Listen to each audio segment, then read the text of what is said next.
And so, very good morning to one and all as we welcome you here to the UWI Spec here in St. Augustine as we have another game, another important game here. The Guyana Happy Eagles up against the combined campuses and colleges, the CCC. This is CG United Super 50 Cup. I'm Russ Kamak, working along with Adrian Barrett. We have Tony Gray and Sean Beavers to come a little bit later on as we bring you coverage throughout the day here up at UWI Spec. The news is that the game has been reduced to a 45 overs a side affair, 9 overs maximum for any bowler on either team. So we'll see how it goes. And immediately we have the Guyana Happy Eagles who are in the field. That's because, who are the one that was unbatted rather, CCC are in the field today. Shamar Brooks called it incorrectly, or should I say Kevin Imla called correctly. And he immediately decided that he wanted to take first knock here on a wicket that Adrian that had a result when Trinidad and Tobago played earlier, and they didn't seem to hesitate at all because they feel this wicket is a different one to the one they saw the last time. Yeah, definitely, Ruskin. Today we noticed that they are using more the first class pitch for this venue. There are 5 pitches on the square, and this particular pitch here is what they use for the first class game. So hopefully we should get some better scores. The Guyana team obviously keeping in the back of their mind that there might be a bit of spin at the back end of this innings. Certainly look forward to see what happens, and I want to believe that's the general consensus. Stage 9 Chandapal, and they're trying to add here to his 2 runs already. Yes, from looking at the last game with Adrian Chandapal, he played some really lovely shots against the Windward Island, especially that pull shot. So just like his father, Shivnarayan Chandapal, very early picking up the length of the ball. I think Jordan again just cramping him there a little bit of bounce and forcing him to make a quick adjustment. This is something that I'm sure these players would be in tune to now. They have the benefit of having played a game here already for the CCC, so they might, and this is kind of, you could say this is their home ground because over the years they've really been resident here.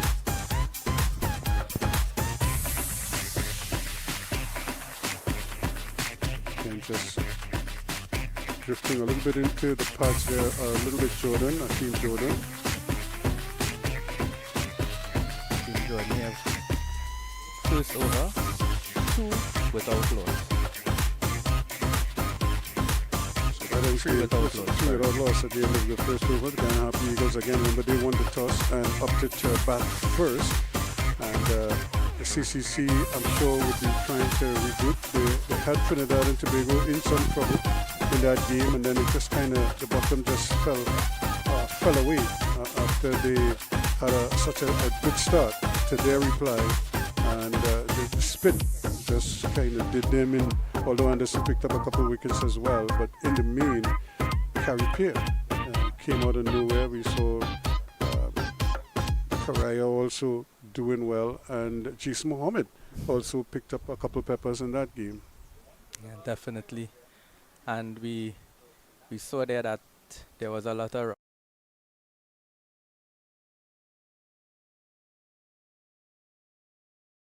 so they certainly made use of that rough.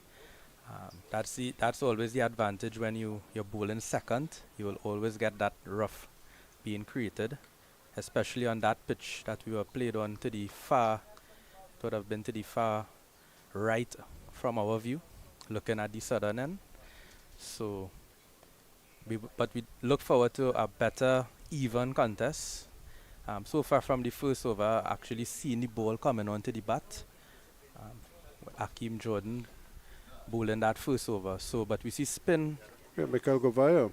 Right. Here's a young man who we've seen here in Trinidad and Tobago over the years, and especially in white ball cricket, and he's been so productive. He's a good all-round cricketer. He will give you some with the bat, and he will do well with the ball. and in the field, he's an exceptional fieldsman. That's, Definitely.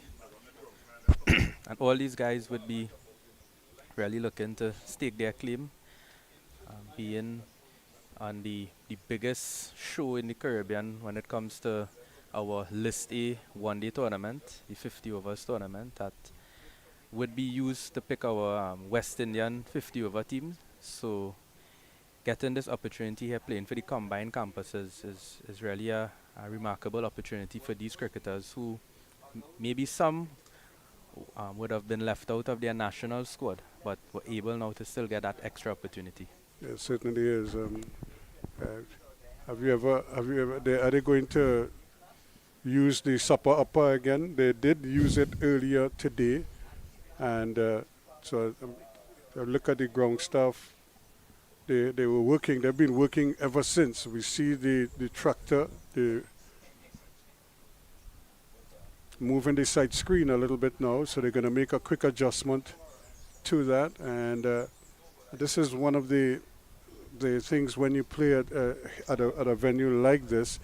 I think they're probably going to have to tack on a couple more strips to that side screen, because if a left-arm bowler is bowling, invariably you're going to have to widen it a little bit more. So it probably could be a little bit wider. I mean, it might block the people in the background and they might be upset, but the players would be happy if they didn't have to endure this delay. We just had the one over, and now at this end we have to make a quick adjustment. So we have a further delay, because remember we already had a delay of about an hour and a half, and and that accounted for the reduction in overs, some 45 overs aside.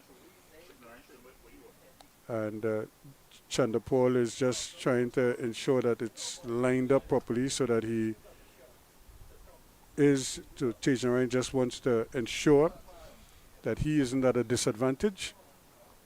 And goes to the thing about it is that they're well within their rights to do so, but I have played on grounds already that had no side screen.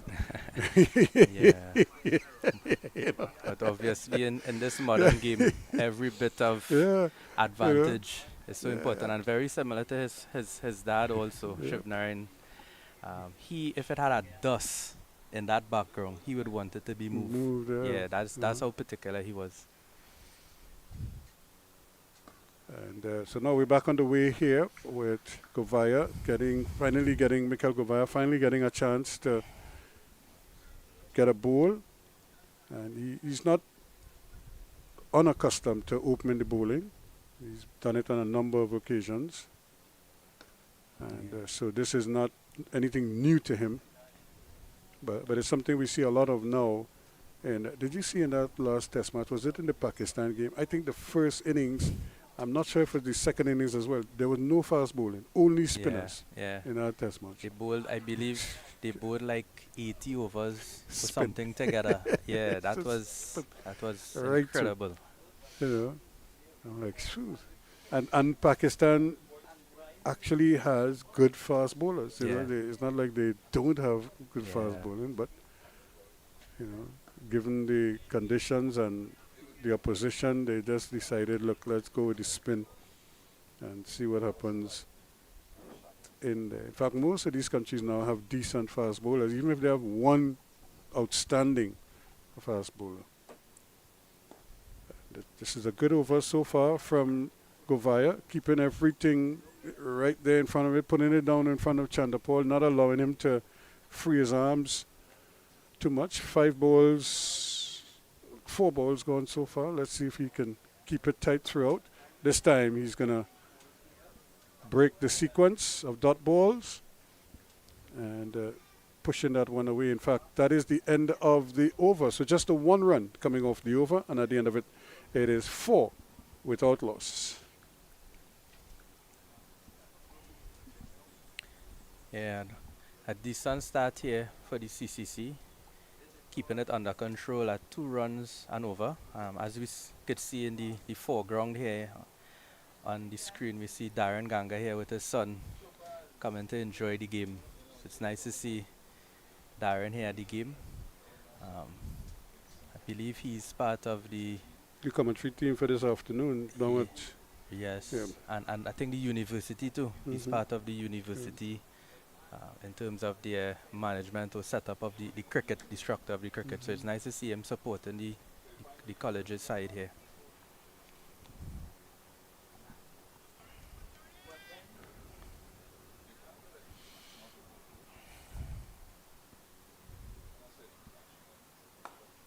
And again, you could see well, I don't know if you could call that a trigger movement, but he's on the move, Chandapol.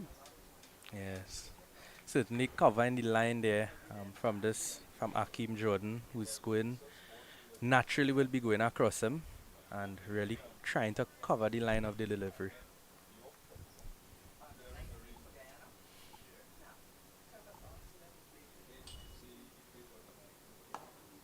Survived a very confident LBW Yeah, appeal. First ball, and yeah, probably did a little too much.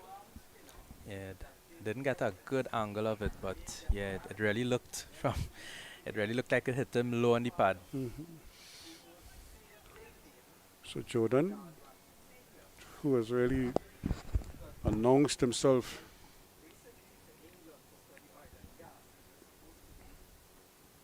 and that's flicked Oh, away nicely. That's a good shot, and that is going to go for four. So the first boundary of the morning goes to Tejaran Chandapol, and yeah, he more or less doubles his score, yeah. Very, plus very one. strong. Yeah, in that area there of the pads, very strong. So anytime you miss your line as a fast bowler and you get into that midland leg region, he will make you pay the price. Yeah, he is a wonderful timer of the ball. He doesn't bludgeon the ball by any means.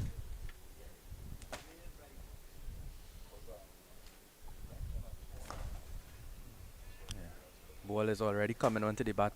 Lovely. See Chanapol they're playing through the line, so we will see her up in the run rate very soon from what I'm noticing here in this how the pitch is playing. So I believe, ladies and gentlemen, we should have a good encounter here today at this UE Spec venue. Yeah, we certainly. That's a good shot. He gets that into the gap as well. He kind of like had to make an adjustment for the bunks. But again, because the wicket is so slow, he had enough time to make that adjustment. You could see him almost getting on top of it Yeah, and covering it. yeah, very well played by him. He compensated there with the bounce and was able to roll the wrist over it. And a very sharp slope here in this cover region. So he would be looking to target this cover region because it's probably the fastest part of the ground as he's driving into the covers from this angle. On the legs again, and you're really giving him what you call Oh, meat and gravy lovely when you shot. put it on his pads. And four more Lovely shot, to yeah. Chandapol. Well timed again. You look at it. Yeah, beautiful timing there. At the end of the over, at the end of over number 3, it's 14 without loss. So 10 runs coming off of that over. And in the general scheme of things, that is the part of the acceleration that you're talking about as they look to pick up the tempo here a little bit. And unfortunately for Nandu, or fortunately for Nandu, he is yet to face a ball. So he is only now going to get that opportunity Yeah. here because he's been basically a spectator while Chandapol Yes. has faced all the balls at the other end. Yeah, after 3 overs. Yep. Yeah, that is interesting. As a batsman, you're not too vexed with that, because you get to see, Yeah, what bowlers are doing, and you can just very kind much so. of get a glimpse from a very good vantage point. And so Gavaya is going to continue. Again, a young man who has really come on by leaps and bounds and is looking to continue with that development. And Nandu gets off the mark now with a comfortable single to put one in the runs column. Always a good thing when you're a batsman. You want to see something next to your name.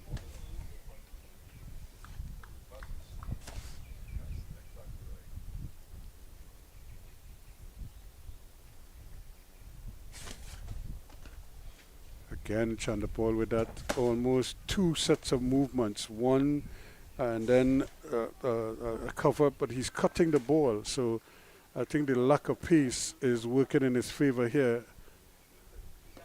It will be interesting to see what he does when a bowler is a little bit quicker and he doesn't have that extra time or that split second to make that second movement to cover the ball as he is inclined to do.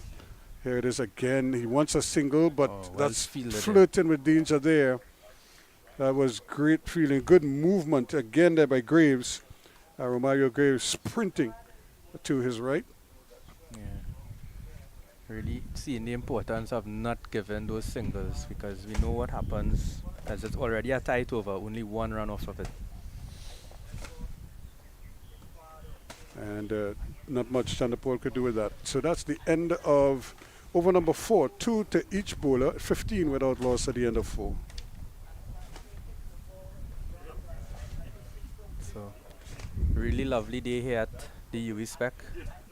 Beautiful breeze, and we definitely would look forward to seeing a good day on this holiday here in Trinidad and Tobago. So Akeem Jordan will be continuing from the northern end.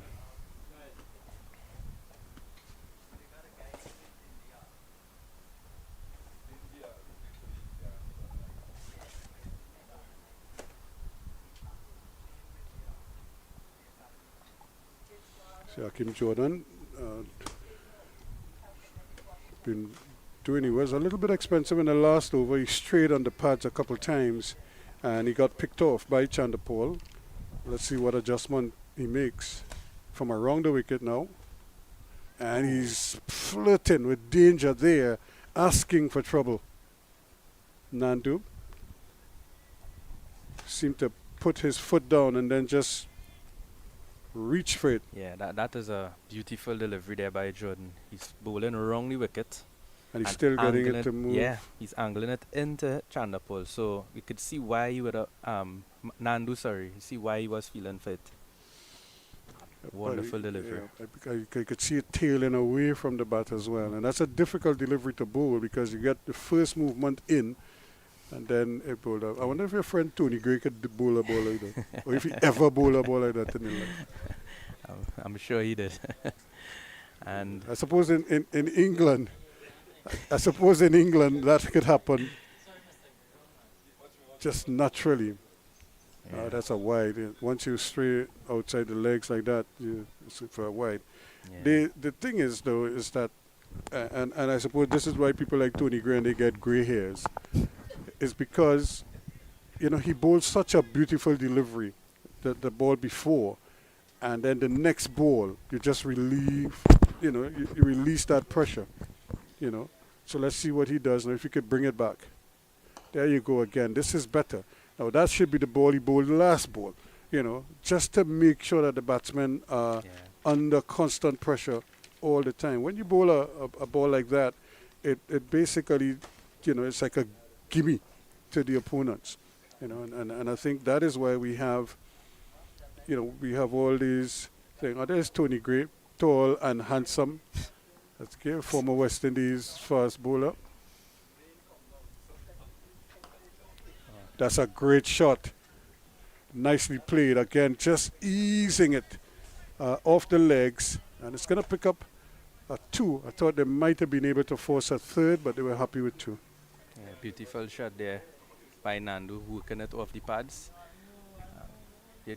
For some reason, both of them have very similar setup, both Chandapal and Nandu. About the same height. Yeah, it's even difficult to notice difference between both of them. So similar shots when I looked at the game against the Windward Islands, similar shots they would have played. Yeah. Again, he is finding space on the onside, And again, they're going to complete two comfortably. Nice to see the ball coming onto the bat where the players could actually express themselves. In the last game, when we would have from the screen, you could see the pitch on the right hand side. It wasn't that easy to play through the line, as you would have seen from the scores. The Trinidad and Tobago Red Force versus the CCC. Playing through the line was very difficult. At no point you could have said that the pitch was good for batting. So it's nice to see the difference here today. That the ball is coming through the line very nicely. And that's what Tevin Imlach said. In fact, both captains said they would have batted first had they won the toss. And in the case of Shamar Brooks, and flicked away again, and luckily he didn't go past fine leg. But once again, you want to stay away from there. Romario Graves did well to get down for that one. Yeah, always an interesting angle to bowl from, because from what I'm seeing, he's bowling pretty wide of the crease. So he's really hoping that that breeze assists him when it pitches, where it gets to leave the batsman pretty sudden. And again, that's well played. That's gorgeous. Again, not using the bowler's pace here, not trying to hit it too hard, and picks up another comfortable single. So that completes over number 5. And the Guyana Happy Eagles, after winning the toss and batting, are 21 without loss.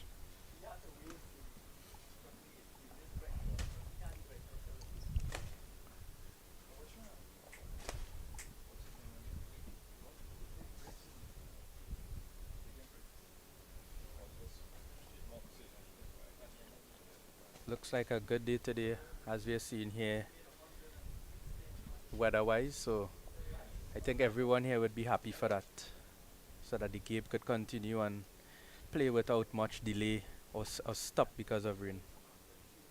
Yeah, that which is so important. Yeah, the groundsman here doing a fantastic job to get the game going, because there were a lot of rain here yesterday.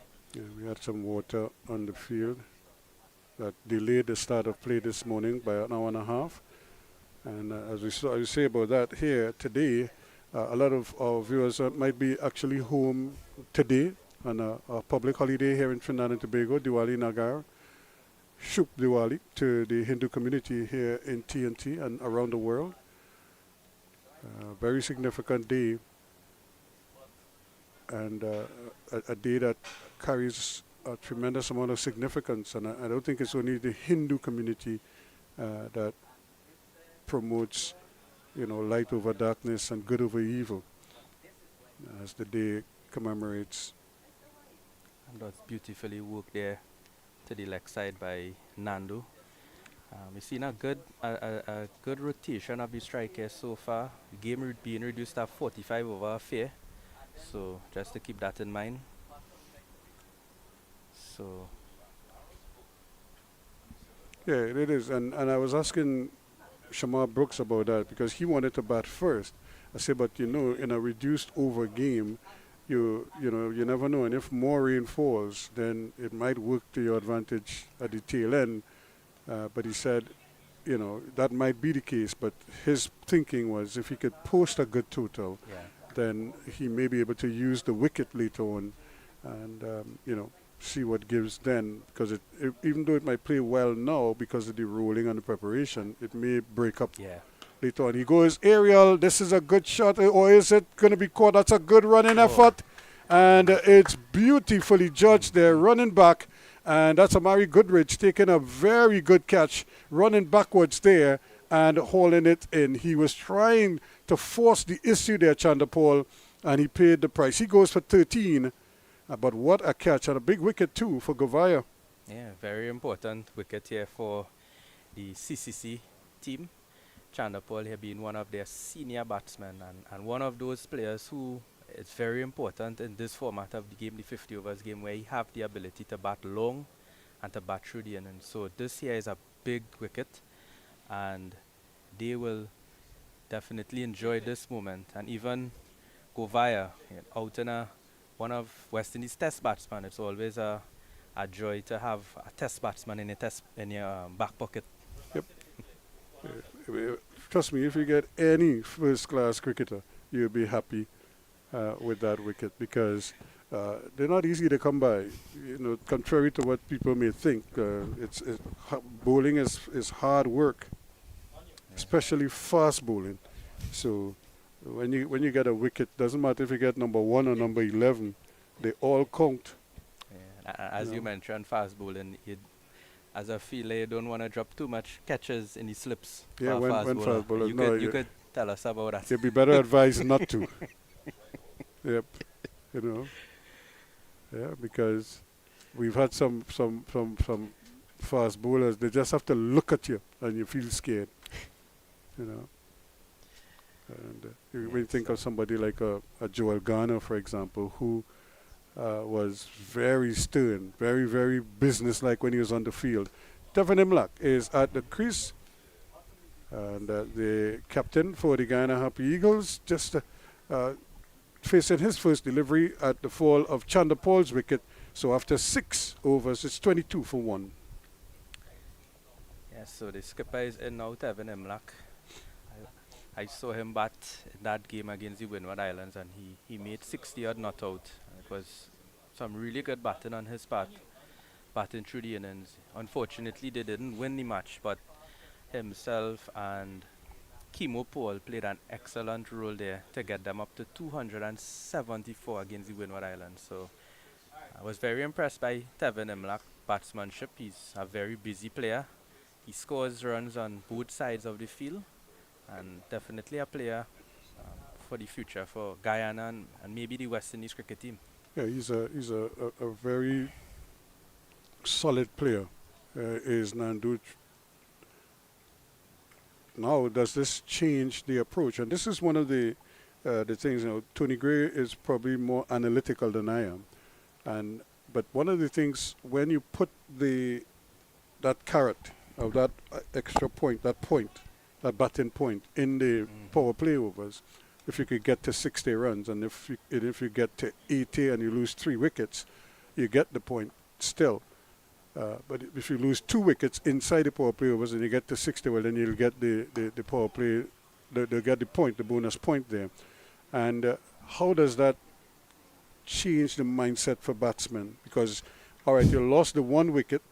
You know if you lose 2, you're right on the border there. So you want to be very, very circumspect, or do you just continue with what the original plan was, which is try to get to the 60 runs inside the first 10?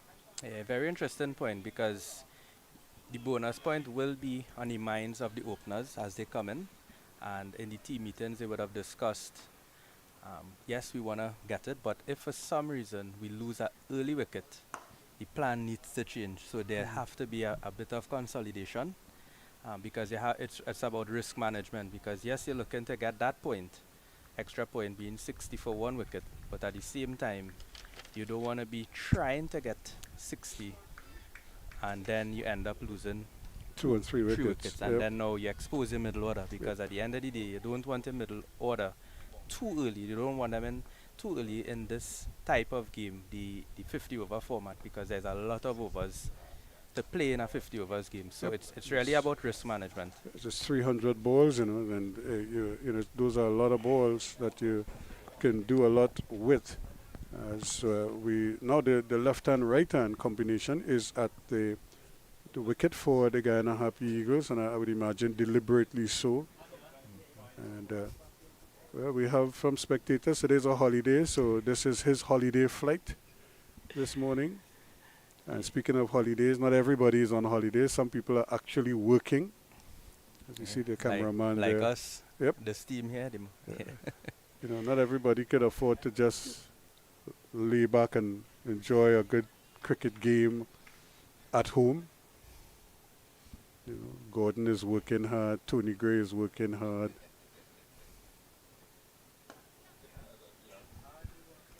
Another lovely delivery, but again, and this is what it is. It's about rotating strike, and you could see how Tevin Imlach is just, not prepared to just play it with a straight bat, but opening the face, just turning the ball inside. And these are some of our youngsters who have been on par with us with the cricket, always keeping up with the scores all the way through. Very you're great cricket lovers, we do have a couple bleachers covered over on the far. We have one on the far side. This is a ball hit in the air, but it's safe. Do this risk a second? They're going for it. They're going to have to hurry. The return is just a little bit short. It would have required a direct hit, though. But we'd imagine Imlach was struggling a little bit there. Would have been glad to see that the throw was a little bit offline. That ends the over. And after 7 overs, it's 26 for 1. Yeah, very attacking shot there by Nandu, and really forcing the fieldsman there on the onside. So I think it was good running on the part. I think it's important to run the first one hard. So if there's any possibility of a second run, you have an advantage. Those are some of the spectators are telling you about in that little tent over on the far side there. Cameraman going pair right on the job and making sure that these. But these are, I think, I'm not sure if these are members of the ground staff. They have their own little tent that they operate in a little bit further to the left. They're on the other side of the scoreboard. But they do an amazing job here. And you always have to give them credit because sometimes you come here, you see conditions, and you tell yourself, "There's no way we're going to get any play." But then they work their magic, and voila, here we go. This is the man, Amari Goodrich, who took that smart running catch a short while ago to get rid of Chandapal. And immediately produces a wide. Yeah, some good pace right away. Just have to get the control. But some very good pace right away. Bowling from the southern end. So see the slip still in place. So with a strong breeze, may get some nice outward movement. Yeah. I can't ask Tony Gray this question, so I have to ask you as a batsman. That what is your preference in terms of fast bowling? Are you more comfortable facing a right-arm fast bowler, or you prefer to face a left-arm fast bowler? Yeah, I think right-arm fast bowler would always be. Which is more orthodox. Yeah, anyway, especially from the angle, because they usually would bowl over the wicket to me. So I would prefer that. Being a right-eye dominant player, my right eye is stronger. It's always easier for me to pick up the ball but from the left-hand angle, I have to open my stance a bit and makes it a bit difficult. But yeah, that's well played into the leg side there by Imlach. 2 runs. Yeah, he's very comfortable. At least most of the Guyana batsmen look very competent on their legs. You know, you don't want to just feed them in that area. These are, it's Keno Mason in the middle there. Former Trinidad and Tobago. And then, of course, we have that's the coaching staff for the CCC outfit, CCC group.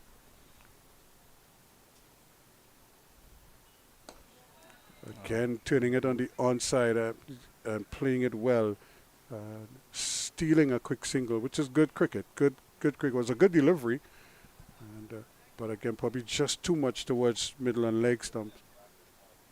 Imlach be a very busy player. You could see his intent right away to try to rotate the strike. He knows that rotating the strike is very important in this format of the game. In fact, in any format, but more so in the 50 over format where it's a lot of time in the game and boundary hitting is not always the best option throughout a 50 over game. You need to spread out the innings with 1s and 2s. There they go again, and that's very well played, by the way. He didn't try to push it too hard. He just kind of took the pace off of it and was able to complete a very comfortable single. And again, this is part of why we have all this bonus point and everything else, is to encourage the batsmen to think a little bit more about rotating strike, and it's that whole dot ball syndrome that the West Indian teams seem to be they have difficulty overcoming, and so this will help. Well bowled and well played in the end. And very good delivery. He looks very comfortable there bowling to Imlach. As I mentioned, he's a right-hander. Most bowlers would have that that advantage of bowling to orthodox right-hand bowlers are right-hand. You know, one bowling of to the, you know, one of the right-hand things I batsman. notice now, and which seems to be what most bowlers do now. As soon as a left-hander comes to the crease, they go around the wicket Yeah, to the left-hander, yes, to and create that angle. yep. And so they bowl like how they bowl over the wicket to the right-hander, but as soon as the left-hander comes, they will. Some bowlers, Yeah. you know, I don't think Amari went around the wicket bowling to Nandu. He stayed over the wicket to him. But that ends his first over, and at the end of it, it's 31 for 1.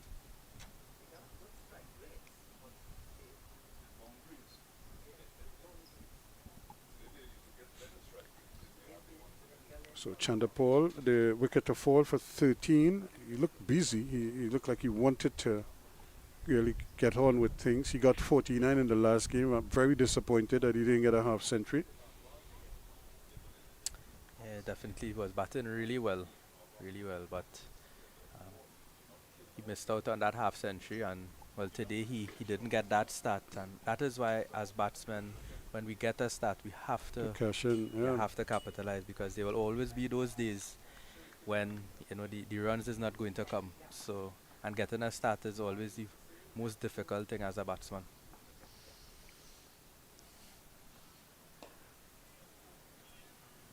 Jordan continues, and he's had a 4 overs prior to this one. Yeah. So he's not for 22. Kind of surprising. He's not normally a batsman that would leak runs, a bowler rather that would leak runs. But today he was too much on the pad to Chandapal in particular, and he picked him off a couple of times. Yeah.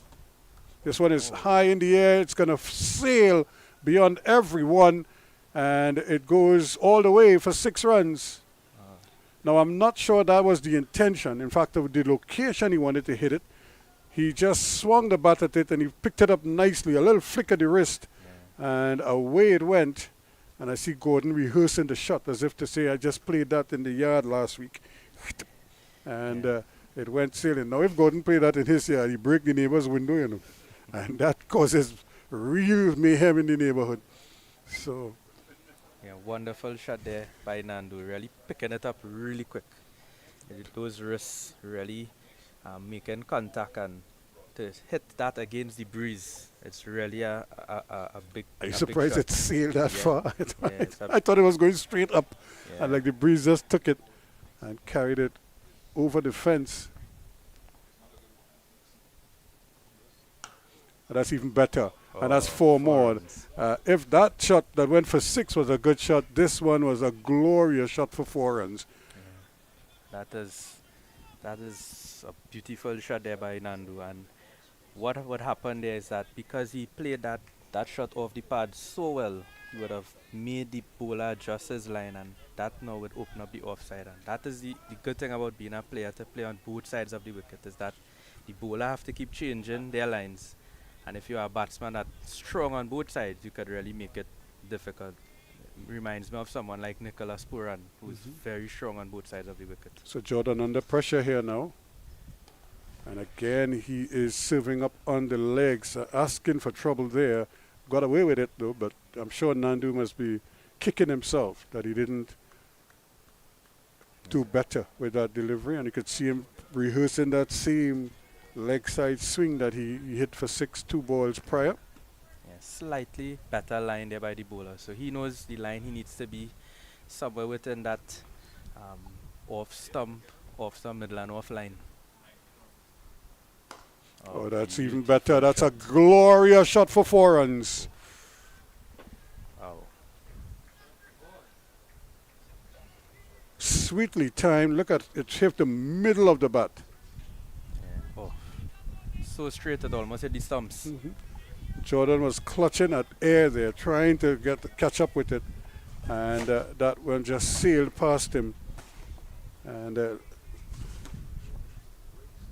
14 runs off the over already. Expensive over. Yep. So the 60 runs for 1 wicket is on the cards again. Yep. Here we try it once more. Let's see if we can repeat it. But this time, the mid-on fielder, Kieran Powell, is a lot straighter. and he can't get the run, but it was there for the taking, and for some reason he decided to turn down the volume on that one, and he ended up getting a dot ball. 9 overs completed. It's 45 now for 1. Nandu really showing some good batsmanship here, playing scoring runs right around the chart here. So 25 off of 23 runs. So he's going along pretty good here, and he's already have a good start. So this would be good here for the Guyana Happy Eagles side. Yeah, they're trying to really increase the tempo, and I thought that was the over that they probably targeted to get. You know, they might have been thinking of trying to get 20 off that over. Goodridge. And it's going to be a leg by, is it? Or did he get bat on? I think he got bat onto it, so it's 1 run. Yes, so they have 14 runs they need to score. 5 balls. And 5 balls. So we'll see how this turns out. So it's as I mentioned in the last game, it's like games within the game. Yep. So it's interesting. It's something new. I think they came up with it last year. So it's something that you always have to keep in mind, because you want to score that 14 runs to get the extra point. But then again, you don't want to lose a wicket because it can affect any long run during the middle overs.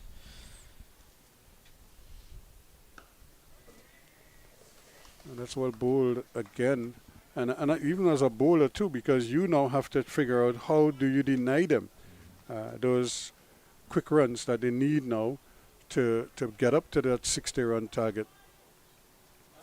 So as a bowler, you constantly, you too have to be on top of your game, and you have to be thinking. Yeah.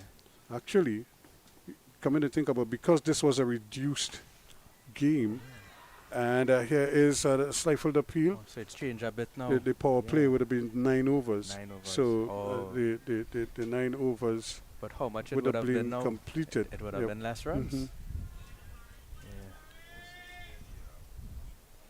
So from 60, it probably would have been a bit less. Yep. Yeah. So.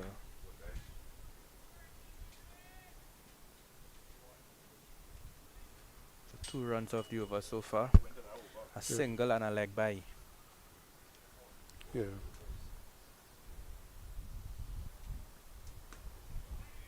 Well worked to fine leg, 1 run. And what I like about the Ghanaian batsmen, they are running the first one really hard, because that went straight to the field, and some batsmen will think there's no need to run that run hard, the first run, but if there's any fumble or anything, they would be in a position to get that second run, because every run will count here. As we saw in that last game against the Windward Islands, the game came down pretty close, and eventually they lost that game against the Windward Islands, the Guyana Happy Eagles. Yeah, so you constantly have to be thinking about where you are in the game at all times, and to make sure that you stay on top of things and you know exactly what is required.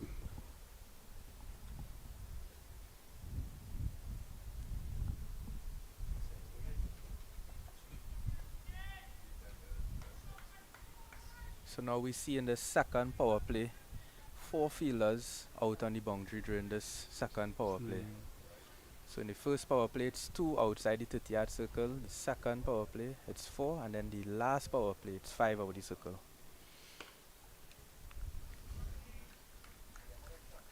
Well, play there into the offside by Nandu. He moves on to 26 from 26 balls. 100 strike rate by him, which he will be very happy with at the moment. Yeah, he's doing very well. He's holding up his end of the way. Remember, the first 3 overs he didn't face a ball, you know, but he has really picked up the tempo quite nicely since that. And once more the ball just angled into the pads, and the batsman quite comfortable there, just taking advantage of the angle and going on.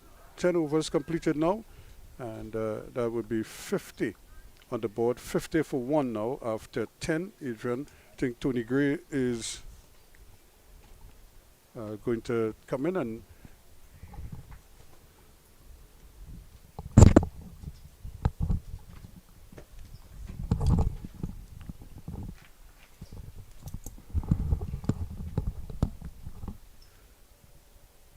so as I welcome Anthony Gray here this morning for the first time this morning. How are you? I'm all right, Ruskin. Good morning to everyone. Yep. Are you happy with what you've seen so far in terms of how the batsmen have approached this? Yeah, first of all, the pitch is a very good pitch. Not like 2 days ago. It was inconsistent in bounce and pace, but really like the intent. There's been a positive intent between these two batsmen. And that's good. And I thought, though, for a bit, the bowlers, too many on the legs. They kind of drifted towards the pad, and they just got picked off.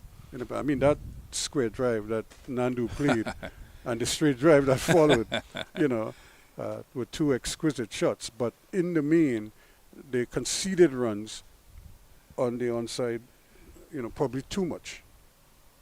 Yeah, I think that you need to be really consistent on this surface because it's a better batting surface and you cannot angle the ball into the pads of the batsmen.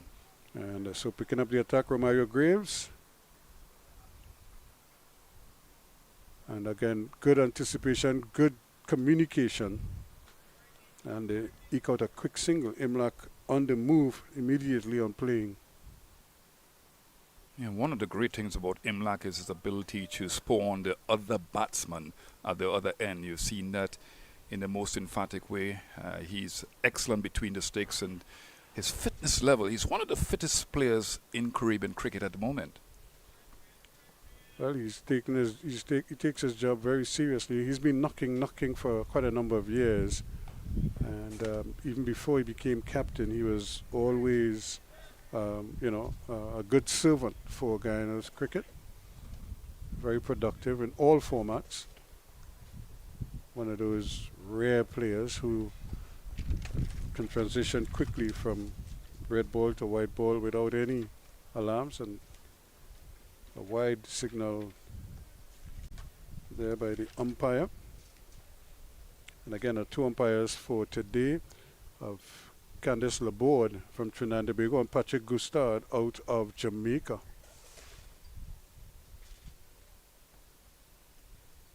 And this is a loud appeal, but not out, says the umpire. And just as I mentioned his name, he was called upon to make a decision. And the decision was not out. Yeah, it was a very good delivery, a flighted delivery. And the ball didn't turn all that much. But I think that Nandu was trying to play the ball on the onside, missed it completely. Here he goes again. And another wide signal by the umpire. So he's missing everything there. And just hitting the pad of the wicketkeeper. Yeah, the release point is what the bowlers have to be conscious of. I mean, he's coming round the wicket. He's a right off-break bowler. He's bowling against the left-hand batsman. And it's not good to see him angle the ball down the leg side. This one is, again, this time he gets punished for it. And he's conceding a boundary. So he went to the well once too often. Yeah, this is not good bowling at all. As I mentioned just now there, you're coming round the wicket, you're off-break bowler. You're supposed to be bowling most of those deliveries away from the left-hander. And he's angling all of them into the pads. Obviously not wanting to give him room outside the off stump, but you cannot afford to go down the leg side. He paid the price there. And remember, he started immediately on the left-hander coming and strike. He went around the wicket. So I don't know if he will consider going over the wicket to him. And just until he gets his radar correct. Yeah, that's a good point, Ruskin. I've always said it. Why you go around the wicket as soon as the left-hander is there?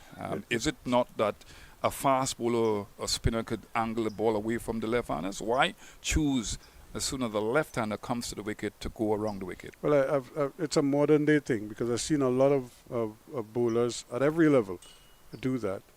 And immediately on the left-hander coming to the wicket, the bowlers go around the wicket. The right-hand bowlers, they go around the wicket immediately. You don't see it too much with the left-handers, but you see it with the right-hand bowlers. He ended the over, and 11 completed. Now it's 58 for 1. I really want to be looking at perhaps 250, 45 over game.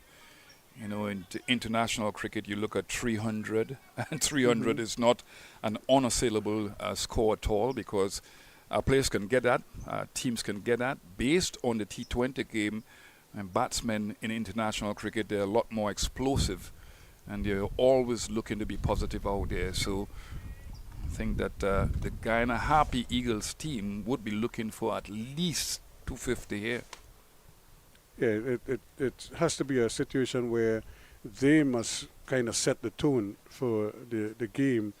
And this is one way to do this, put a big score on the table and force the CCC batsmen to have to deal with that pressure of managing their nerves, negotiating the ball, and at the same time keeping an eye on, the scoring rate and all the other things that they don't want to be thinking about too much. And but that's precisely what the game is now. It's a thinking man's game. But that's a beauty. It pitched and it left him, and which is what we're talking about. Even though he's left-handed, you could still slide it across him from over the wicket. Yeah, he's a good bowler against the left-handers. In fact, I feel that he rather bowl against left-handers because that's his natural angle. That was a very good delivery, a kind of pacey delivery. It's a sluggish pitch, but angling away from him, no slip in place. So that could be worked down to third man, but very good delivery to begin with. He does have protection at third man, but there is that gap there. They might go for a second. In fact, they will get it too, quite comfortably. Not much that Mansingh could do about that. Yeah, I think that obviously with the field being relaxed now, 4 players outside the 30-yard circle, there are a lot more gaps to work with, a lot more real estate for the batsman to put the ball into the gaps. And the running and obviously the communication between these 2 batsmen have been very good.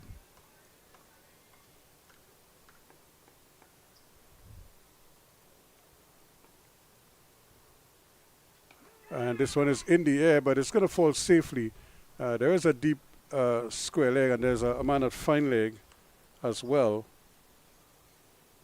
But the ball never traveled that far, kind of cuffed it rather than hit it. Yeah, not a bad delivery at all, a short delivery, a pacey type delivery, good bounce on that one. Nandu is not a tall man, he was cramped for room. And as you mentioned, kind of cuffed the ball, didn't get the leverage that was required. Yeah, he's not a big man. That's a cute delivery. That one bonks.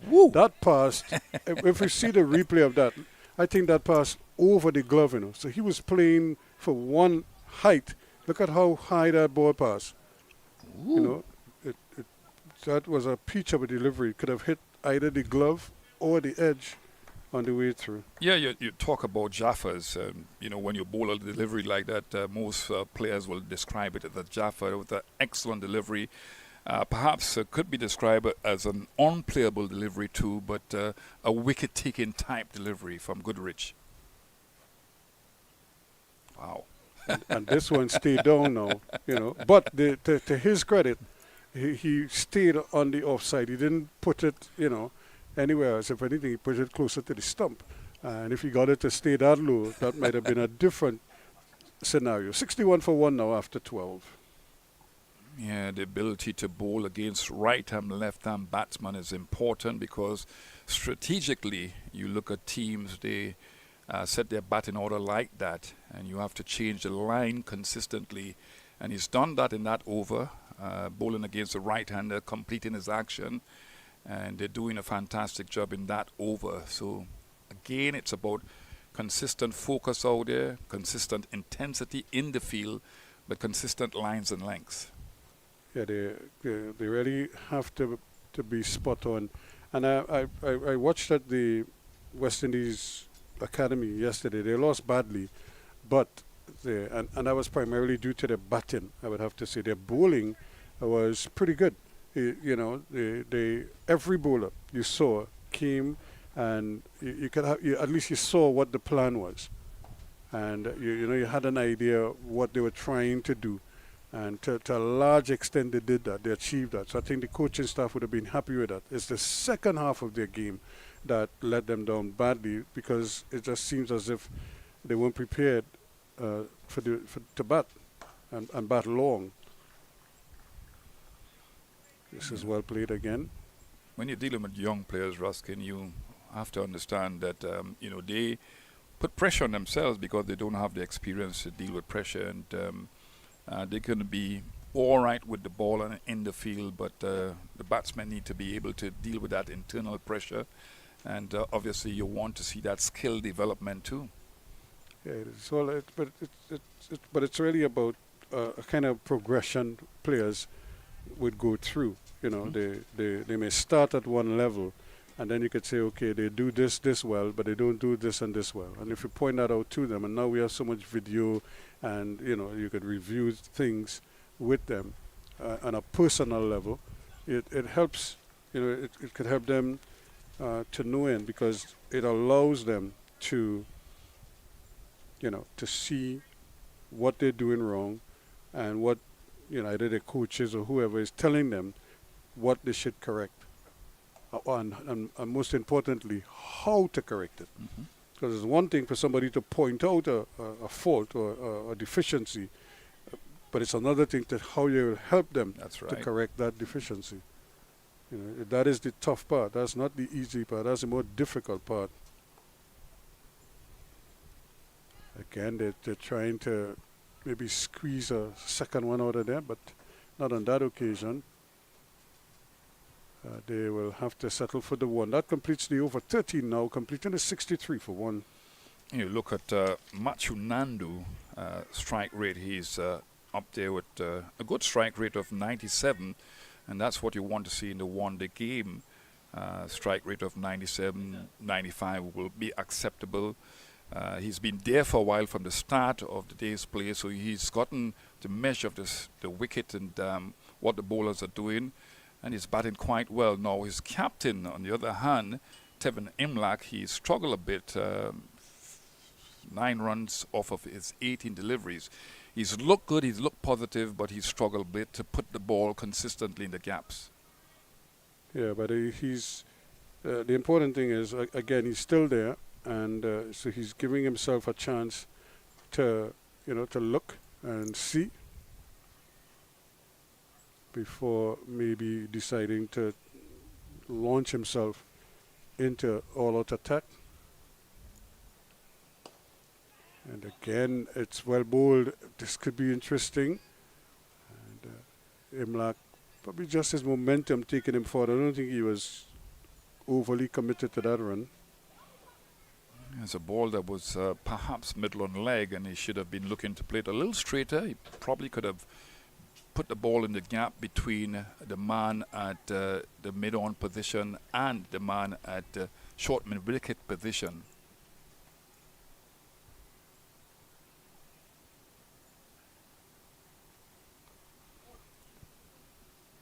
Nice little change of pace there. He's actually doing a good job for his team here right now.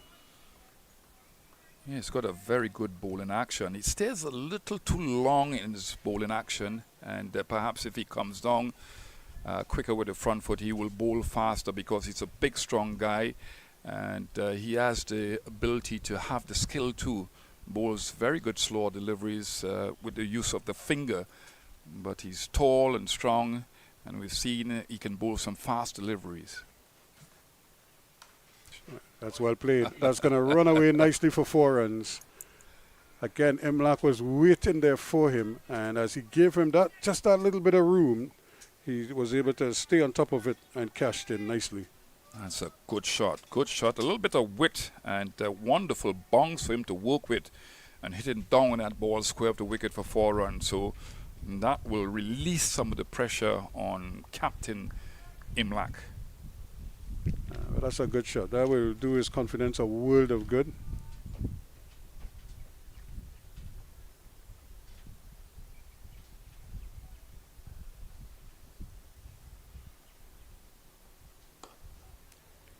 Well, ball. Closer line and length, and that's what you need to see. I mean, I could look back, Ruskin, and look at the type of bowlers I played with. Sir Curtly Ambrose, you had the late Malcolm Marshall, Joel Guyana. It's always about not just the pace, but the consistency, not giving the batsman room, and the bounce. I think the bounce is not something that people talk about a lot. But once you can get bounce with the pace and bowling straight, it's hardly likely batsmen can take advantage of you. That's well played again, and Imlach placing it well. He didn't try to hit it too hard. He just kind of rode with it as it came into his rib cage, and stroked it nicely for a couple more runs. So he goes along nicely. He's 15 from 23, 69 for one now. We're in over number 14. Remember, it's a 45 overs a side affair, and Vicky Daniel is just waiting to come onto the field as the players will get some refreshment after this over, it looks like. And again, they want a single. A little bit of confusion there as to whether they should go for it or not. And with Puran flying coming in there, and Nandu decided too much danger there and sent him back. Luckily, he had good breaks, and he was able to slam on those breaks and go back. 14 overs completed, 69 for one. The players will get a little bit of a break. But Tigre, before we go to break, quickly, your thoughts on the first 14 overs? Yeah, I think that the Guyana Happy Eagles could be pleased with what has transpired. 69 for the loss of one is not too bad a start at all. Of course, they lost Tej and Ryan Chandapal very early in the piece. But they will want to expand on this start. They have a lot of batting to come. On the other hand, the opposing team, the CCC team, must be a little bit more consistent and create more and more pressure. But it's been a balanced game. It's been a good game. I'm very happy with the pitch conditions here. Yeah, it certainly is better. So again, we'll take a quick breather, and then we'll come back when play resumes.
Thank you very much. As we welcome you back here, we are getting ready for play after the first little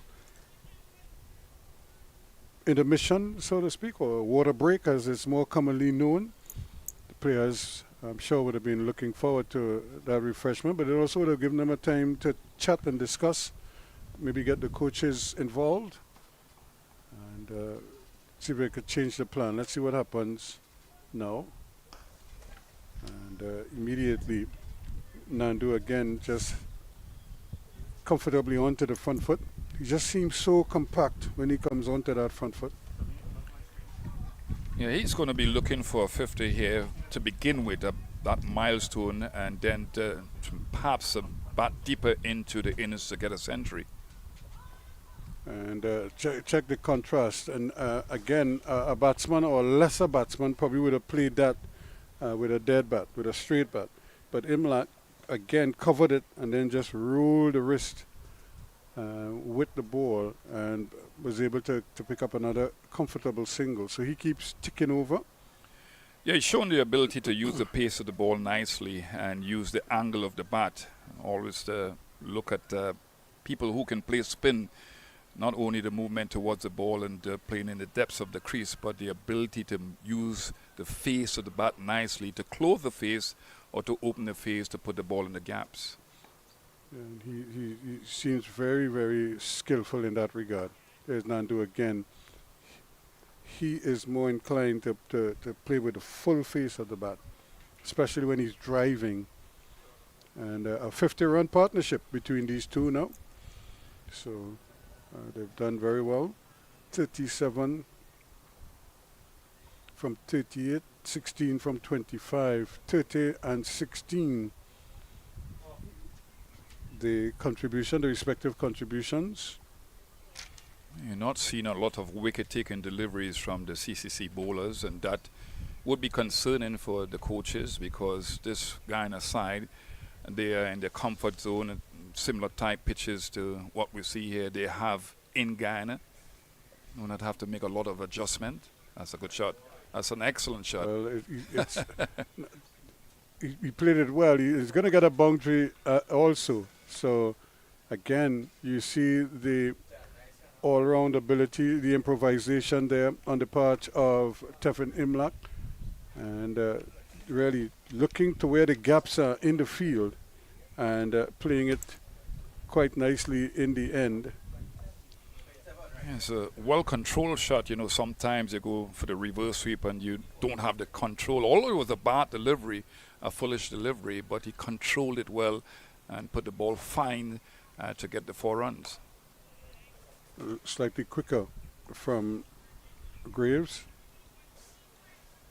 understanding what the batsman is doing. You don't want to give him too many flighty deliveries in succession, so you try to mix it up a little bit, mix up the pace of the delivery, mix up the length, and mix up the flight. And again, Imlach just eases onto that front foot and keeps the bat very, very still this time. Didn't try to go across it, just almost pushing it into the gap to pick up a comfortable single to end the over. And at the end of that over, he goes to 21. It's 77 now for one. Yeah, the other thing, Ruskin, is the physical positioning of the batsman when playing the shot.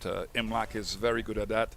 He covers the line of the ball. His head is close to the line of the ball, and he has good control hitting down the wicket and square of the wicket too. And Nandu, as you mentioned, he prefers to play with the full face of the bat, but still put the ball in the gaps. Now, you're looking at a team now at this situation with the game.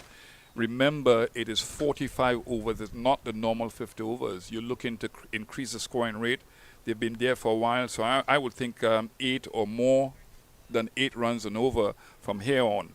And, they have to expand this partnership. Well, Abhijal Mansingh gets a chance here. I think that he's bowling from the right end too, the southern end, because the breeze is coming from a easterly direction, and it will help his wrist spin, especially away from the right-hander. How do you rate young Mansing? I think that he's a very intelligent bowler, a very talented bowler. Needs a little bit more consistency, a little bit more work. In fact, I think that he's a good all-round player. He batted too late 2 days ago against a Red Force team, but I think that he has the ability to measure the course of an innings, be situational, but I think that he's a very good player. So far, so good for him, and you could see him really just kind of nice, easy action, very uncomplicated in his delivery stride.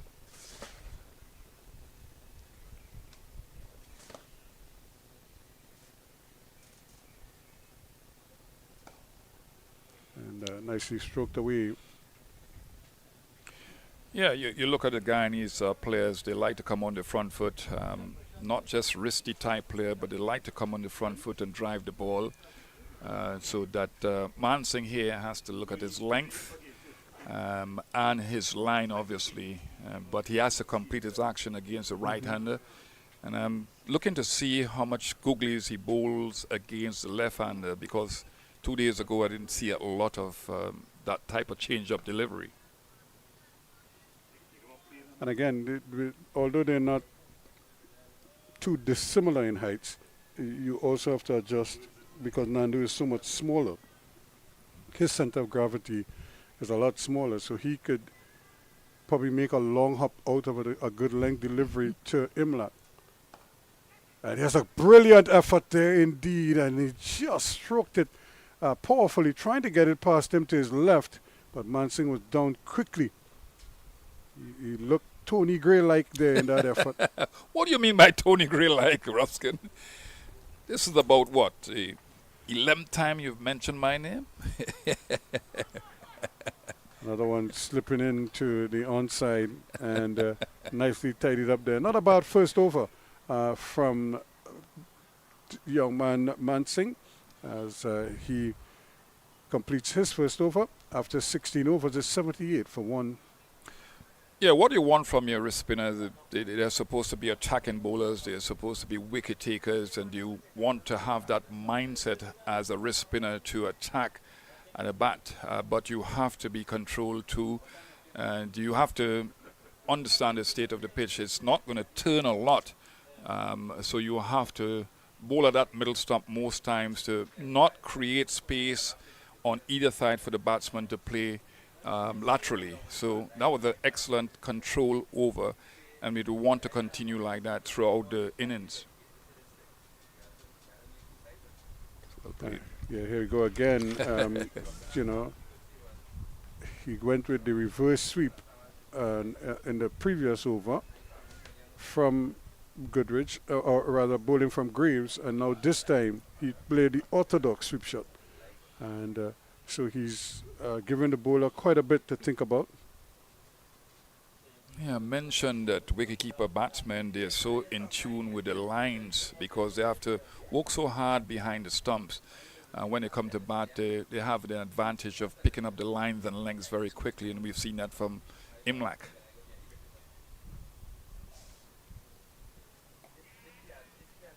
Again, bringing him onto the front foot where he is comfortable, but that's where you also feel you have your best chance of getting him out. Maybe you could get one to just turn a little bit and go past him, and maybe encourage him to walk past it because he likes to come forward, come onto that front foot. In fact, that's the trigger movement. His first trigger is he's almost inching to come out of the crease, and then when he reaches length, he just adjusts.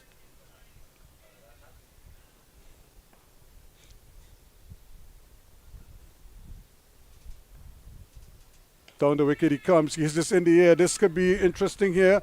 And it just drops. He just seemed to cut off just as the ball was right there for the taking. I'm not sure if he saw it all the way, but he seemed to just lose it probably in the air. Now, I'm not quite sure where the sun is in relation to where he was running, but it just seems as if at the very last moment he just bailed out. Yeah, you know, that's Paris, and it's a very good athlete. Yeah, they go for a quick single and they will get it too. Yeah, Paris, I think that he should have put in a dive there, but I'm not sure that he misjudged the line of the ball going away from him, slightly away from him. And at the moment, he looks very disappointed. And he should be, because you really want maximum effort here. You really want him to get to the ball. He's a good athlete. He's a tall man. And he should have put in the dive. And here's Imlak again, just giving himself a little bit of room and playing against the spin, but playing it well to complete another over here now. 17 overs completed. It's 83 for 1. Yeah, what the both batsmen will be thinking here, and they're having a discussion between the wickets, is, listen, we got to be a little more positive.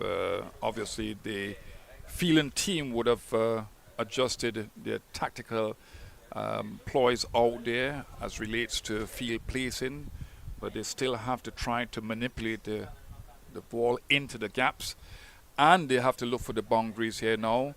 Nandu especially has been there for a long time.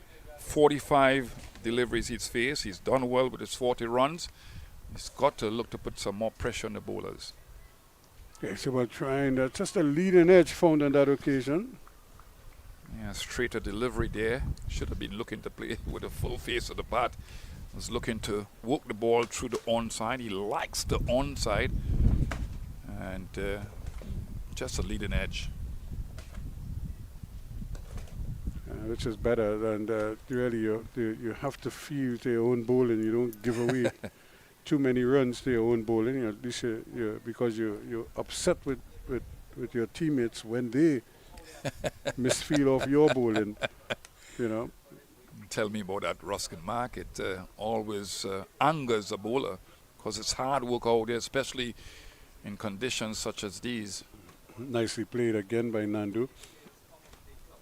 And again, you see the adjustments and the lengths. Look at how comfortable Nandu is behind that. That was not that short a ball, but he's so small. His center of gravity is so small. He is able to pick up the bat and just stand there and wait for it. It's a good shot. Excellent shot. Looking for two. Oh, looking for two. Putting pressure on the fielder. Goodish return, but Imlak putting the ball in the square of the wicket, and the effort, the aggression between the wickets, quite evident. Getting 2 runs in the process. Yeah, these two have been running well between the wickets. They understand what is required. I think they worked out whose call it is. He wants a single, but it's not there. Paris this time is quickly around.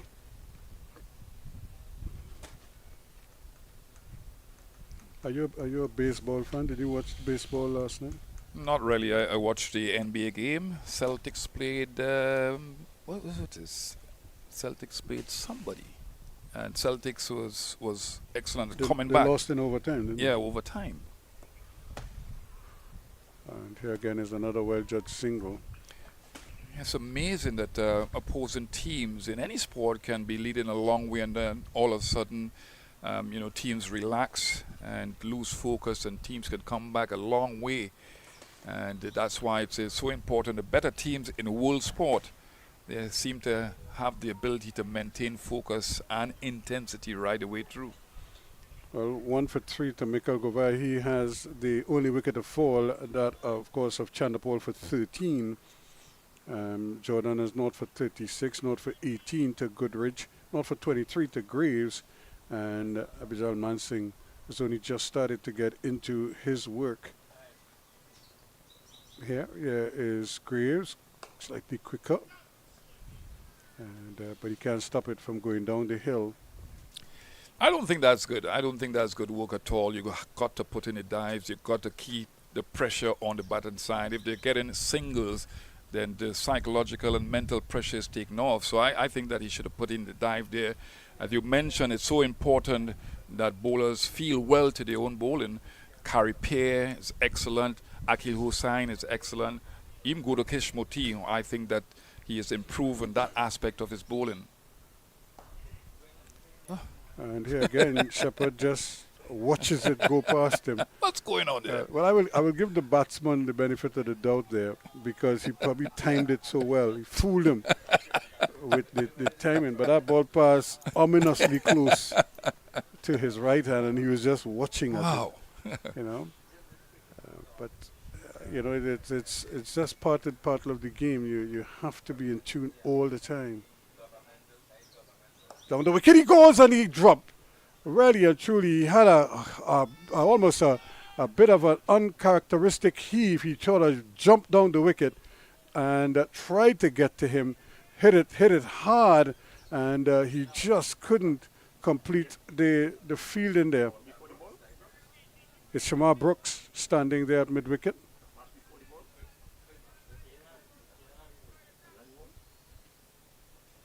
And that would have been a very important wicket for them at this time. That would have been a good time to break this partnership.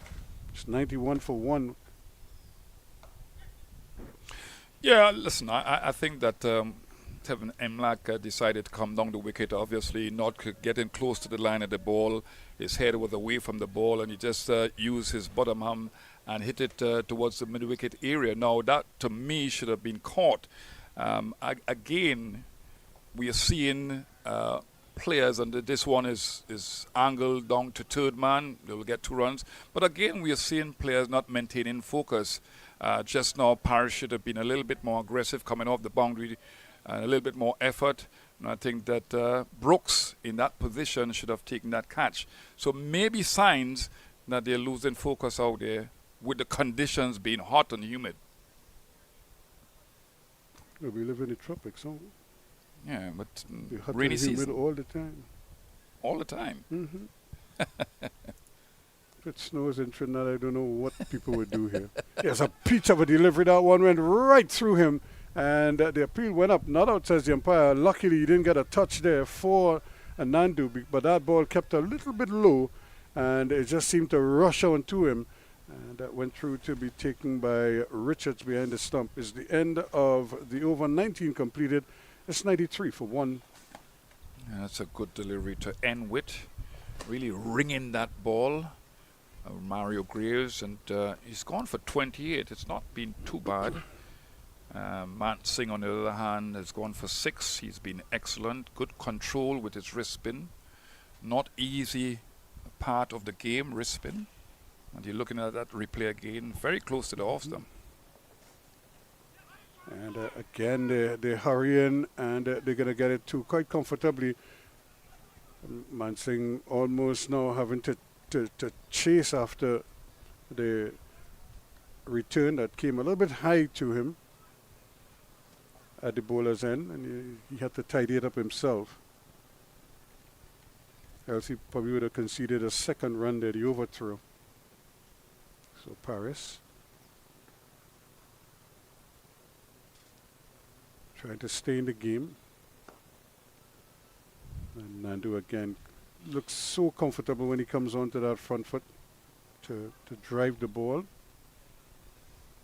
Well, I'm not seeing them making any tactical moves here to stop that easy single that Nandu's played with the full face of the bat. We saw it on the other end. Because he was playing on the onside, so they had a straightish mid-wicket and a square out one. They got to put some pressure on him not to get a single, because he's going to try the big shot, but he's not under pressure at all, because the singles are coming, the twos are coming. Yeah, they just have to just keep the momentum going, and then every so often when you get a boundary, you just you just add to the pressure on the fielding team. So another comfortable single. They don't seem too keen for a second. But this is a very good batting between these two. Yeah, the Guyanese Happy Eagle teams over the years have done well in the 4-day competition because of their mindset. I was talking to Sean Devers just now. Wow, oh, that's a beauty of a delivery. That one pitch and bounced and turned. And probably unlike any other delivery that we would have seen prior. I would like to see and hear Clayton Lambert describe that delivery. He was excellent at describing deliveries.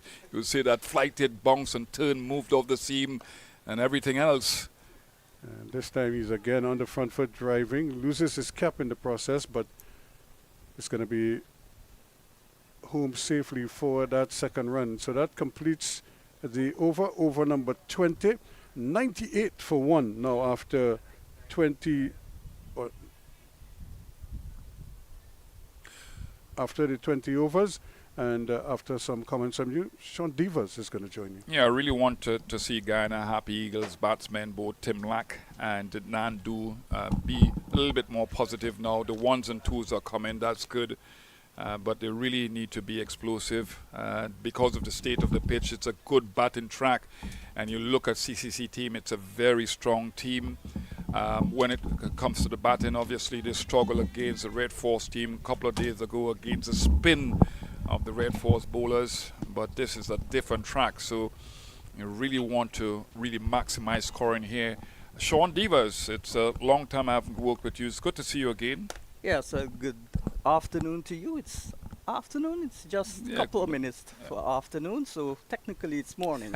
Good morning to you, Tony. How are you doing? I'm all right, not too bad. Enjoying the cricket. Yeah, we greet you with the news from us in sweltering heat here at the UV Spec in East Trinidad. The news that Guyana, they won the toss and predictably maybe elected to bat. Chandra Paul and got a good start. But then he fell for 13, 22 for 1 in the 5th over, 6th over in fact, 5.5. And then Imlak, who celebrated his 27th birthday yesterday, arguably the best batsman in this format in the Guyana team, joined Nandu. And together they've looked really very, very good. Forward comes the left-handed Nandu as Govaya. I heard you mention that the off-spinner goes around the wicket soon as the left-handers in strike. And I tend to agree with you there, because if they come over the wicket, they land on a blind spot. That's number one. And it gives the illusion that the ball is turning a lot more. And even if they come around the wicket, all the bowlers, that's a good delivery on the line of the middle and leg. Some turned into the onside. At short mid-wicket, there is Passad, the Guyanese. But if you bowl, the old-time bowlers would bowl between the umpire and the stump. This gives them the angle to ring their body more. Right. If you bowl from the right of the umpire, it means you're more chest on and you get less spin. Yeah. True and wrong, and that's a true statement, a valid statement, because you don't see bowlers coming through and wrong again. So you can do different things as relates to if you come over or wrong the wicket, through and wrong the wicket, just to change the angle and just to force the batsman to make the adjustment. Nandu playing well, coming forward. He's a good front foot player also. Yes, he plays pretty well off the back foot and the front foot. Most shorter batsmen, their gravity level is lower, so they're good cutters and pullers.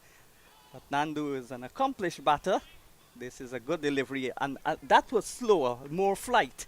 So he was looking to drive it, then had to check the shot and played it back towards Govaya. He's bowling pretty well.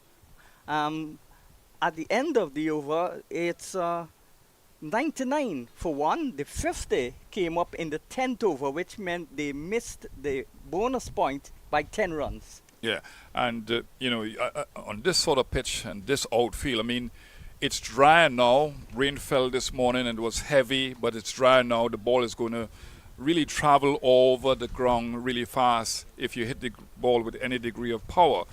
So bowlers have to be very good at being consistent. But consistency, Sean, doesn't mean to say it's a line and length alone. Adjustment in pace, adjustment in flight. You really have to create some mystery about you on this surface. Man Singh, right arm leg spin, bowls to Imlak. Imlak sweeps. He's swept and he's reversed scooped. And he's got now, gone now to 37. This is very good batting. He's used the bowler's pace. The shot selection has been good. This has been a fantastic knock by these two. Yeah, so I far. like the fact that he's striding long forward and he's negating any chance of the ball going onto his pads or stumps, but he's using the pace of the ball nicely, the angle of the ball, and playing a wonderfully controlled shot. What's Oh, that? that ball bounced. It was a googly again.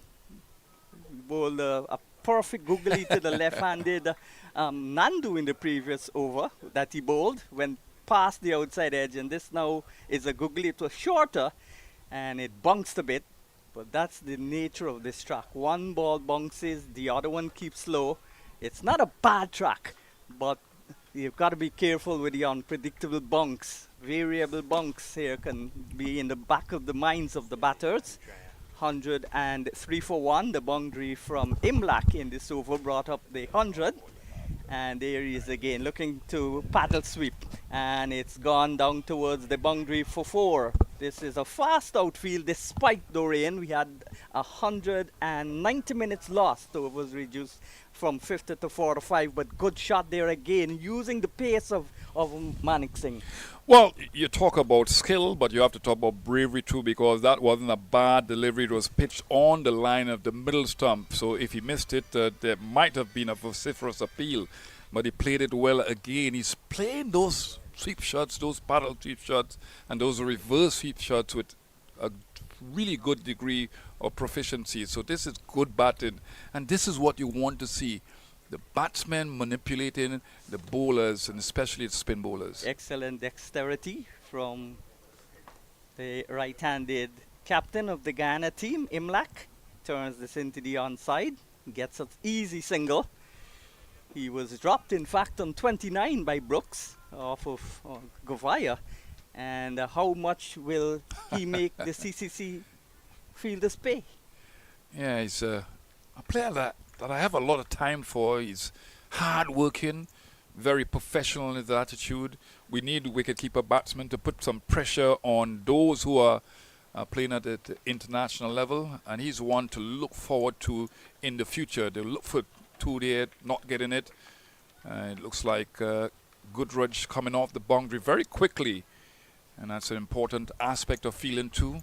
You don't want to give the batting team any encouragement to look for the 2s, look for the 3s. That's excellent.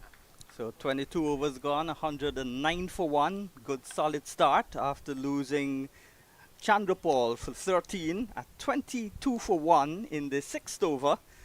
These two have been together since then. Yeah, Chandrapal was the man who was in good form. Made 49 in his first game against the Windward Islands Volcanoes at the Brian Lara Cricket Academy. And he looked good in the early parts of his innings. It didn't last long. Played a poor shot. But what's going on with him, Sean? He got the most runs in the GCB 50 over inter-county tournament, which was used to select this team. Gone are the days when there will be trial matches after the inter-county. Here is Govaya, again bowls, and that's hit into the air, and that's gone towards backward square, and it's going to go close to the boundary and into the boundary for 4. So not a convincing shot as he would have liked, but it got him his 50. Nandu goes now to 52 from 6 the balls, and this is a pleasing knock from Nandu, who's been sedate in the previous innings he played in a partnership of 80 from 26 with Chandrapal, 26 overs.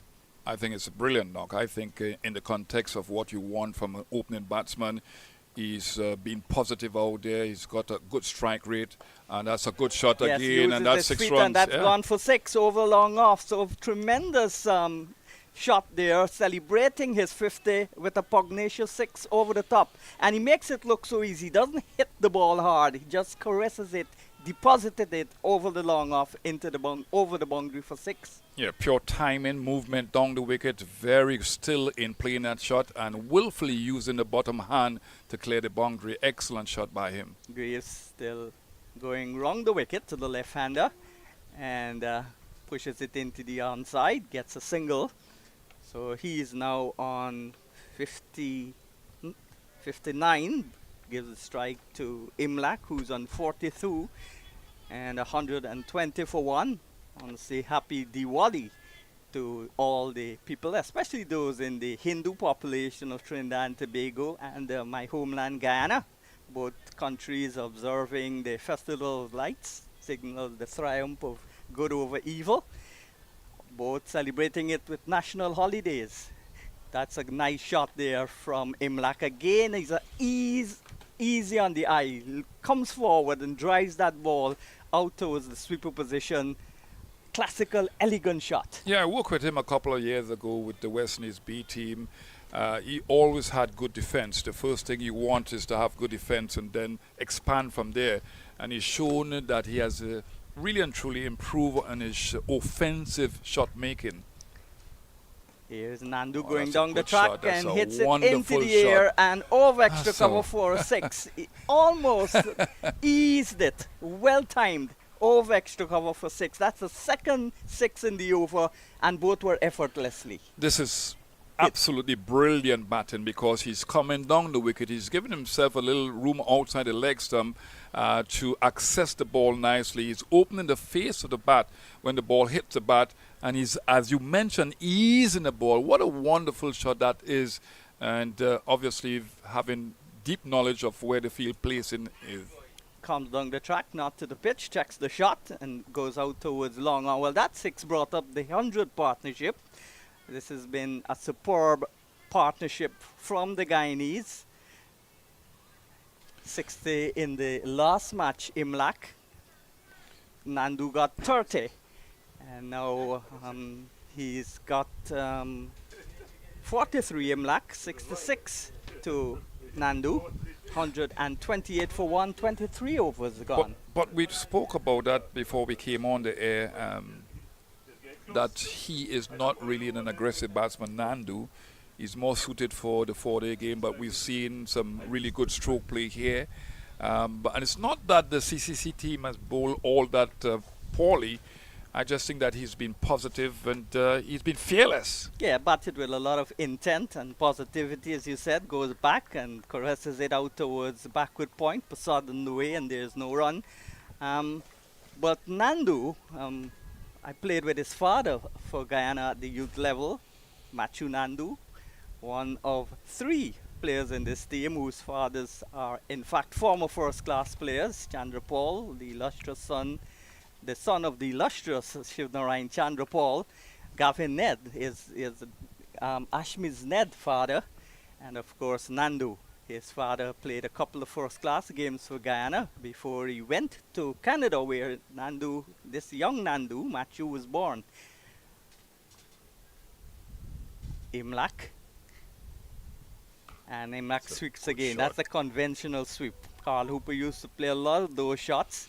And down towards backward square. The return comes in, so the batsman comes back for 2. And this is a very, very good partnership. Ominous one so far in sweltering heat here for the CCC team, 129 for 1. Yeah, you're looking at the sweep shots that he's played. That ball was pitched outside the off stump, and he's played it in front of square. It's the safest sweep shot to play. He's played some fine, so he's been really embracing and accommodating the lines quite well. And they say you must play his ball on his merit, and he has done that. Yes, and they say you play the sweep shot not on length, but on line.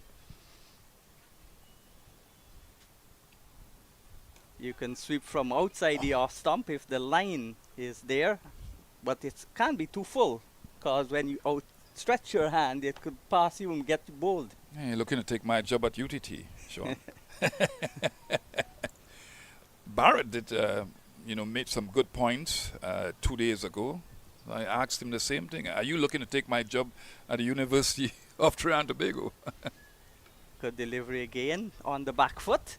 Spins a little, not much prodigious turn as we would have expected on a track like this. But as the over is completed, 24 overs completed, 131 for 1. What's your thoughts on the pitch and the ground? It was a bit slow. It was spongy when we came. There were lots of water on the outfield to the north of the ground. And one 190 minutes was lost, 45 overs the game was reduced to, and now it started. You wouldn't know if you now came to the ground, bright sunshine, very hot. You Yeah. wouldn't know that rain fell this morning. Yeah, the thing about it, this is a very good drying ground, and obviously the conditions here, the atmospheric conditions have led to the ground being dried very quickly. Now, the thing about the pitch, I don't think it's going to change during the course of the day, because this is a very good pitch. It might keep a little lower, it might fluctuate and bounce, but what we've seen 2 days ago, this is a far better cricket pitch, and that's why we've seen the proficiency of 2 batsmen being able to play their shots with some degree of intelligence. Ashkar Prasad, the left-arm spinner from Guyana, he is from the West Demerara. In fact, he's the nephew of Rabindranath Seeram, who played for Guyana in the late 80s, early 90s. Played a lot of cricket here too, Rabindranath Seeram. So he's primarily a batting all-rounder. Bowls left-handed and bats left-handed. You don't usually see that. One is the left-handed bowler and then bats right-handed or vice versa. But he's doing both with the same hand. Number 7 on his back. Ashkar Prasad injured his back a little bit in the first match when he got 2 wickets. Looking for more wickets. The physio was telling me this morning that he's okay. Well, I was told, Sean, that it wasn't an injury to his back, it was cramps to his belly because he didn't eat on time. At this level, you need to understand, what to do before the game, the type of meals to have, how much water to take, because it's hot, humid conditions. And you really don't want a player at this level. I mean, you can accept it at the primary school level, but you have to be a student of the game, and you have to know the nutritional side that will make you more productive and a better player out there. Yeah, good afternoon to Kelly Kunja. She is the CCC physio. She's also from Ghana. He is from Annandale on the east coast of Demerara. This is punched away into the onside straight bat and gets an easy single. So good rotation in the strike also, since these two have joined forces. So the strike is back with the left-handed Nandu. That ball kept low. It was a quicker delivery, skidded on, but he was equal to the task. Quick bend of the knees as he put the bat down to make contact with the ball.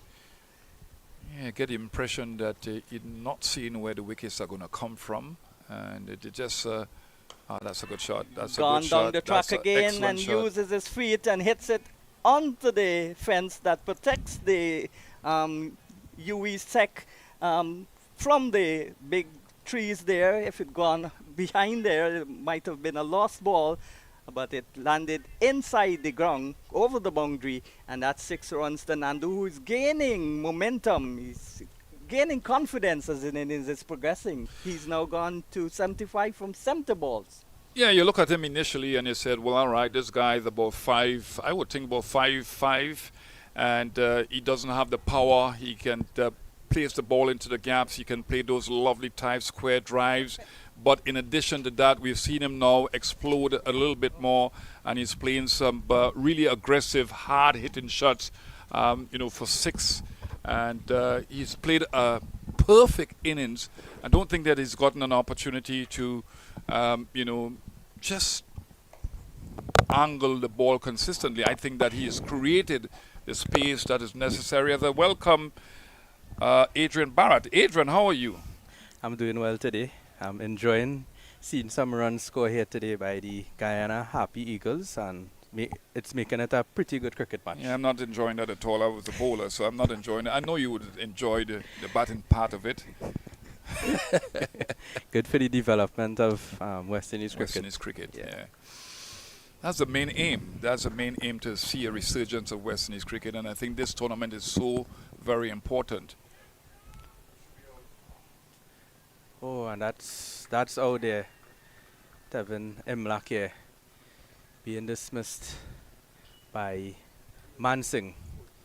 Yeah, the thing with him is that was a flight delivery from Mansing, and why not Kevin Emlak? Perhaps again slightly getting outside the line of the leg some to give himself some room to access the ball, but he didn't get to the pitch of the ball and presented an easy catch. So not at the time to lose a wicket, but Kevin Emlak would have been disappointed with that. He was looking to be a little bit more aggressive. We saw it from the other end from Matthew Nandu, and the captain was looking to maybe look at that example and do the same, but not a point in time that you want for a wicket to fall 145 for two, with a lot of batting to come. So it's now you have to have a batsman restart in the innings.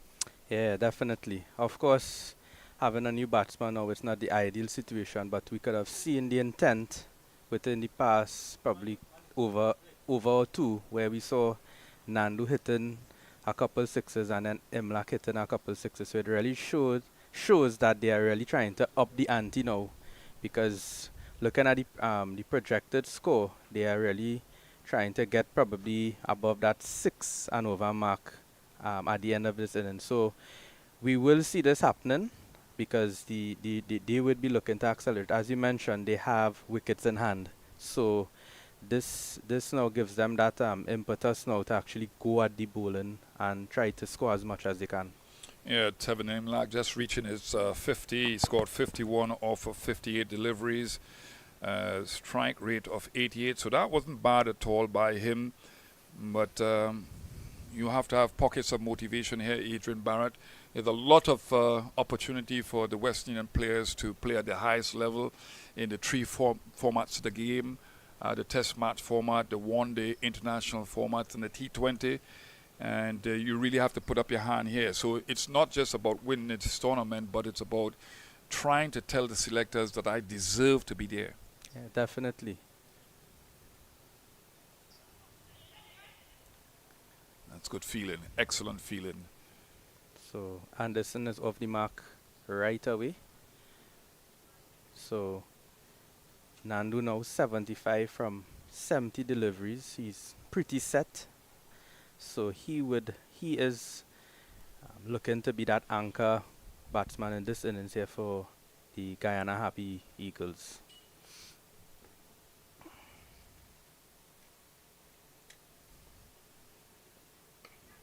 That's well played in the gap again, playing it in front of square to get that one run.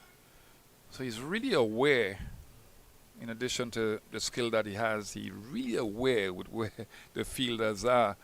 And you look at the great Brian Lara, these kind of batsmen. Even Jeffrey Dujon had that ability to be aware of what's going on out there. Game awareness skill, they call it, Adrian Barrett. Of course, knowing where your fielders are is very important, and some of the great batsmen will have that peripheral vision where they would be looking at the bowler, but they are aware of even the fielders behind their back, and they could actually have a mental picture of the field right around them. Excellent point. That's a good shot, but straight to the fielder at that backward point position. So At the end of go ahead. at the end of the 26 overs, 147 for 2. Yeah, this is not bad at all. What the CCC team has to do now is to maintain that type of pressure and bowl dot balls. I call it as the coach dot bowling, and try to get wickets from just being consistent on that middle stump line. Now Nandu, the other thing about Nandu is that he has excellent. Ruskin Mark is saying something. Adrian Barrett, you want to comment on that? I can say that, you know.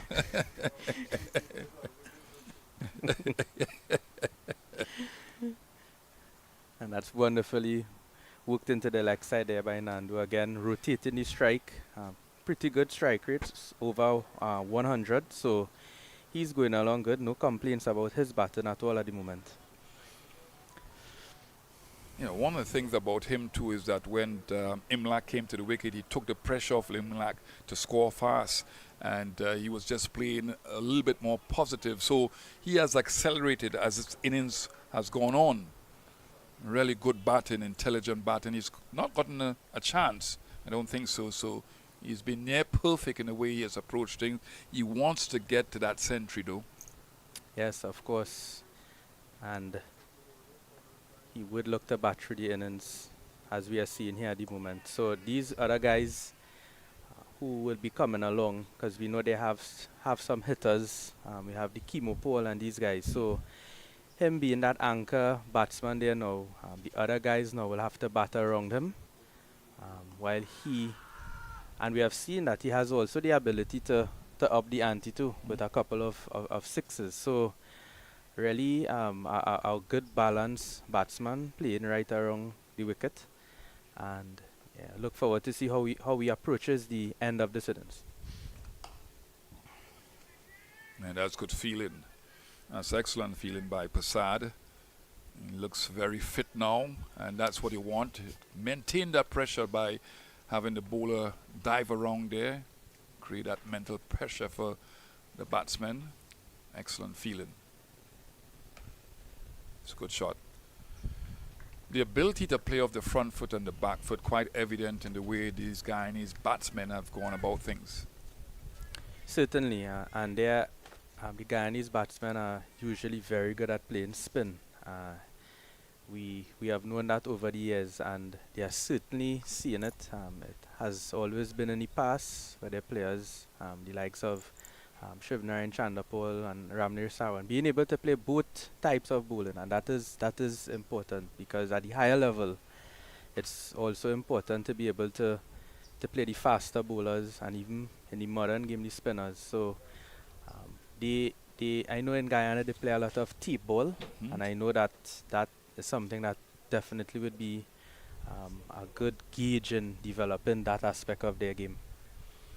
It's a fair point, an excellent point. Yeah, I said it before, and we had a discussion before the game started, when we waited for the game to start, about playing on matting surfaces at a very early age. The Brian Lara's, the Gordon Greenwich's, most honorable Dr. Desmond Haynes, they all played on matting surfaces, and it seemed to create a different bounce. That's an excellent shot. That's an excellent sweep shot, playing with the angle and playing fine enough to beat the man at that mid-wicket area. So excellent shot. And this is good to see from a new batsman just coming in. Anderson playing that wonderful sweep shot. Yeah, as you mentioned, he just came into bat, and to be able to play that shot so easily, it really shows you two things. He's paying attention to what was happening, Kevlon Anderson, and he's also really also taking the attack and continuing the momentum that it had before. That's a good point again, Adrian, because a lot of times when things are happening very good for your team, players in the dressing room can relax, but he's paying attention, or he paid attention when he was in the dressing room, so he could use that type of sweep shot. Good skills being shown by him. Coming on the front foot again, a little uppishly, playing that shot, and not really getting to the pitch, but sometimes he looks like he plays with hard hands. Yes. Oh, yeah. And we see Mansingh, they're flighting the ball really well too. So I guess that variation in pace too would also be important for Mansingh to always have the batsman thinking. Yeah, conditions here really nice now. Not a lot of people here here watching. Are you watching the guys with the food? You're watching the guys with the food, Asian. You have not changed over the years. Yeah. Well, I have no choice. I'm in my 30s now, so you know you have to look at what you eat, and you need to exercise more. So. Yeah. What do you say about me then? I'm in my 60s.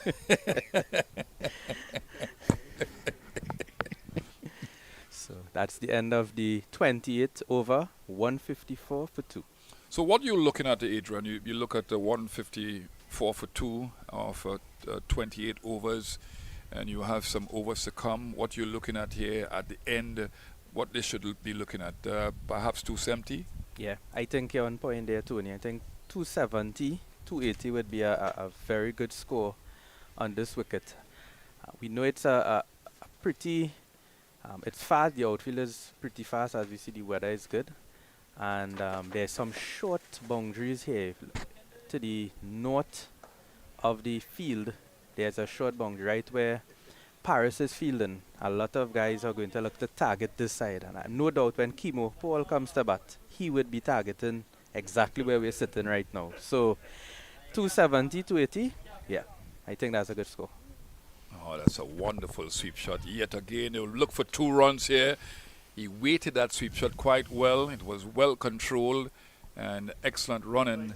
Nandu has shown his fitness level. It's hot out there, but he's really not slowed down between the sticks. He's run well with his captain now. He's doing the same thing with Anderson. Excellent running between the wickets. Of course.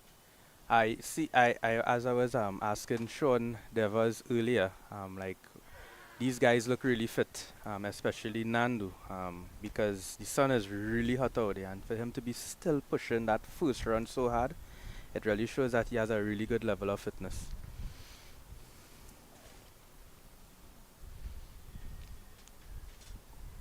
It's well played again. So good defensive shot, saying, listen, I'm here to stay. Showing a maker of the bat. Excellent batting. Looks a good player, Anderson. Definitely batting at number 4. You know that is a sacred position in any I like how you put it. batting lineup. Position. That's an excellent shot. Excellent shot. He likes the sweep shot. It was a bit uppishly, but away from the fieldsman, getting 2 runs again. So he has that ability to manipulate the ball into the gaps. He's played the sweep shot quite well.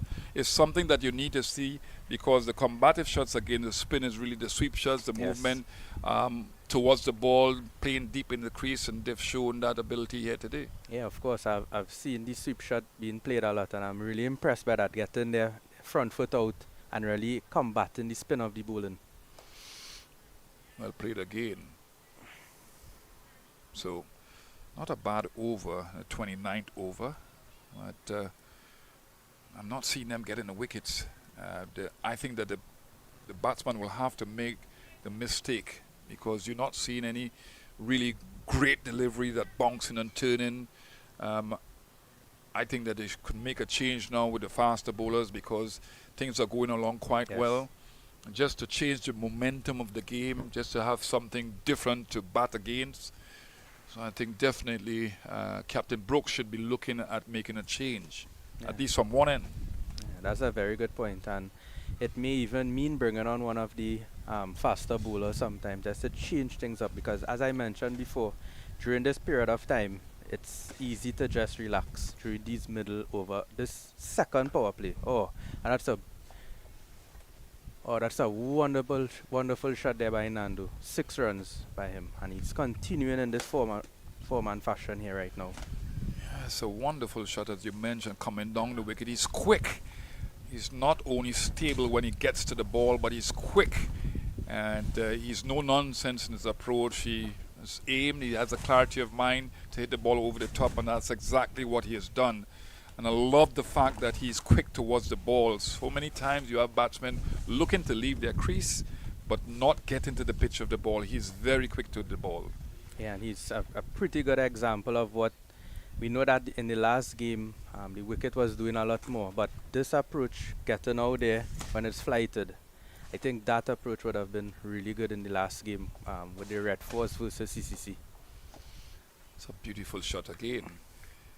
So he has played aerially, and he's played on the ground. He's played all the shots you can think about. He's been good in defense. He's been risky, the ability to put the ball in the gaps. He's been aggressive. He's been powerful. He's been everything out there. Yeah, full. He's hit the ball right around the wagon wheel. And he's out. Kevin Anderson is out. Yeah, again, not getting to the pitch of the ball. It's a similar type shot that Imlach has played. It was a flight to delivery, and hit it inside out, but not with the power, not with the distance that he would have hoped. And remember, if you don't get to the pitch of the ball and the breeze is blowing away from you, maybe you're not going to hit the ball in the middle of the bat most times. And that presented an easy catch. So a good wicket for the CCC team to get now, because Anderson looked the part. Yeah, definitely. Yeah, he didn't get to the pitch of that delivery. And when you just come into the wicket, it really takes a lot to really leave your crease. And, we're seeing it from Nandu, who is batted 74 balls. It's a bit easier to do that. So, really, in that in between mind of really being able to get out to the pitch of the delivery, we see that he paid the price there because he wasn't actually to the pitch. Well, we'll take a break now and we'll resume after. It's a water break, so players are refreshing themselves. And we'll have Sean join you, Adrian, after the break.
Yeah, well, welcome back to the UE Spec here in East Trinidad, where we've seen the demise of three Guyana batters, Chandra Paul, Imlak, and Savory.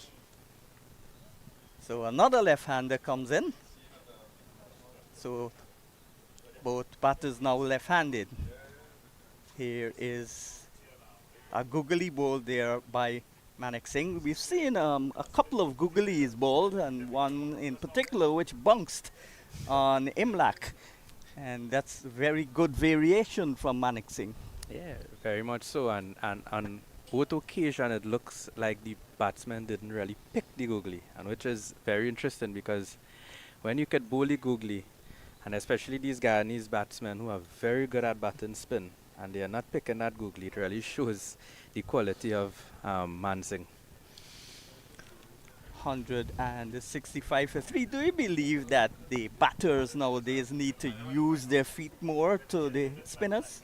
Of course, especially in the 50 over format, because what happens is that when we look at what's happening here, the bowlers are actually flighting the ball a bit more. So the batsmen actually have that opportunity where they could get out. And what that does, it really upsets the way the bowler finds his length and also his line, because now when you, as a batsman, when you get out there, and we see it with Nandu, you have the possibility now of the ball being pitched back now, and you could get an easy square cut or a pull shot. So 15 overs to go, 165 for 3. Match, in case you just joined us, hour and a half delay, meaning the match has been reduced from 50 overs to 45.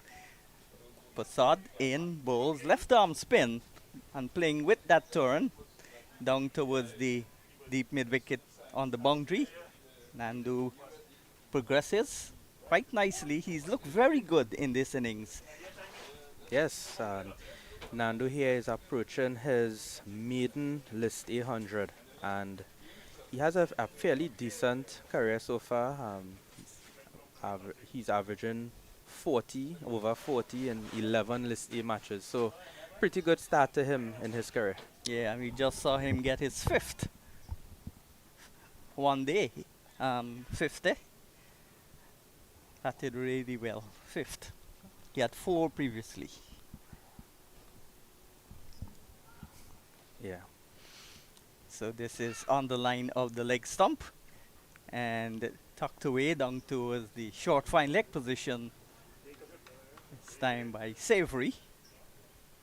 Good. Savory, the one of two wicket keepers in the Guyana side, Imlak and Savory. Savory can also wicket keep. So back of a length delivery, turning slowly into the left-hander, and Nandu just strokes it down towards the long off position. Gets an easy single, again rotation in the strike. Would have been much harder for Passad if there were a left-hand right-hand combination, but he's got to keep his line because there's 2 left-handers. Batting makes it easier for the bowler and the fielder. Don't have to change positions for left-hander, right-hander combination. This is outside the line of the leg stump and played it easily into the onside. So singles coming off the over. Yes, we've seen 2 runs here off the over so far, so the over is a pretty good over in the context of things. Done a good job with the ball for the CCC. Again, another single, this time from Nandu as he works it away into the onside. Closing in now on what would have been his, or what could be his maiden list 800. As the over comes to an end at the end of it, 31 overs gone, 170 for 3. Very sweltering heat here at the UE Spec. And what do you think of the pitch so far and the decision to bat by Guyana? Yeah, I think it's a really good decision because knowing that the pitch, from looking at the previous game, no doubt in their mind they would consider that there will be some spin at the back end of the innings, but knowing that it's a totally different pitch that they're playing on, it still would be a good decision to bat because they could post a heavy total. Maybe 270 they would be looking at now, 280, and that would have a very good psychological advantage on the CCC batters. Short delivery there from Manik Singh. Could have done a bit better with that. Turned it off his hip, straight towards the backward square. It was short enough for him to pull. There's a man on the deep mid-wicket boundary. Short backward square. A man at long on. So on the line of the off-stump this time, out towards extra cover. Ashkaya Prasad in the way. 170 for the loss of 3 wickets. The last time these teams played here would have been last year when the match was rained out, no result. I think the CCC had 85 for 5, chasing 175. They batted only 15 overs. Once there's no 20 overs completed and the rain comes down, it's a no result. And also in that innings, Imlak got 80 for Guyana. So he's been a consistent performer for Guyana at both regional 4-day and 1-day levels. Last time they played here in the 4-day competition, he also got a half century. Imlak. So he's an all formats player. Mansingh, the right arm leg spinner, bowls short. And Nandu, a short man, is on top of it, hits it down towards the sweeper position and can get only a single. So he's closing in on his 100. I think his previous highest score was 80. So he's 89 now. from 81 balls, so fantastic strike rate also, showing good intent, usually a bit on the slow side. Again, the over comes to an end. At the end of the over was 173 for 3. Yes, as you were mentioning with Imlak, I'm looking at his first-class career, 22 matches, averaging 32, 3 centuries, 6 half-centuries. So he's a decent player, seeing that he had some 3 centuries there, and then, well, in the list, he's yet to have his first half-century. So 27 years, still pretty young in the scheme of the modern day game. And he's So, only 27 yesterday. yesterday. Yeah, 366 days. 336 days, yeah.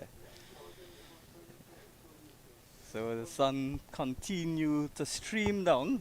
White cottonwool clouds floating lazily over the Sir Frank Worrell Memorial Ground here at UWI. Yes, he was 27 yesterday. I don't know how they got that, because his birthday was yesterday. Yeah, it's probably not updated Yeah. online. Yeah, they have him as 27 years, 336 days on Cricket Info. So Nandu, his father is from the county of Berbice, the second largest county in Guyana, but he plays for Demerara. Actually, was born in Canada. His father was born in Guyana, played at the under 19 and a couple of first class matches. Arju Nandu. Forward comes young Nandu, Matthew, his son, plays it into the onside. This is a well calculated innings also from Nandu. It's not been swashbuckling, it's not gone firing from the ball one. He's calculated the innings, he's hit the bad balls for fours, he's used his feet and hit the ball over the top for sixes. And this has really been a tremendous knock from Nandu. In stark contrast, oh my dear, that one spun. Beat the left-hander. Most off-spinners love bowling to left-handers. But I don't believe that the matchups, overemphasize the matchups, because a good bowler can bowl to any batter, left-hander or right-hander. This is played out towards the long-on position, another single. Yeah, and that's a good point, yeah. And as a good bowler, you would be able to adjust your angles. You look at some players like Akil Hussain, who opens the bowling for the West Indies team in the shorter format, and you see that what he does is that he adjusts his angle, and he's able to bowl at both right-hand and left-hand batsmen. Too short, too wide, a bit of spin, and Nandu punches it off the back foot. Well, that's savory, and he gets another single. So Govaya, the off spinner, in his 7th over, has got 1 for 6 so far. He's in his 4th over, 1 for 6 so far. Go via bowling from the northern end to these two left-handers, which makes it a bit more difficult if the batsmen have to hit against the breeze on the leg side. So in order for these batsmen to have a good chance, they would need to hit it over long off or deep cover. Yeah, the breeze is blowing from east to west. A very strong breeze also. Forward he comes, good delivery. Held back and pushed it with the turn, square into the offside, playing it with the away turn, and the over comes to an end. So 176 for 3. Savory in the infancy of his innings. He's on 4 from 11 balls and 91 from 83. A strike rate of over 100. Yeah, that's where you want to be in this version of the game, because you really don't want the pressure to be on you as a batsman. You want to be on top of the balls, and Nandu has really shown that today. So I don't think at any point in time he looked like he was under any pressure or any bowler had him in any problems. I think this is the best I've seen him bat in a long time. Machu Nandu, former West Indies under-19 player. Talking about the West Indies under-19, the coach of the CCC team, Pedro Collins, has the best bowling figures in regional one-day cricket, as Greaves comes from the southern end of the ground and bowls and gets a single pushed out towards the long off position. So again, rotation in the strike. He's got 7 for 12, and that came against your team, the West Indies under 19 in 2007, just before the 2008 World Cup. West Indies under 19 bowled out for 18, which remains the lowest score ever. Yeah. Luckily for you, you were not in the team. No, I think I was injured or something, but and that's hit around the corner there. Should be 2 runs. And even though Nandu. this outfield is spongy, it's kind of fast. Yeah, because there's a really big turtle incline, back yeah. on this ground, and most players or fans who would have come here to the western side of the pitch, there's a very sharp incline going down, so it really helps the batsman. You just have to time the ball and it goes so far. And that game was played in the East Borbies area, a ground called Blairmont. Yeah. And the team was captained by Stephen Jacobs, who's now gone into politics. Yeah, that And then Shamar Brooks took over the captaincy when you guys went to Malaysia. yeah, that game lasted for about an hour. 50 overs match lasted an hour, and there was no rain delay. No. I've never seen anything And like then it. they played a T20 match Yeah. to satisfy the fans. Yeah, the fans were really At upset. short and cut away. Good shot down towards the backward point. Good movement to his right on the boundary. And prevents the ball from going into the boundary, but allows the batters to come through for 2. So easy batting here. Not a totally batting friendly pitch, Yeah. but the CCC bowlers have had to work very hard. Greaves. Again a single down towards long on, so easy singles coming. 183 now. Nandu moves on to 96 from 88. What total do you see the Guyanese getting from this point? Well, with the amount of wickets in hand, I would look at around 270 should be the mark that they should be looking at. So 11 overs to go, 183 for 3. Nandu is well set. He's on 96 from 88 balls. And with him is Savory, who's just come in. He's faced 13 balls. No big pressure on any of the batsmen so far. Chandrapal was first to go. Caught off the bowling of Gavai for 13, 24 balls, 2 fours, 22 for 1. And then a 123 run partnership for the second wicket between Imlak and Nandu before Imlak was caught at long off the bowling of Mansingh for 50. 51 in fact, 145 for 2. And then 10 runs after Kevin Anderson, who came out playing a lot of sweep shots. He got to 11. Then he was dismissed also by Manik Singh, who's got 2 wickets so far. Gavai's got the other one. Again, good shot. Maybe look to hit it a lot straighter than it intendedly went. Went down towards the deep mid-wicket position, maybe hitting it between the gap between mid-wicket and long on. So Savory gets a single with that shot. And Gavaya comes in, bowls again. And they look for a single. It's not there, as the ball is played out towards the man at backward point, playing it with the spin. Bowling around the wicket to the left-hander, the off-spinner.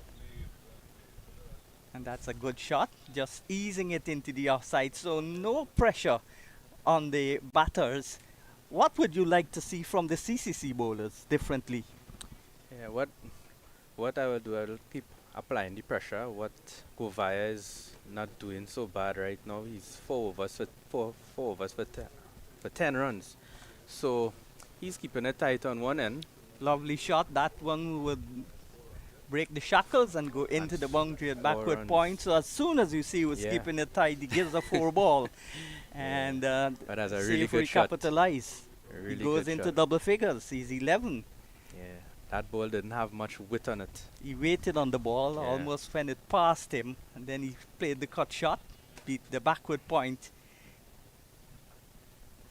Really good shot there by Savory. Govaya didn't offer much width there and was able to latch onto that, giving himself enough room and hitting it behind point. Excellent shot by him. Yeah, there's a slip in place because he's spinning the ball away from the left-hander, but this time he goes into the leg stump and tucked away into the onside for an easy single as the over comes to an end. At the end of it, 190 for 3. 35 overs gone, so 10 overs left and 190 for 3. And lots of wickets to come. In fact, 7 batters in the hut. So good position here in Guyana. Yeah, I think that they are definitely hitting their targets at the moment. So we will be looking at something over 260 in this innings once the Guyanese Yes, and batsmen they've bat got accordingly. batters like Kimo Paul, Ali Mohammed, Pomal, Sinclair, all good hitters Yeah. of the cricket ball to come. Yeah, I saw Kimo Paul hit some really big sixes in that game in Brian Lara Academy. Some really, really big hits. So I wouldn't be shocked that he gets so fair, especially to the short boundary here on the northern side of the ground. Graves, the off spinner, continues. Nice use of the feet there from Savory as he gives the strike now to Nandu, gets a single. Good use of the feet. We were talking about most Caribbean batsmen don't really use their feet, and that's because of the way the spinners bowl. They bowl darts. They bowl too quick and too fast and too flat. So no problem in playing them off the back foot, playing through the line. And when a bowler bowls too fast, you can hit him through the line and score easier than if you have to wait on the ball to come. Ball is above your eye line. Gives you a two-minded shot, if to go, if to don't go. And that would cause you problems. Why do you think the young bowlers, most of the young bowlers, don't flight the ball? Even in 50-over cricket, you can flight the ball. In 2020 cricket is different. Well, I would believe that obviously the T20 version will play a part in that because we're used to we play a lot more T20 Yeah. cricket nowadays. So our bowlers are bowling where batsmen are always coming at them, and to keep it tight, it usually calls for bowling at a much quicker pace. Is there much? That's an indigenous shot, and that's a good attempt. Boxed it up and couldn't hold on to the rebound. That's Ashkir Prasad there at backward point. Yeah. So a chance there for Savory. Yeah. So Matthew Nando is 1 run away from his maiden list A century. So Greaves bowls to Nandu. Nandu is forward, drives out towards long off and gets the 100. So his first ever 100 at this level. It's come from 94 balls with 4 fours and 5 sixes. And this is a total revelation from young Nandu. The sixes, in fact, is the total revelation because he's used to batting sedately. He's picking the gaps and hitting balls on the ground. This innings, wonderful. 6 sixes, 5 sixes, and 4 fours. Fantastic knock by the Guyanese left-hander. Yes, well played to Matthew Nandu. I really enjoyed watching his innings. It was a well-balanced innings with singles, twos, fours, and sixes. So with a strike rate of over 100. So he has really been the foundation for this innings, the anchor, and he is certainly playing his role. I'm not sure what particular role he has in this team, but definitely today he's playing that anchor role for the Guyana Happy Eagles. And if he can bat out the innings, how many runs do you think he'll end up with? Well, at this position, he can easily score 150 runs if he continues in this fashion, which would be a really big 100 in this format. Yeah, well, only 4 batsmen, I think, have gotten scores of over 150 in this format. Of course, Johnson Charles, who scored 177 against Trinidad and Tobago in Tobago. He's got the highest score. Yeah, that I'm pretty sure that was at Shore Park Yeah, in Tobago. Yeah, it's pretty small outfield. yeah. Yeah, I remember playing there a bit. That's a lovely shot. Inside out, over extra cover. And that's gone for 4. So he's already stepping on the gas, Matthew Nandu. Yes. He's gone to 104 now from 95 balls. Yeah, definitely targeting that short side of the field, which is to the northern end, to the deep extra cover region. So we know that with that strong breeze, he would be looking to go over the covers here now. So let's see if Govaya would adjust his line. In the last 5 matches, Guyana have won 3.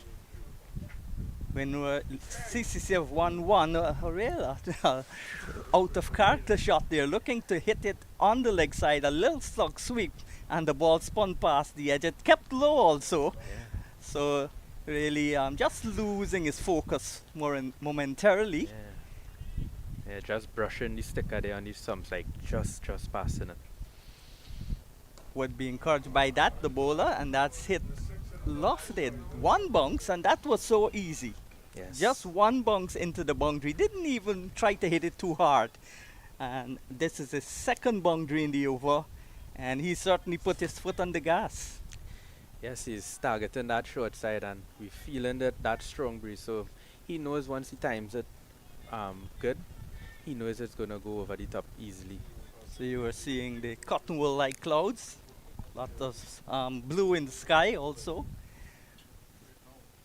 So ideal conditions for batting 3rd boundary in the over. On the back foot this time. The first 2 were drives. This one was a audacious cut. And he's on a roll. Excellent shot there by Nandu, and that's the thing, when you take the attack to the bowler, to the flight to delivery, he has no choice but to pull back the length, and we see here capitalizing that, hitting it behind point for 4. Excellent batting by Nandu. From 1 for 10 in 4 overs, he's gone to 1 for 28 now.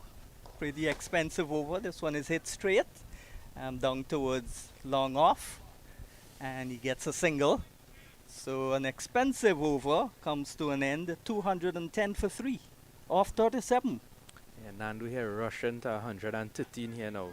So I know that he will be looking to go at it because he's the most set batsman here.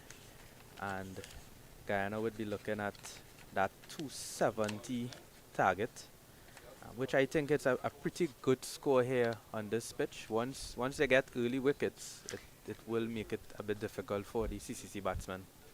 Because even though the Guyanese batters are making this look like a flat pitch, it's got some bounce, it's got some turn, the odd ball is keeping low, so it will be a difficult chase if Guyana gets anything above 170, 180 for the CCC batters, who in fact, the CCC team has 1 title.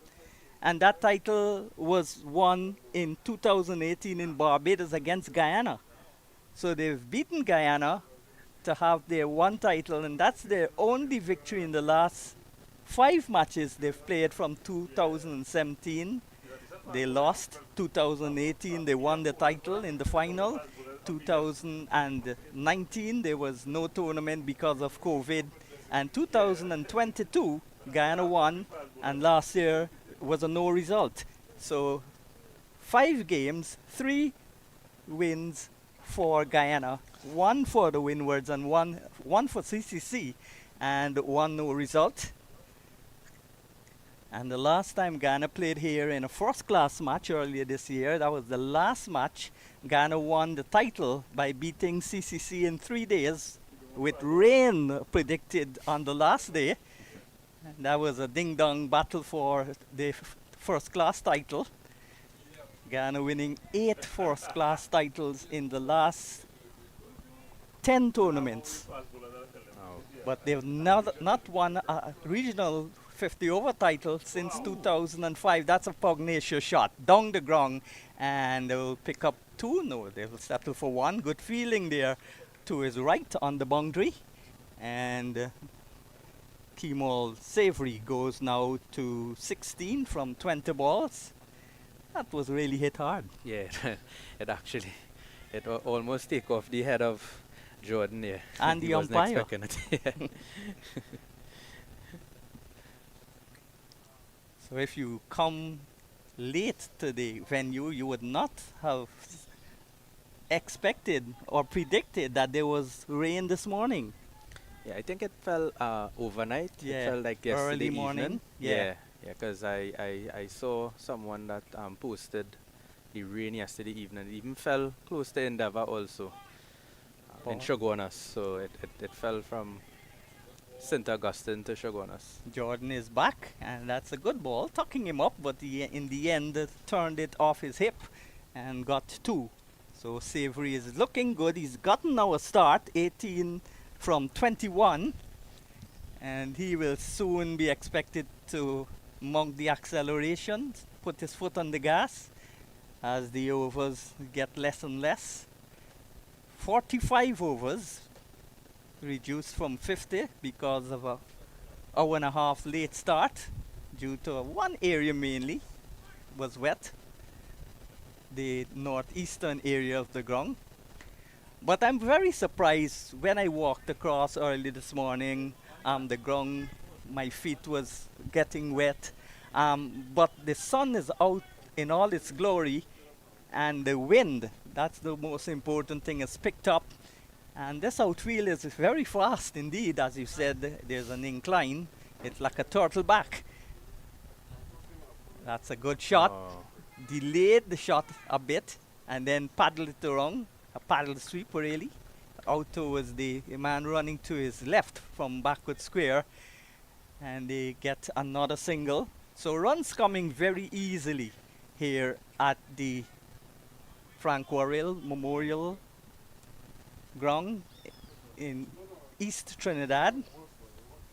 Frank Worrell, the former West Indies captain, rated as one of the better West Indies captains. This is pulled away, but didn't place it. Hit it straight out towards deep mid-wicket. Had to settle for 1, and the total going up now to 20. The total going up now to 216. Kemal Savory's on 20. Gives the strike back to Nandu. When Worrell captained the West Indies team in Australia, he lost 5-1, and there was a motorcade for the West Indies team. Shows how much respect the Australians had for the West Indies. And then from 1980 in New Zealand, that's the last loss for the West Indies in 15 years. 217 for 3, 38 overs gone. So just a few overs left, but enough.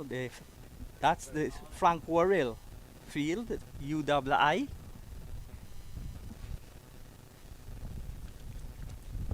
We take Ruskin Mark will replace me. You will stay, Barrett.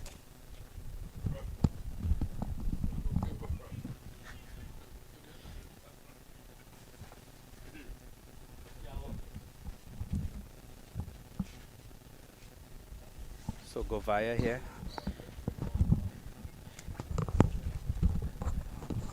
continues here from the northern end. So, and he bowls to Nandu, who is on 116 off 102 balls, striking at over 100. It really has been a good innings from him from the very beginning. And you know, when you put this into perspective, is the fact that, remember, he didn't face a ball for the first 3 overs of this innings. So he cut out those 3 overs. Well, Yeah, 18 deliveries. Oh. And Nando is bowled by Govaya. At end of a beautiful innings, a well-played innings here by Nando. He would be disappointed by that because it's probably the first time he's a bit cheeky in this innings, trying to paddle it behind square or to short fine leg. And he's dismissed here for 116. 116. Well played to him. What do you think about his innings, Ruskin? Again, from the very beginning, what I was most impressed with him was he took his time to get started. He didn't really just go. Like I said, he had the benefit of staying at the non-strikers end and watch, Chandapal, try to get on with things early. So for the first 3 overs, he didn't face a single ball. And then once Chandapal departed, then he and Imla started to, get into the groove, so to speak.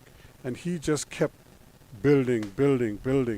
And what was also impressive about him is that he kind of picked his spots. He didn't just go crazy all the time. He targeted certain bowlers and at certain ends. Because if you notice, he did most of his damage from that bottom end. So he kind of went with the breeze a lot of time. Remember that flick shot that went for 6, the first 6 he hit? When we were watching and saying, how did he just, flick it? But he got under it and then just kind of helped it. And the breeze kind of did the rest for him. So Govaya continues here now. Oh, and he's bowled bowled him. Yep. So that's 2 in 2. Oh, so he's on a hat trick now. Yeah, Kevin Sinclair, who batted so well in the last game, has made a first ball duck here.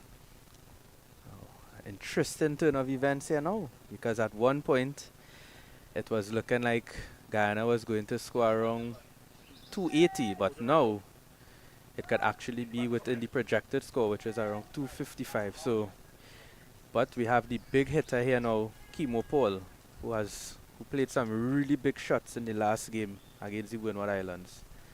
So, would he continue with the same momentum, or would he take some time to play himself in? And we will wait to see what approach he takes here.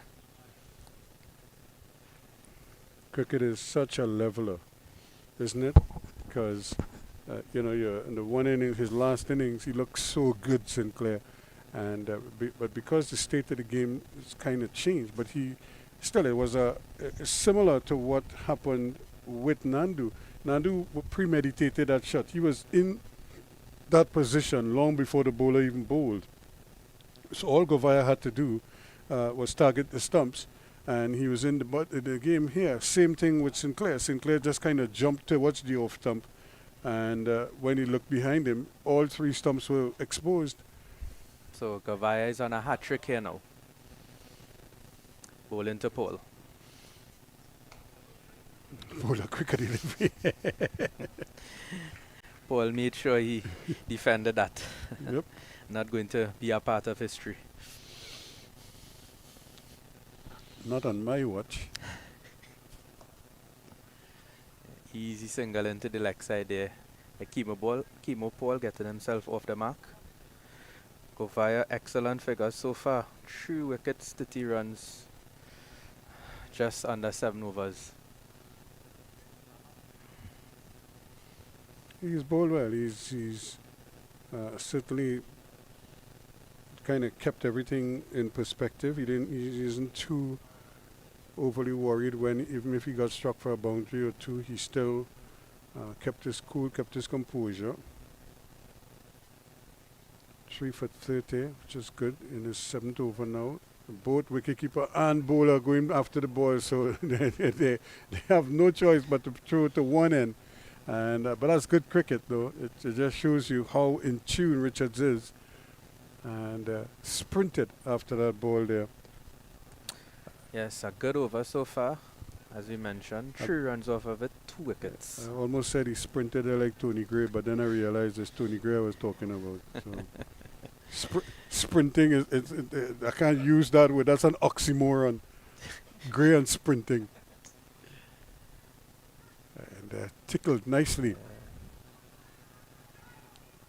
And that's good cricket. That's good fielding, though, because he didn't allow them to come back for the second run there. That's Jordan down there. He just bowled an over and still looked very sprightly in the field. The over ends 221 for 5. Yes, so 6 more overs in this innings. So we are going to see the attack on, but that last over there would have definitely put a spoke in the wheel for the Guyanese team, because they would have been in that very good position to launch and to try to get as much as they can. Maybe try to go at 10 and over. But now with those 2 wickets lost, we will see how that would affect the overall score. Yeah, it makes a difference. What it does too, it puts a little pressure on Kimo Paul to get started. To his credit, or to Guyana's credit, Savary is there. So, and he's set, so he could kick on here now and do the heavy lifting. And that's pulled into the leg side there by Savory. 1 run. No, it's really it's about playing sensible cricket now, to make sure that you achieve what the team goal is, and don't just get carried away that you have to make a shot every ball. What you have to do too is preserve wickets, but at the same time kind of make sure you get value for money with every shot that you play. But every shot doesn't have to be an attempted 6 or something. You don't want to clear defense with every shot.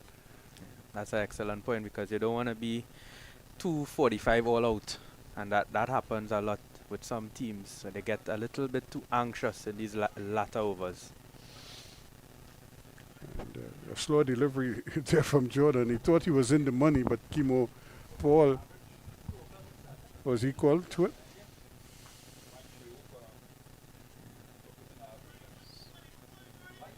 So 223 for 5. Remember, it's 45 overs you're going at, folks, not the full 50. So this is a good score already. And so interesting to see what they eventually end at. But 223 for 5, I'm sure they'll be happy with where they are right now. And that's worked into the leg side. What I've liked about the Guyanese batsmen, they are really running the first run hard. I think that is something that all teams should be looking to do, because when you run the first one hard, any opportunity, any fumble, there's that opportunity now to run a second run, because they run the first one hard.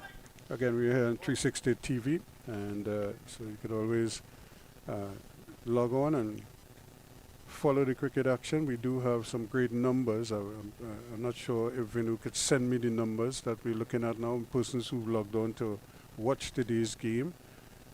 But we've been chalking up some pretty impressive numbers since the tournament started. Yes, I think the last game that we covered here, we had close to 200,000 views. I think yesterday we had a similar number. I know at one point we had 174,000 at one point yesterday. I don't know what the final total was. Oh, that's cracked again. 1 run there to Savory, as he moves on now to 25 from 28 balls. So we're going to start to see the scoring rate. We're really going to see it start to go up soon, or we may see some wickets. Yeah. So it's still in the balance at the moment, folks. Anything could happen here with a loss of wicket.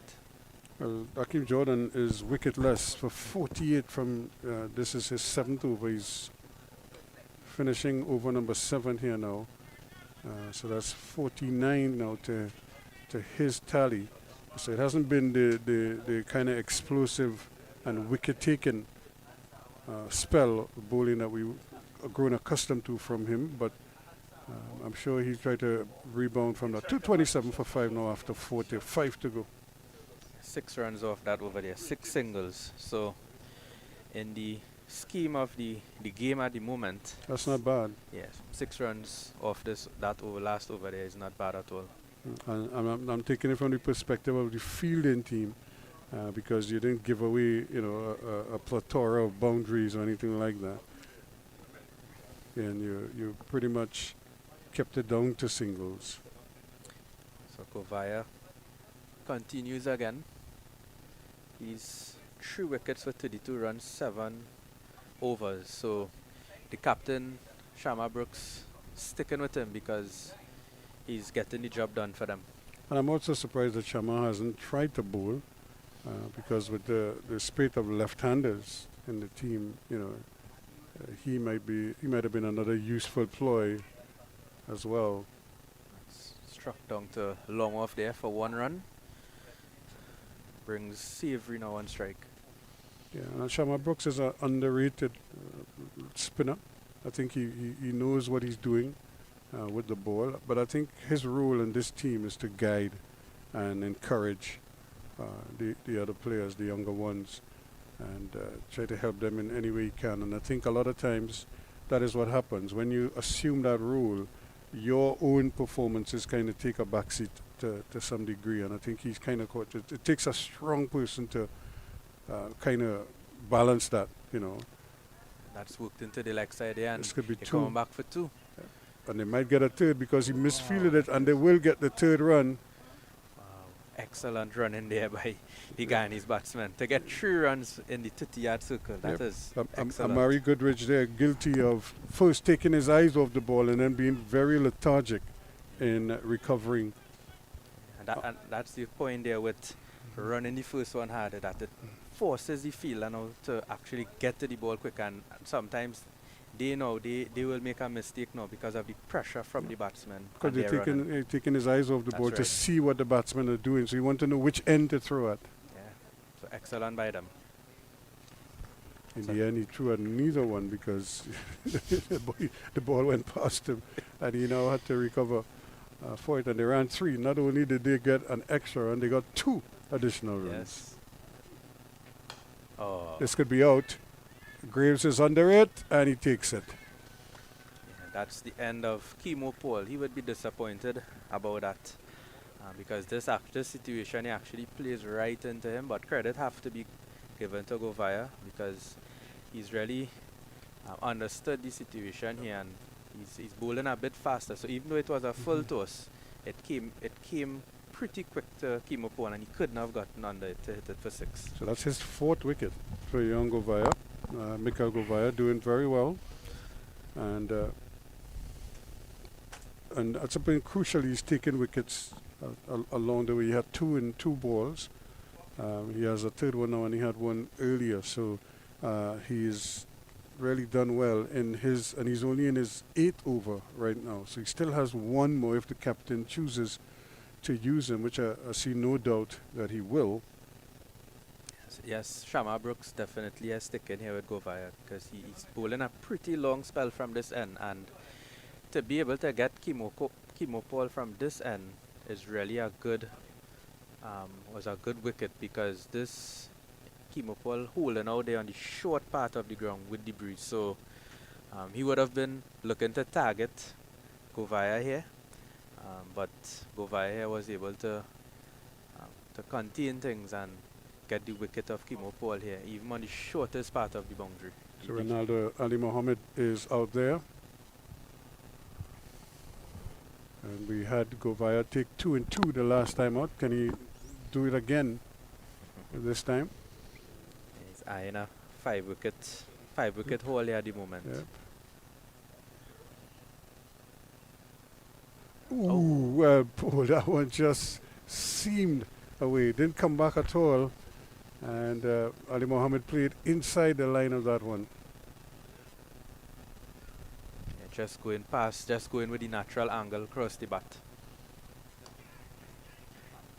That's good bowling, keeping pressure. When you can bowl dot balls at this stage of the innings, they almost count as double at this point in time. 41 overs completed. It's 231 for 6.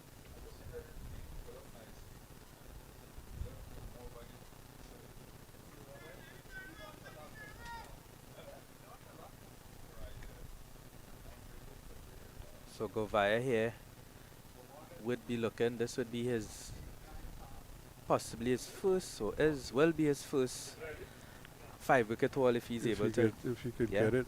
Yeah. But certainly at this level, this is a big achievement for him to pick up 4 wickets.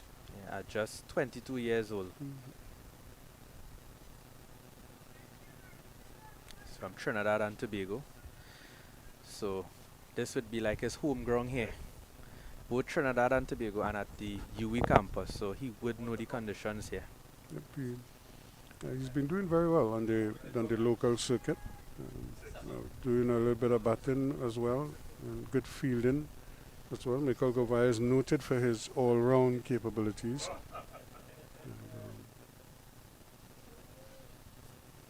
So here's Goodrich, the man who put that misfield there. That's gone a long way, and that's gone beautifully hit for 6 runs. Yeah, good shot there by Savory. Understanding the shorter part of the ground there and targeting his area. Good shot. 6 runs to Savory. It's brilliant, and you could see that it was right there in the slot there, so he just helped it, took advantage of it. Let's see how Goodrich adjusts here now, because this is where the thinking of the game comes into play. And well played, but again, well bowled. He didn't bring it up as he did the one before, so he made that quick adjustment, and he kept the line more to the offside. And credit also to Savory, still able to score a run off of that good delivery. Yeah, because you would have been looking to launch again, only to realize it's not there. So he has to take it. Do you feel protected, Adrian? Yeah, The well, UE police in the house? I feel, where I'm sitting, I feel pretty comfortable. Yeah, Tony Gray is casting a big shadow over everybody here. Speaking of which, it does seem as if the sun is going in behind a cloud for the moment, which is good, makes the conditions nice and comfortable. So it's pushed into the offside there, so Ali there getting off the mark, which would really assist him here in pushing the score further. They would be looking at, what do you think, Ruskin? What score do you think they will be looking at here They now? have another three and a half overs roughly after this, so you're looking at somewhere like 24 balls, 23 balls, 22 balls to go. So I would imagine that they could think of another 50 runs, another 40, 50 runs. Very much so. You know. Very much So you're looking at close to 280, 285 if they don't lose the wickets. That's the critical part here now. Can somebody, put his hand up and prize out a few quick wickets here to pin back the Guyanese at the death? And that is a big ask. We know that for a fact. Yeah, with 3 overs, 4 wickets in hand. So But if you get 2, that might force them into their shell a little bit. Yes. You know.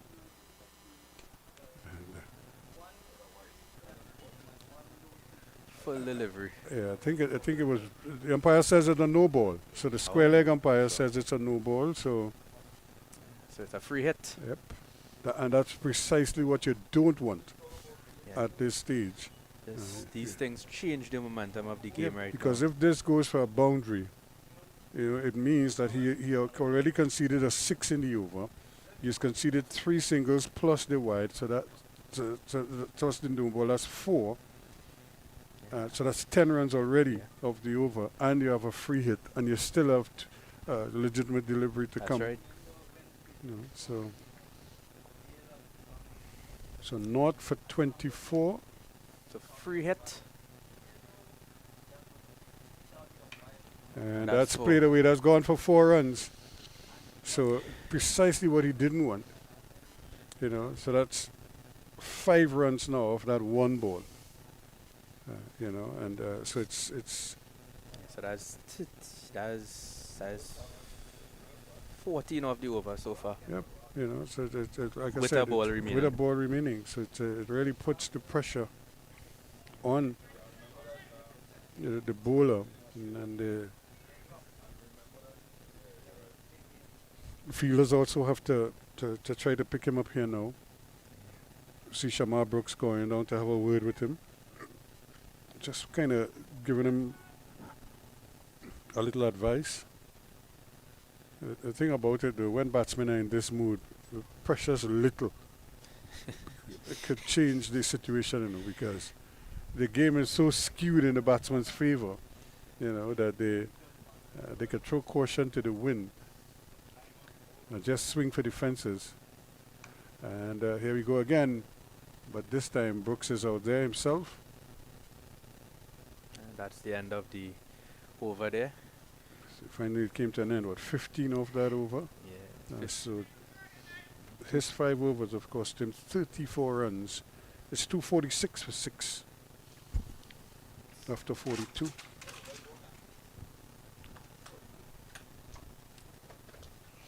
So 3 overs to go, and really any number could play here now. Like I said, because they have the license to just go gung ho, and you know, you get out, you get out. Right now, the idea is just to try to get runs on the board. That's right. As many as possible. They already have a good score. 246 is a massive score, or 42 overs. You know, but I'm sure they'll want to add a couple more quickly. To go via 4 for 36 from his 8 overs. We have one bowler, Graves, bowled out, not for 59 from his 9. As well as Mansing, who are 2 for 45 from his 9. They would look for 2 here, certainly, and they get it very comfortably. Good run in there. Taking a lot of the pace off the ball there. Believe that's Savory. Yeah, not hitting it too hard, and he's eased his way now to 43. Yeah. It's very. Because he had the momentum when he came to the wicket. He was on 22, so he's really kicked on here now, taking charge of proceedings, and hit uppishly, but nicely placed into the gap. Yeah, this time only 1. Yep. So 250 is on the board. 250 for 6 in over number 43, with Ali Mohammed on 2 coming into strike. Savri is up to 44, so he's eyeing a half century, no doubt. 16 balls remaining in this innings, and it may sound like a little, but in these situations, Yep, those are a lot of balls. You could do some serious damage. imagine someone like Andrea Russell or Nicholas Puran coming Yep. in now. Kyron Pollard, you know. 2 overs and you have 30 something runs, and you want to know, well, what's really going on here? You know, how the game has changed. That's 1 to the total there. This is a good over so far. Just 4 runs from 3 deliveries from the first 3. Can he finish off now? This is his final over.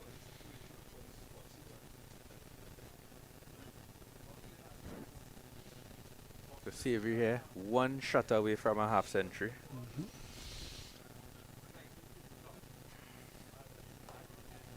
Decides to play it behind square on the offside.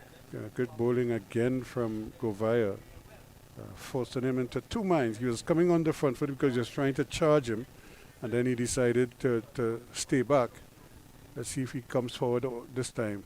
Again, he's on the back foot. He's going to have to hurry, and the return is just a little bit off, but good cricket all round, and a good quick single. But a good return as well, but it unfortunately didn't hit, so he gets the single, but that's all. He goes to 45. Yeah, good over so far, just 5 runs off of it. So let's see if he's able to keep it that way.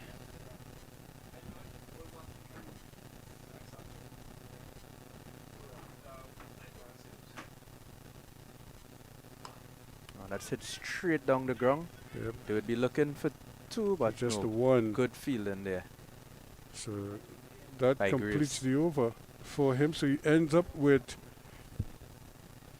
4 for 42 from his 9 overs, which is excellent Yes, for excellent. Govaya. Mikhail Govaya would be very happy with that. In fact, I thought Shamar Brooks would be thrilled about that.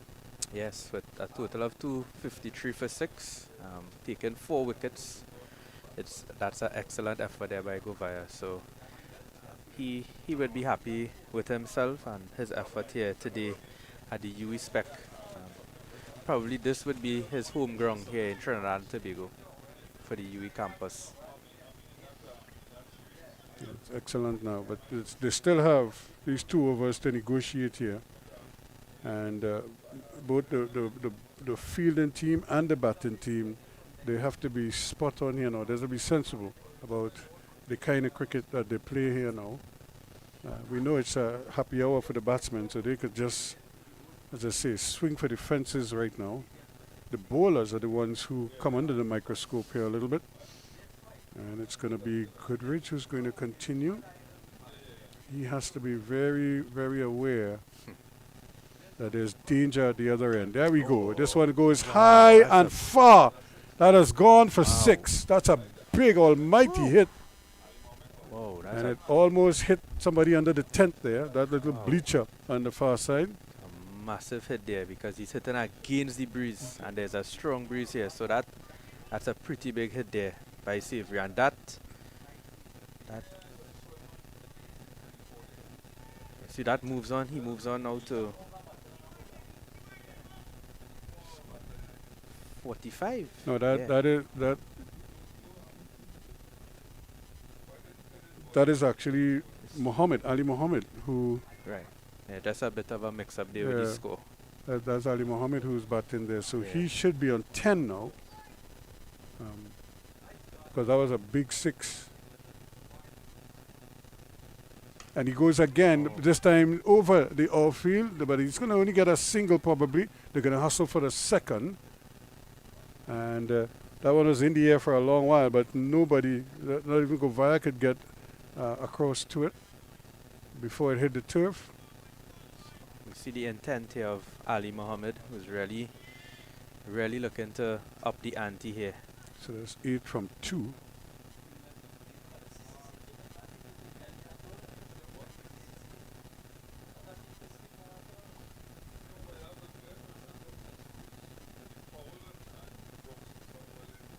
And he went for another one there. He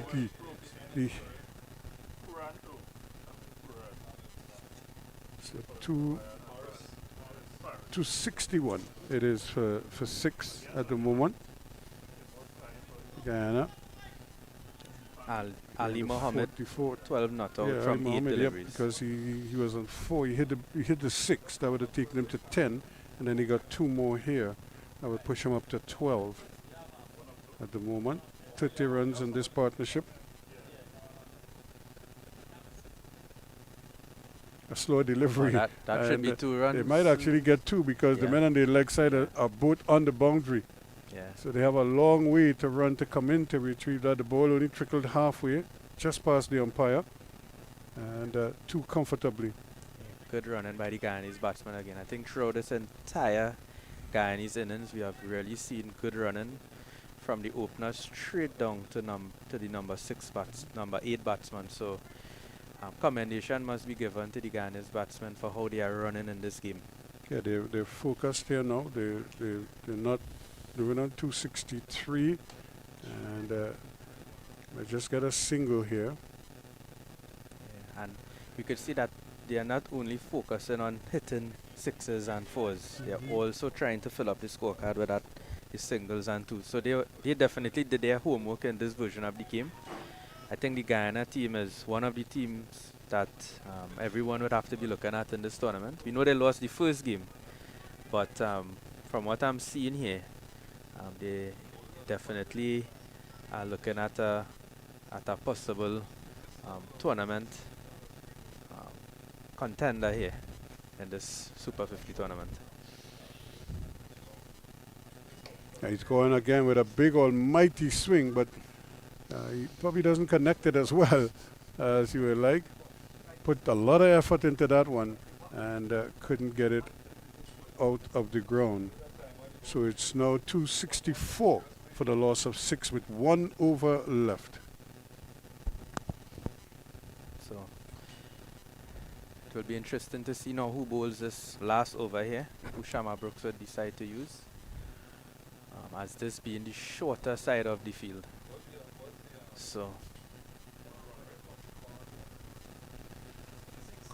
Savary came in, and then they lost the 2 wickets. They lost Nandu at 217, and then they lost Paul, or rather Sinclair at 217, and then they lost Paul at 231. So these two have really down in the dregs here. They've put together a nice little partnership here, and at 34 runs so far, I'm sure they'll be happy with that. they're striking at 6 runs and over, so that's pretty good for this form of the game. And they haven't been separated for the last 3 or 4 overs, so they've done very, very well. It's really showing the depth of the Guyanese batting.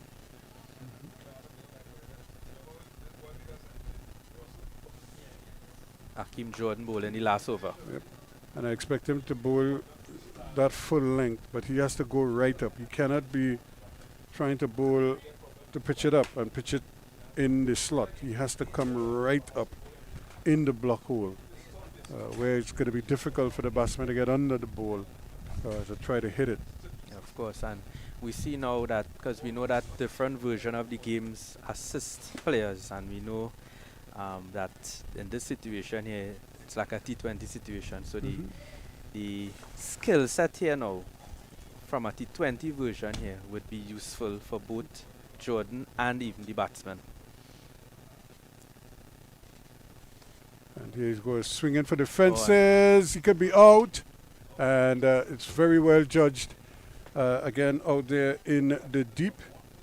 That's the end of Ali Mohammed. 15 runs off 11 deliveries. So he wouldn't be too disappointed about his effort there.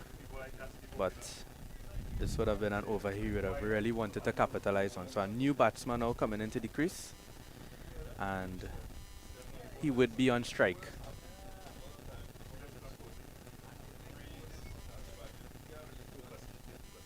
So again, Mansingh taking a good catch out in the deep.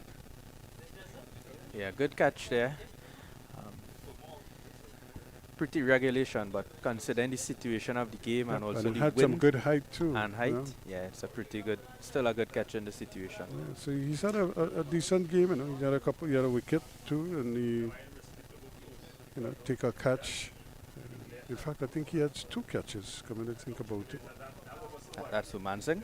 Mansingh had two wickets, 2 wickets for 45 runs. Yeah, 2 for 45. But Yeah. I'm thinking if he had How many catches? he took a catch there, so I think he would have made a good contribution. I'm sure when they coaching staff. This is turning out to be a pretty good over when you consider that they've only picked up 3 runs so far and a wicket, and they've lost a wicket in the process.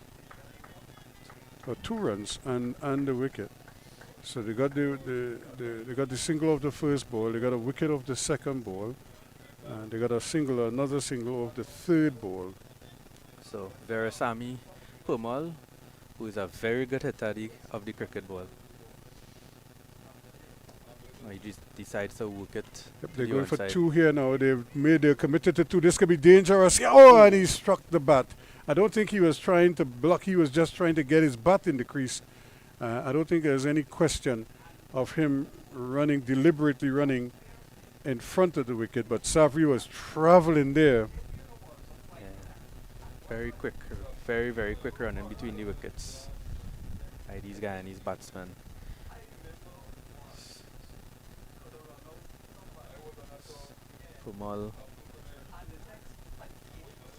Permal there getting off the mark.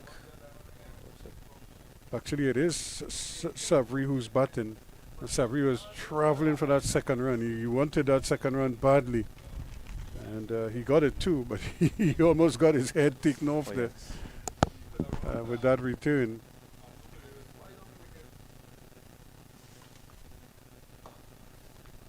And again, so credit to Jordan. He's pitching the ball right up in the block. He's not trying to be too cute. but the batsmen are also treating them with respect. So that is the half century for Savory. 50 from 42 balls, 2 fours and a 6. Yeah, well played to him. I'm really understanding the situation. He would have batted with Nandu for a period there and really understanding his role and batting through the innings. Well played to him. This time he Oh, went yes. short, and it's played Oh. into the gap there. But good fielding coming around. It was sort of equidistant between the two of them, and they were able to pick up 2 more runs to end the over 272 for 7. Yes. Well played to the Guyana team.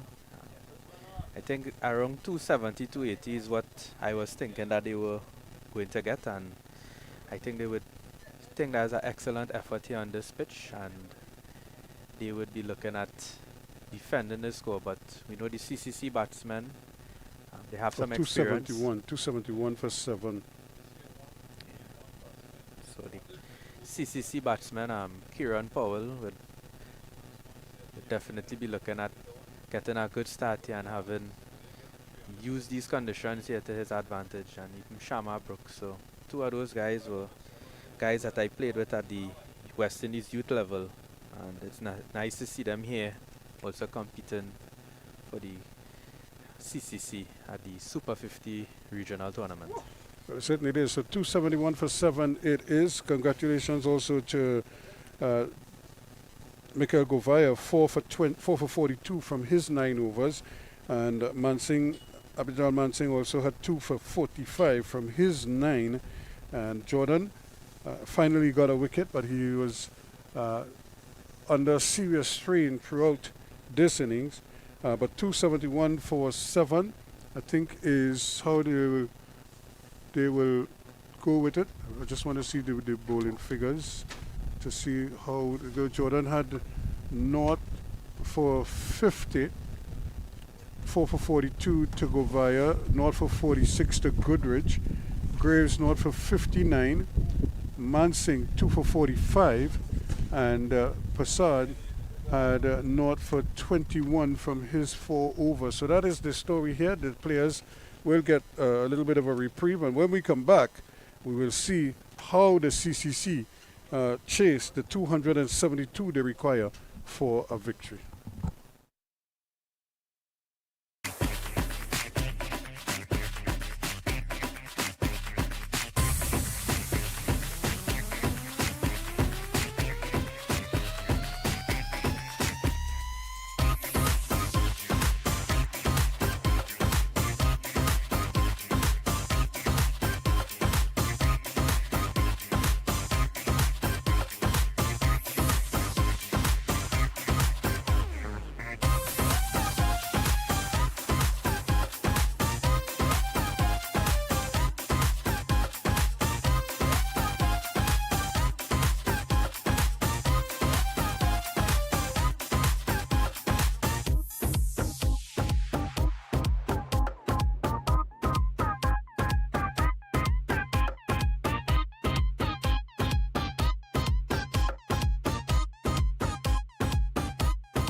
A very good afternoon to you as we welcome you back here to the UE Spec ground here. This is Frank Worrell Park, Memorial Park here in St. Augustine in East Trinidad.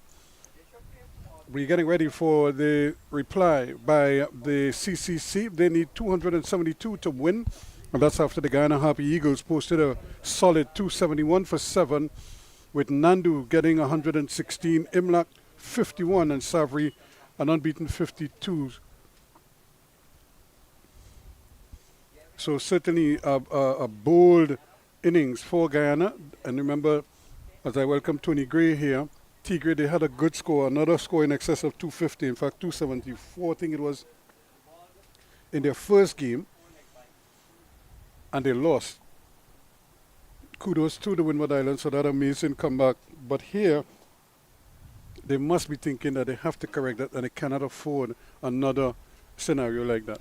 Yeah, Ruskin, thanks very much. It's a redemption time because you cannot afford to relax on the field of play when there's a good score, and this is a very good score. The CCC team will try to get to 272. They have some very senior players there, people who have played international cricket.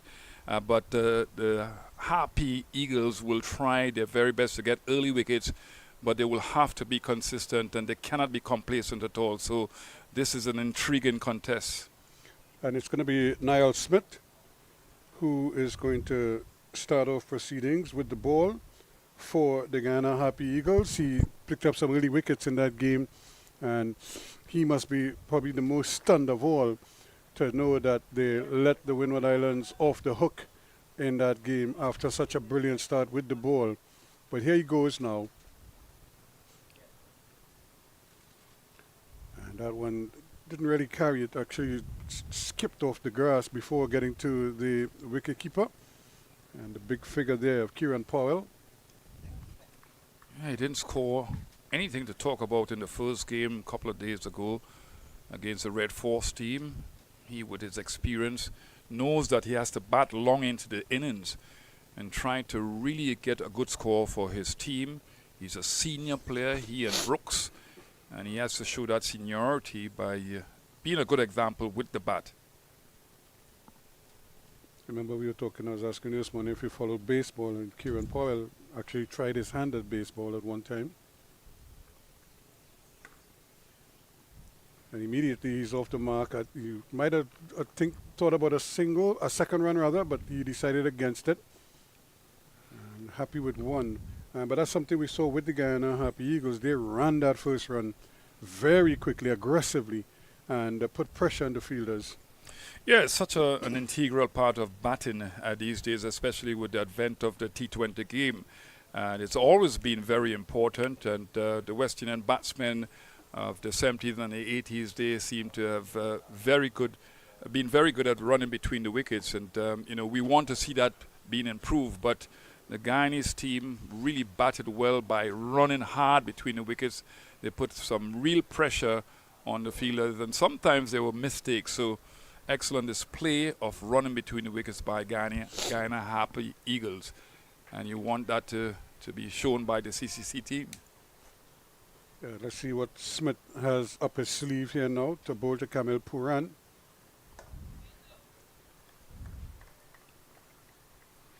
Tigre, you have seen Kamil for a long while now. Are you seeing that kind of maturity from him? Yeah, definitely. So I think that, a couple of years ago, I would think about 5 years ago when I first saw him, he was a shotgun, known as a shotgun. Wasn't balanced in his approach to batting, but now he's a lot more balanced. He's not subdued or ultra defensive, but he builds on innings now. So I've seen definitely the maturity. Especially against experienced bowlers, you have to know how to build an inning. Speaking of shotgun, there he goes. And that's 4 runs. That's a good looking shot. And you don't give him wit. He lives for wit. And that's bread and butter stuff there. Yeah, he's a good lateral player, pulls the ball well, and he seizes the opportunity. Now, that is pace on pace. Good bat swing, hitting down on the ball, and the ball sped away to the boundary for 4, square of the wicket. So good shot to begin with. Last year when I saw him, he batted well, but he almost always got himself out after a good start, So I'm really hoping that at somewhere along the line I will see him build an innings and see it through to the end. Almost every time I come to see him play, he would start and then get out quickly. He run to 30, 35 and then get out. That one is in the air, but it's safe, and that's going to be 4 more. Yeah, that's a lovely shot by him again. Overcompensating this time. The previous delivery was wide of the off stump. This one is onto the pads and using his wrist nicely, helping the ball for 4 runs on the onside. Now you talk about getting himself out. A lot of players now, there's an acceptance of going after the ball. There needs to be a certain degree of respect for the bowlers when they're bowling well. The late Joey Carew once said, batting is like driving a car. Sometimes you have the green light where you can be a little bit more aggressive. The amber light, you have to be, cautious. And sometimes the red light when the bowlers are bowling well. Is there a 4th light in there? I'm just asking because, when you get to the happy hour, you need a 4th light. Green isn't good enough. A pink light. Yeah, I need a pink light on. 10 without loss at the end of over number 1. Yeah, not a good over from Smith. Too much of inconsistency, not just with length but line. And because of the state of the pitch, it's not really going to help with pace. He does have pace. He can bowl some really fast deliveries, 85, 87 miles an hour. And he's generally has got a good bowling action in that he keeps his wrist behind the ball, but not in that first over. And you could just see a little bit of cloud cover developing here now. Tony Gray was complaining about it too hot and too humid. I'm getting old. He was being sunburnt. Well, the heavens heard you, and now they've responded to your pleas. And so they're going to give you, it's going to be Kemo Paul who's going to take up the attack. Yeah, I love Kemo Paul. I have a lot of time for him because of his attitude. He's a no-nonsense cricketer, always gives 100%. He has had some injury problems of late, but here he is, his first delivery. Ooh. And well, I think now they might have to make an adjustment to the side screen because it's either somebody is by the side screen and Kamil Puran there they are. They were right next to the side screen, so he's asking that they move. He's trying to see the ball. And that's so important as a batsman. You must be able to have a full view of the ball. Are they supposed to push the side screen a little to the right? I think that's what they're asking them to do. Move it a bit over to the right.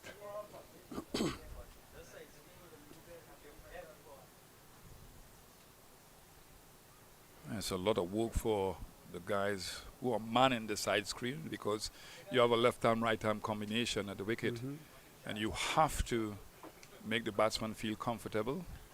You have right-hander Puran facing now. That first delivery would have made a statement to him that Kemo Paul, as I mentioned, is a no-nonsense man. Good first short delivery.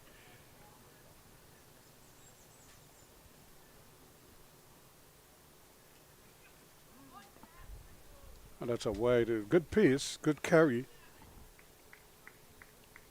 but badly lined on that occasion.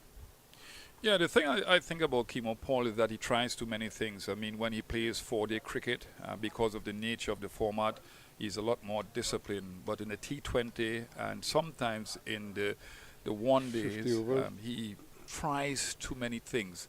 Just needs to bowl into the turf and that 3/4 length delivery. So let's see what he does here now, if he gets it right.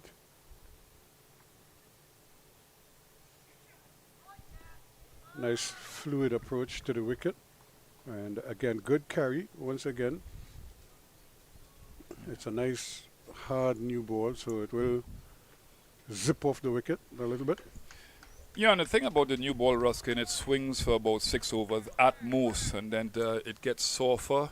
The seam is less pronounced, and it's easier for batting. So the batsman will have to be mindful of that fact. It will swing away from them, into them, but then it gets easier for batting. There's Paul again. Nice fluid action, very relaxed. And this time, not as much effort into that one. As you say, mixing up his deliveries nicely here.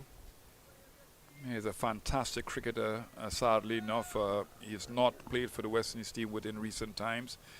He obviously has had injuries to deal with, and his action is not the perfect action. And you know how amount of stress that is put on the body as a fast bowler. You would know about that, Ruskin. Yep. Medium fast. It is what it is. It's hard work. That's what it is. And I often tell people, when you play any sport at this level, you look at his run up again, very relaxed. But then he kind of, when he gathers himself, with both hands pointed in the same direction. I'm not sure if he's absolutely balanced when he's traveling through the air like that in the delivery stride. I'd probably much prefer to see him separate so his body is balanced when he's getting off the ground. Look at his, both hands are almost together when he's gathering, when he gathers the ball to get before he arches the back and to get it through. Look at his left hand in relation to his right hand. That one he dropped it very quickly and pulled it down. So again, it's probably variations that he's using with his run up and with his delivery stride, but that too is what could cause some of the injuries that he's having, because he's trying so many things. That you want to get a repeatable action, and then from that is where you try little different things, your body positioning and what have you. But it's the end of a good over when it's all said and done, and at the end of it, it's 11 without loss, just the one run in it. Yeah, an aggressive over from Kemo Paul, 2 good short deliveries, aggressive type short deliveries. And you mentioned the mechanics being repeatable. You look at the great exponents of fast bowling, Sir Curtly Ambrose, the late Malcolm Marshall. They had repeatable actions, but they had good mechanics that caused them to bowl for longer periods and were durable because they didn't get injuries like how these guys are getting injuries now. So it's really about mechanics. It's really about fitness too, but it's really about mechanics. And Kemo Paul doesn't have, as you mentioned rightly so, a repeated action that will cause him to be fluent, consistent, and cause less and less injuries. Yeah, and it's less work, because when you have a repeatable action, it's automatic. That's you right. could close your eye and execute it. And that's where the great Dennis Lilly came in. Mm-hmm. Because remember when Dennis Lilly, since a very young age, he had that action. And all through his career, he stayed with that action. And, he'd had injuries too, but he never deviated from the action to any large extent. He was pretty side-on. In fact, among all the world's fast bowlers, he was probably the most side-on of all of them, especially from, say, Australia and England. And that's a non-starter there. Because when you think back, right, Sir Richard Hadley, he was pretty side-on as well. But then when he got injured, he made an adjustment Front on. to his action a little bit. That's why I mentioned Dennis Lilly. He was, even after the injuries, he certainly came back and was still able to rush in there. Jeff Thompson, although his action was unique, he was side-on. He was really side-on. He was very side-on because he was a javelin type release. But he threw javelin before. Everything came from way down. Yeah, it's great, Dennis Lilly's story, because after the injury, he was put in a cast because he had stress fractures. And he became better biomechanically, and he became better as a bowler. Because he didn't try to swing the ball as much. And this is Richard Hadley as well. Eh? So Richard Hadley, when I first saw him in England, I'm bowling for New Zealand, he was tear away fast, but he used to swing the ball as well. After the injuries, and he cut his run. Right. He started to operate from a shorter run up. He did more with the ball, but he was still so consistent with it. And we talk a lot about finishing school, and that's what we say. The United States is like the finishing school for a lot of our athletes. You look at even the girl who won the 100 meters from St. Lucia, right? Miss Alfred, she's a product of the U.S., although she spent time in Jamaica at one stage. But again, Hazley Crawford went to Michigan's finishing school as well. Atto Bolden, UCLA. Most of our top athletes, regional top athletes, Jamaica kind of bucked the trend. But even now, you're seeing a lot of Jamaican athletes also going back to universities in the U.S. as well to get that finishing school. Powell rather clips that one off his leg nicely. Smith thought he had broken through until he saw the big blade come down and the ball just sped away just behind square for a boundary. The other thing about these situations here, Ruskin, is about the mindset of the one-day bowler. We were defensive-minded in the sense that we bowled as short of a length, straight bowling, not giving the batsman ample room outside the off stump or the leg side, and we didn't try too many things. We were content in just bowling that straight line and length and keeping things tight. You tried too many things. Andrew Clark would bowl at you. Just like Pascal Roberts. Andrew Clark, Harvard, a former swing bowler. He was excellent as a swing bowler. And I'll tell you about that just now. That's well played. Shot. Yep. Doesn't get a run for it, though. I think he deserved more than that. But he got nothing for it. Yeah, I'm not sure that he's using his body right. He should use that body forcefully going forward and put in some more effort with a greater bat swing. Yeah. I mean, remember his style is a kind of an upright style. He stands tall when he plays his shot. He doesn't really bend his knee to get into it. He kind of stands tall, and sometimes it's probably a reflex. He makes the step, he positions himself, and he doesn't really get into the shot much, but he just brings the bat into play. And this time he was going across that one, missed everything. Kept a little bit low. I thought he probably expected it to bounce a little higher. Yeah, you Look at Smith here. Coming wrong the wicket. What he's doing right, Smith, is that he's getting the ball to tail away from the left-hander. So I think that Powell has to be mindful of that. He's getting the ball to move off the seam. It's not swinging, it's moving off the seam. Because there's nobody at backward point over the inner ring there. So if he goes with a broad bat like that, he probably could clear that man at point, because he's going to have to get under it to get the maximum that he wants out of it. There is a third man, though, so he has to be mindful. It's well bowled. That's better. Yeah, that's a better delivery as well. And that's the thing with Smith. Smith is very deceptive because he kind of ambles up to the wicket. He doesn't really rush in at a terrific pace, and he just kind of ambles in, and then with that quick whippy action, he kind of sets it through, and it skids off the wicket a lot of times. The end of the over, and that one. So that's 3 overs now in the bag. It's 15 without loss. But Ruskin, the downside to that, I mean, the late Malcolm Marshall didn't start as a fast bowler. He swung the ball. He had a sluggish type run-up. He depended on rhythm towards the wicket. You look at Smith, for example. If he gets a little faster, a little bit more aggressive towards the wicket, maybe he can bowl faster. Maybe, but remember too, it's something that you have to work on. Yeah, it's difficult for bowlers who do this, all their lives, literally, to then all of a sudden now you ask them to change it or to do something differently. You kind of work at what they have, and you try and see how best you could improve on it. I think I was telling, I'm not sure if I was telling you that, I say it's one thing to have information or to point out areas of weakness in players. How do you help them correct it, or to fix it or to improve on it? And that was the challenge. In fact, I know that firsthand because I didn't have a perfect bowling action when I was growing up. But nobody could ideally fix it or tell me how to fix it. People give me all kind of suggestions. Run between 2 bumpers. If I run, I'll scrape up my back all over the place, and not in control of that at all. That's a good bouncer.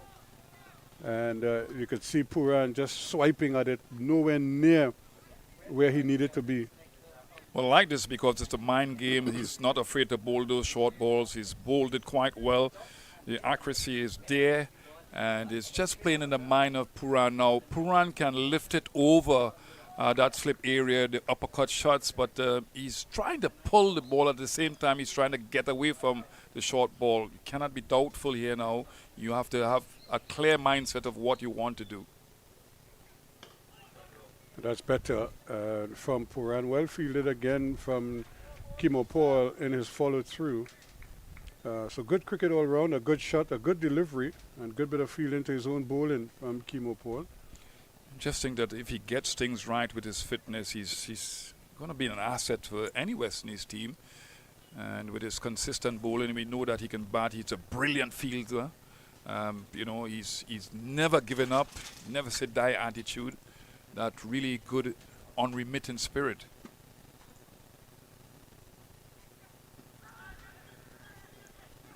They're going to run for a leg by here quickly. Ooh. took a real hop there.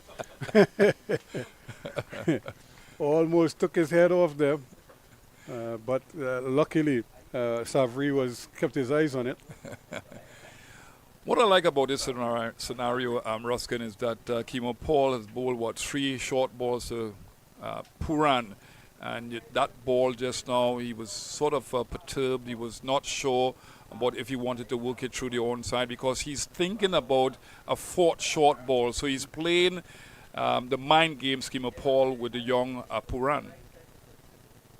Plus, he's probably hoping that he stays on his back foot a little bit longer than he should. So a bowl. Powell does well, just kind of gets into line nicely. And I think last year again I saw Kieran Powell play, and I thought he played well all season long last year.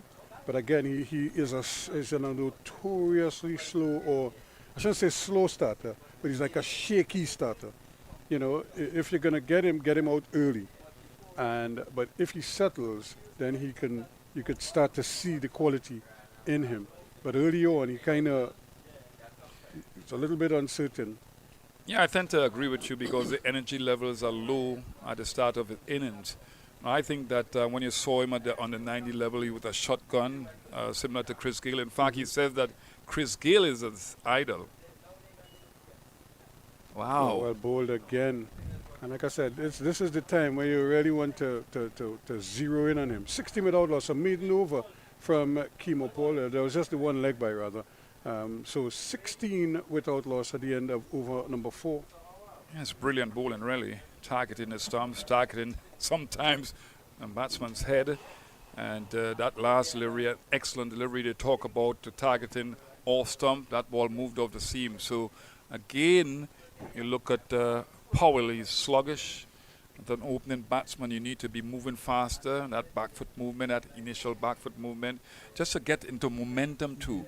And it's been a problem in the Caribbean, Ruskin, when you see batsmen not moving their bat foot, and they're not adept at playing through the onside, opening up the onside. And sometimes too, every batsman, or most batsmen anyway, have a trigger movement. And England at 30 without loss against the West Indies. Salt is 17 and Jacks is on 15. This is the first one-day international at the North Sound ground in Antigua. So a lot of cricket taking place, and that is kind of the irony of it. The international series is going on in Antigua, and the rest of the Caribbean players are engaged here in the Caribbean. Now there's a plus side to that, let's put it that way. Because if a player, like how we just saw Nandu get 100 here, and Tony Gray calls the West Indies selectors and say, listen, I think you all need to take a close look at this young man. And the West Indies are 1-0 down in the series also, or they're winning the series 2-0. And you say, well, look, the third game we could afford to invest in some development work here with a youngster. Who knows if somebody, and I'm only using him because of that, but it could be anybody, that they feel might be ready now to, make a quick investment in them and see what happens. Look at how England has adopted, is it Russell, the Bajan-born little all-rounder that they've just drafted into the team. He's now in their test team to go to New Zealand. I think it is. So he doesn't have a half century. This one is hit high in the air. It might be safe. In fact, it's running away from him, and it hits and stops. He has to hurry, though. The ball is thrown to the end. Savary did well, but the ball the ball was operated like a Tony Gray chip shot on the golf course. There's no bounce. It just hit and stop. What? Backspin. I don't play golf, Ruskin.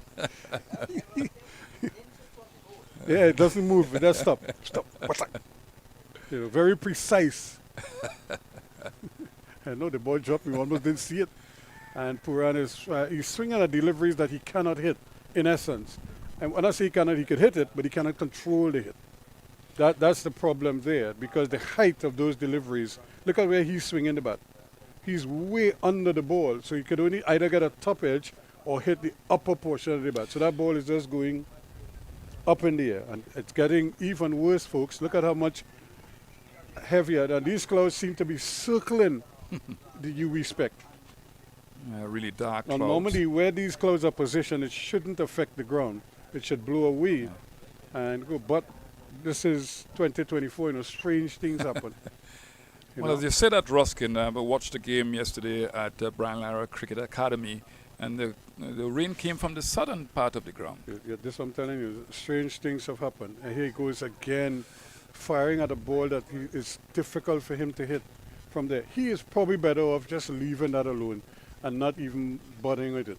So what about the uppercut? The uppercut with the pace and bounce and the... But it's the same thing we were saying. You have to practice the uppercut. You can't just go and say, I'm going to play the uppercut now, if you don't practice it.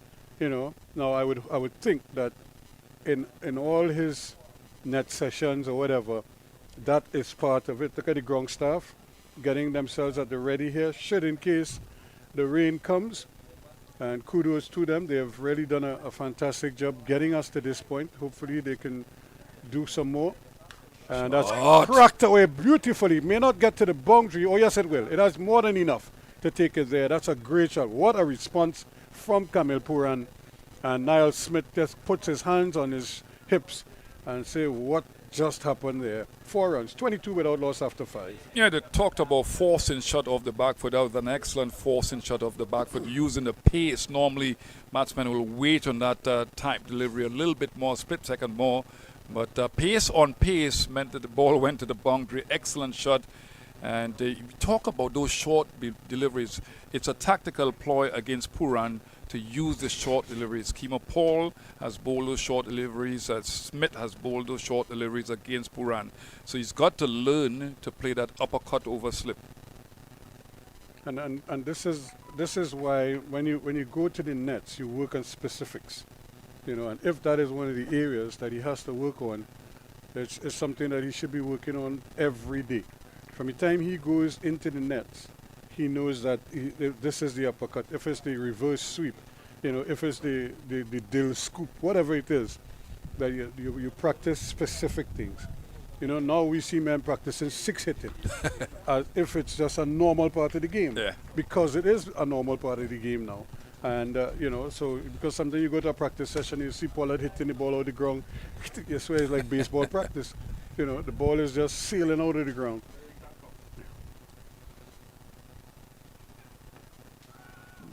Very impressive lines and lengths from Kemo Paul. Good bongs too. Because he knows that the man at the other end, Kieran Powell, can be very explosive once he's settled in. So as a bowler also, now you're giving him the respect. And you know that you cannot afford to, you can't afford to mess around. You can't give him balls in his slot. You can't bowl on his pads and allow him to just flick it away. And you can't bowl in the slot for him. He's such a good driver of the ball. Oh. That is where you want to bowl at him. Now this one is coming back. They're coming back for the second one. He's going to have to hurry. And they're going to get it as well. So good running. Again, now initially it didn't seem as if he was interested in a second run. And then it was a late decision. And they were able to come back for that second run in the end. So 2 runs at the end of it all. Very good short delivery from Kimo Paul. Two-minded type shot from Powell. Got hit and was able to come back for the second run. And he's not moving his feet. He's not getting inside the line of the ball. He's not really deciding to pull or hook those short deliveries. And at the end, he got hit with that very good short delivery from Kimo Paul. Oh, my. Look at Carey. That one just took off there. Ooh. And that just got Tony Gray all excited. Ooh. He's seeing real pace. You know, remind him of his days 50 years ago. That is a very good delivery. Roughly speaking. That is pacey in the right areas, moved off the seam. And what a carry to Imlach, the captain of this team. Yep, it's really good carry on that. And he's coming up the hill. Well, bowl again. So it's not just wicket-taking deliveries from Kimo Paul. He's bowled those dot deliveries. He's giving Powell a real examination here. He's really forcing him to have to think about what is coming next. You know, and he can't premeditate. So he has to wait for the bowler to bowl. And then he has to make a quick adjustment. I think that when you look at the 2 fast bowlers, Smith and Paul, they are similar type wrist positions in that they slide the ball through, and you have to do it on this surface. It's not a pounding surface. You want to slide the ball through. Not a good delivery from Paul. He's really attacking the stumps with a slip in play. So Imlach will be very happy with the way his faster bowlers have gone. So that's the end of over number 6. 6 overs completed. It's 24 now without loss. 2 runs from that over.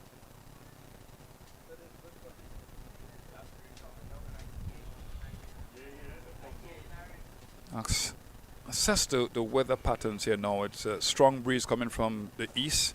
I think the rain, and you look at the dark clouds that's going down in the southern parts of the country, rather than coming here. I don't think that it's going to fall. If I could reference my good friend Colin Croft, who himself was a pilot and had to understand cloud covers, he would have said something like the nimbus clouds, and he just called names for you, you know.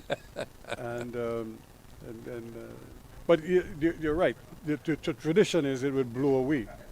Where they are positioned now, they will blow past the ground. But they do give it, and he's gone again with him, this time through extra cover. He won't get to the boundary. It's a long chase, or will it get there? Eventually it does. Well. It didn't look initially as if he had made the right sort of contact with it or hit it as well as he wanted to. But it was a long chase trying to get across the ground there. And by the time Virasamy Permal got close to it, the ball had already hit the ropes at that deep extra cover position. Well, I think that he's strong in that area when the ball is just short of a length with pace on it, bounce on it. He has the ability to play on top of the bounce of the ball, and he got 2 boundaries playing that similar type shot. And he stayed on the side of the ball, so that way he doesn't have to do too much by way of movement. He could just free his arms and play it through the offside. But you see, once the delivery is in line with his body, middle and leg stump, the first thing he does is jump. It's almost like a reflex action to it. When in truth and in fact, if he was to just sort of spread his legs, he could see what the ball is doing, and then he could react from there. Because from that position, all he needs is a step inside the line of the ball. So it's one movement, essentially, as opposed to jumping. When you jump off the ground, you don't have where to go, much control. And here is Powell again, just having a go. He got 1. I don't think he's good. He's going to come for the second run. He does again, challenging the arm of the field out in the deep. And it's going to get that second run. Now there's a rain about here, and but it's will it blow over or will it just settle right above the ground and force a little bit of a break in proceedings here? The ground staff is at the ready. The umpires are not ready to call them on as yet. The Guyana players are anxious to get a wicket, so they want to continue. And here is Smith to Powell right up in the block hole, and they're appealing for an LBW, but I think it did more, it did enough to go down leg. It was curling in at him. It might have done too much. Curl right in there. It came off the bat as well. Yeah.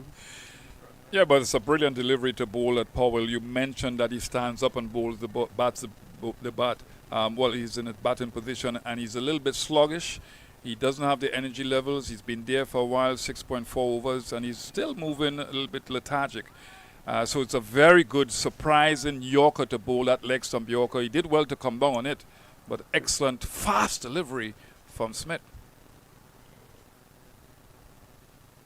He's bowled him. Well. He's just standing in that position there, and that's a good delivery. It probably just moved off the seam a little bit, and Kamil Puran was playing down the wrong line and lost his off stump. The ball just clipped the bails on the way through. Excellent delivery.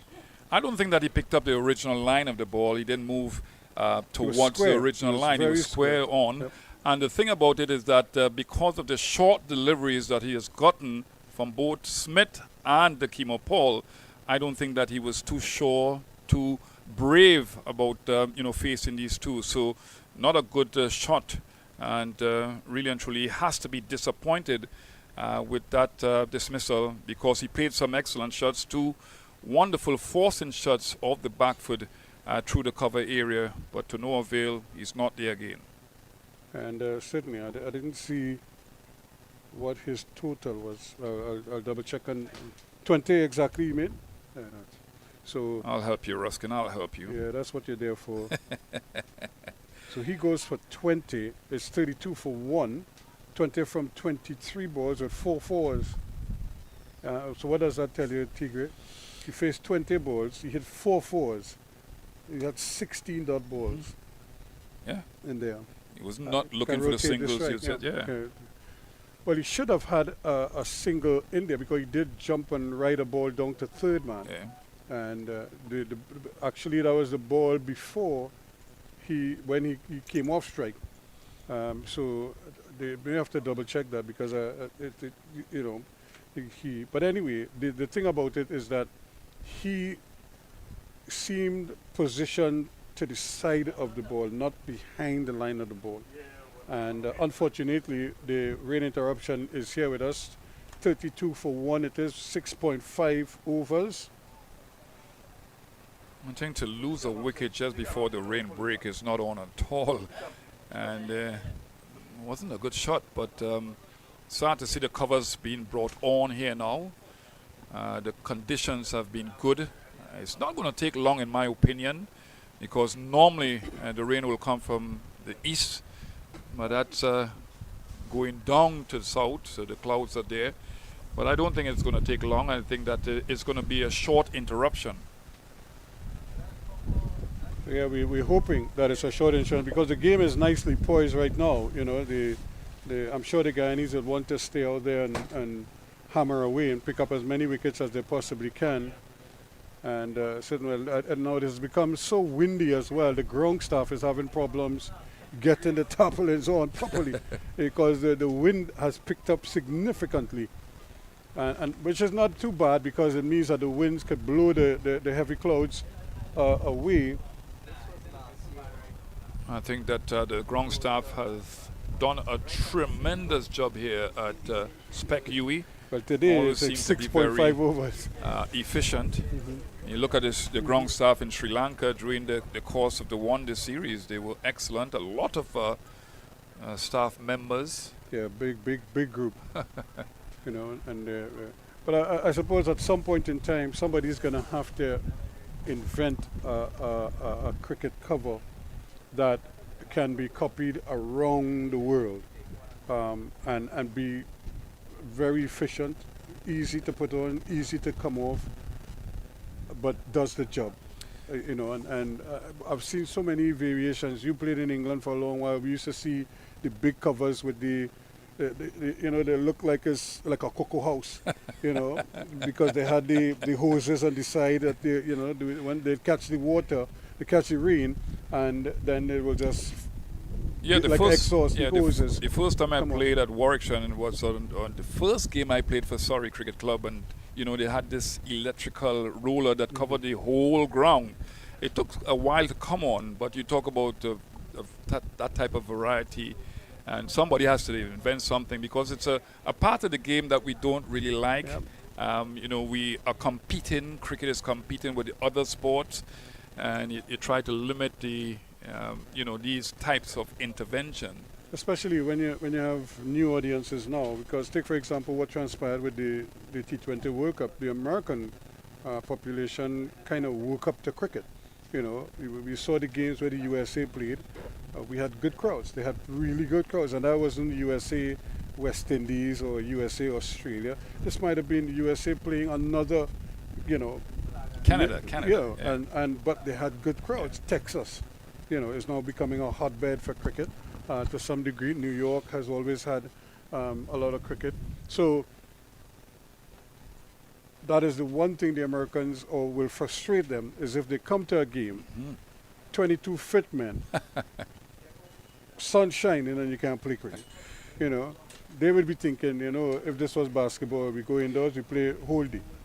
Well, let me just ask you a question about... if it's baseball, we close the roof. Yeah, baseball in relation to the quickness of the game and the excitement of the game. I've said that, and I've heard it before, that the psyche of the Americans, they like to see the energy levels and quick games and the result very quickly. But the baseball, to me, is a sluggish game, Ruskin. Well, it's sluggish in the sense that it, compared to, say, American football and basketball, but there's a novelty about baseball. I suppose the aficionado, the baseball aficionado, likes the statistics that comes with baseball, which is the same thing that cricket aficionados like about Test cricket in particular.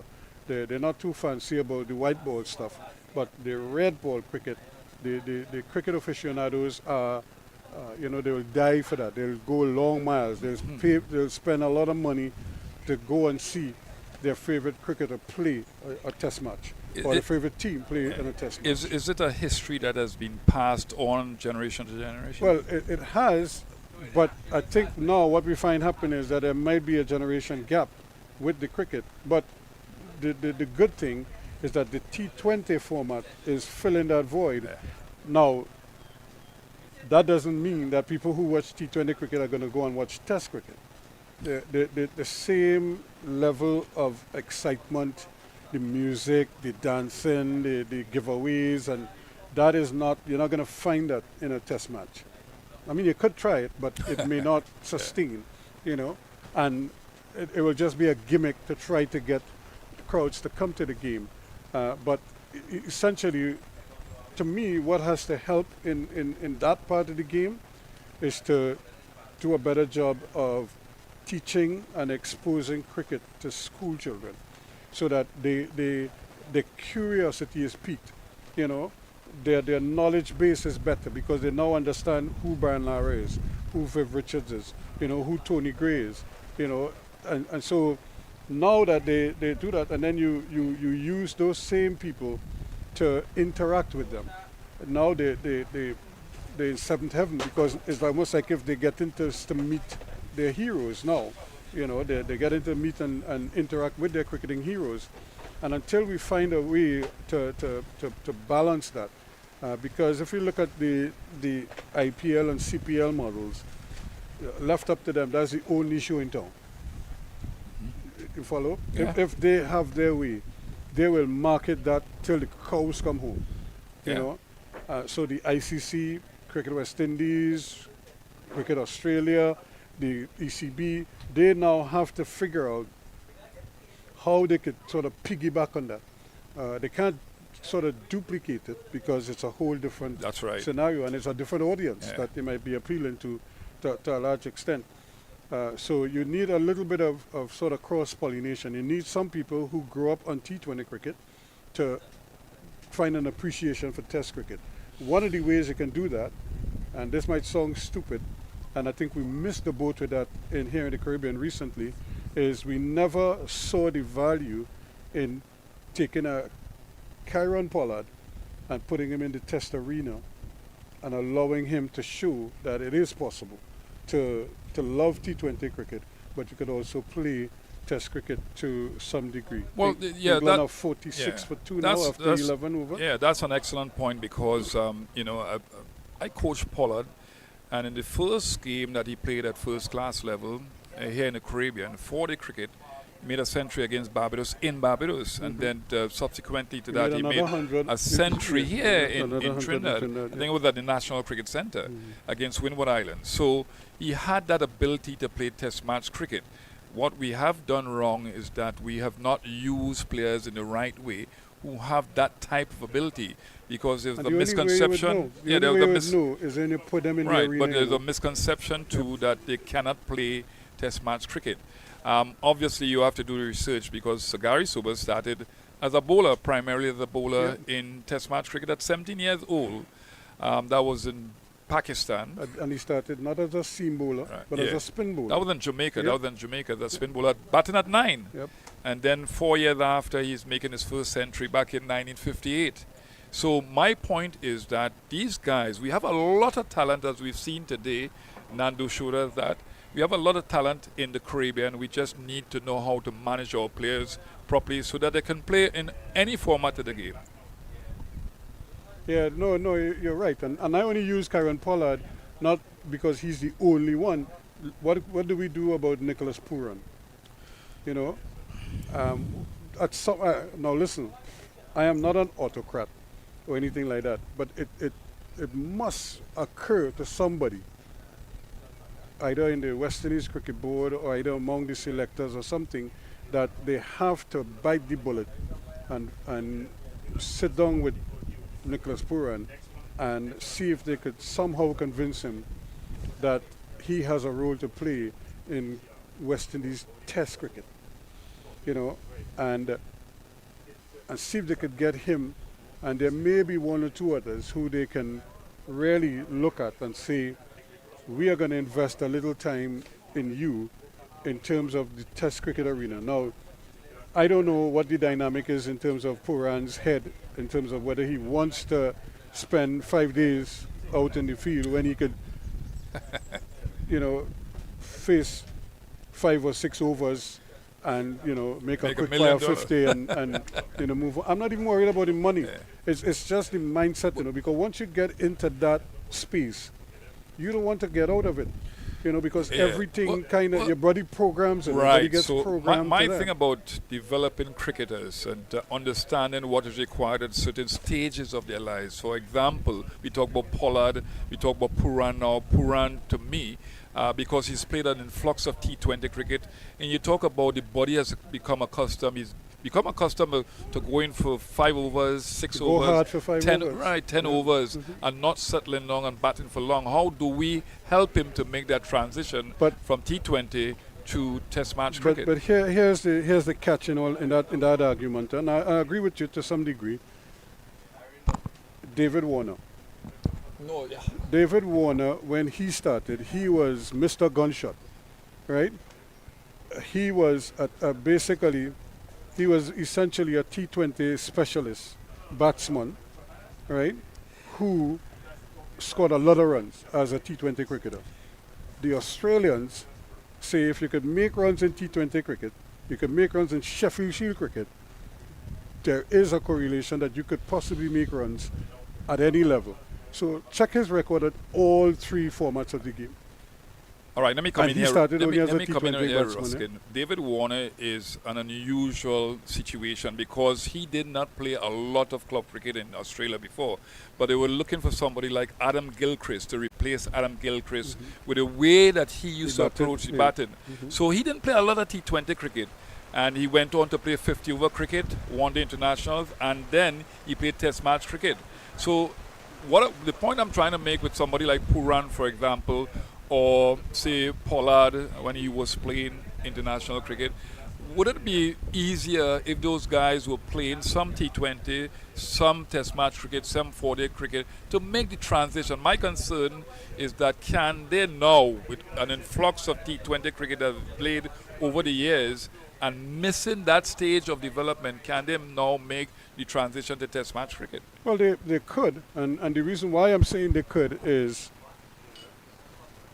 you know what we have now that we call baseball in England, right? What is the approach to the cricket? Well, I'm laughing because sometimes I can say that baseball is mad cricket. It's mad cricket. Mad cricket because, let me just say it, because of the fact that you have to understand who you're playing against, you know.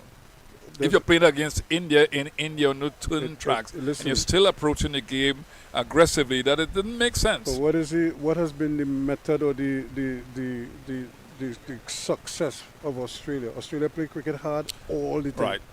And the West Indies Even the team, women play and the cricket West Indies team, at but like they play that. smart cricket, not just hard cricket, no, but smart cricket. But you see, Yeah. this is what I'm saying.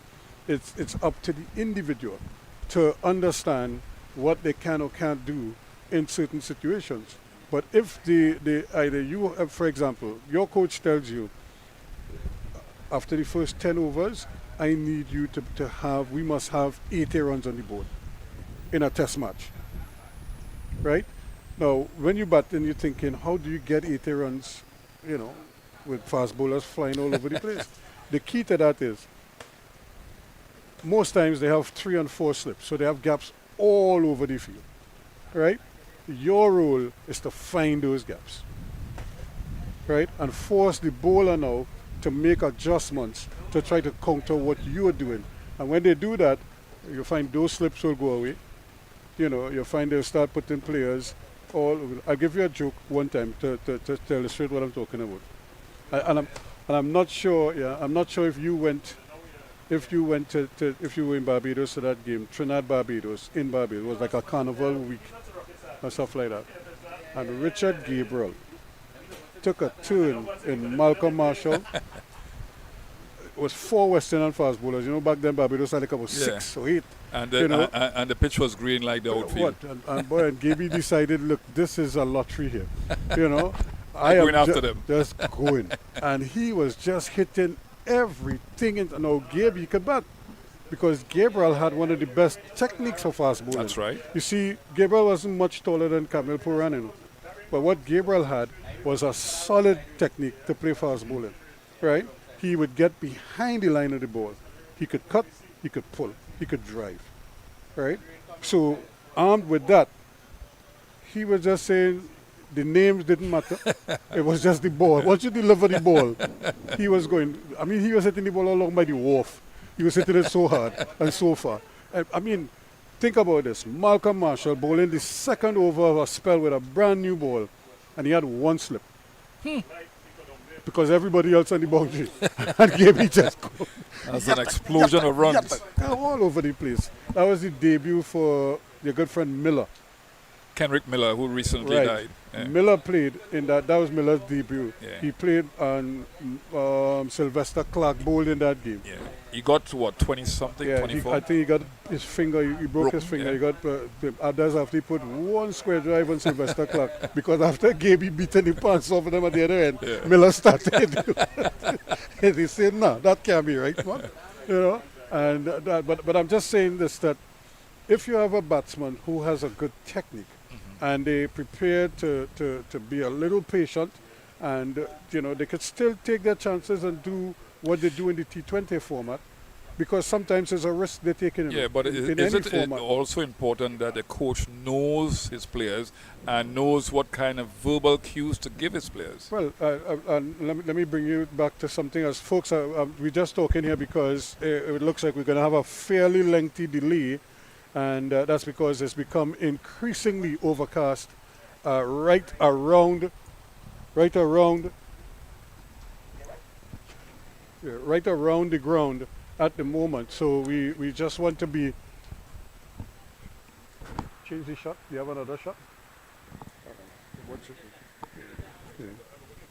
Because, and I'm just talking about, sometimes they pick players on their potential. Remember when Malcolm Marshall got drafted into the West Indies team? Remember when Michael Holden got drafted into the West Indies team? You know, they didn't play much first-class cricket. I think Michael Right. Holden played one game. And we have examples of that. Fidel Edwards, Fidel Edwards. came out of nowhere. Lara right? used him. You know, you have players like that. So sometimes, I'm not saying you have to pick all your players like that, but sometimes you have to see what players have inside of them. That's right. You know, and I'm going to tell you something. You see, Imla, I don't think it's going to be too long before they're going to have to bite the bullet with him and Test cricket. Because what I see from him is the ability to rotate the strike a lot, and he has a good enough technique. So it's really now to get him in the fold and get him thinking. And last about season he made a lot of runs in doing 4-day like that. cricket, you know, Yeah. so he has So- that ability. So I am saying he is ready, and it's really just a question of them deciding, okay, let's bring him in and let's allow him a good run in the team. You know, you don't want to bring him and play one game, he doesn't make runs and you drop him. All right. Those points are excellent points, Roskin, because I was talking about Julia Andrews. He's now on the West Indies one-day team. And, you know, when you pick a new player, especially a batsman, especially at 17 years old or 16, 17 years old, you want him to have time to settle down to bat. You don't want to pick him in a T20 format. It puts too much of pressure on him. He did play the CPL.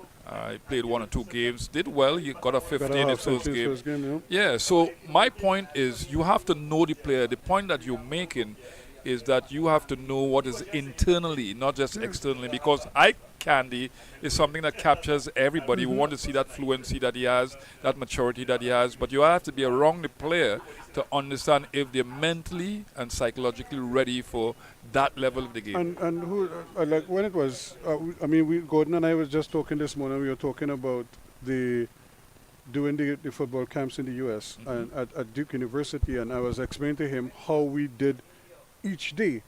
You know, we got players. Sometimes this is the first time I'm seeing these players, right? So I get them in the morning early.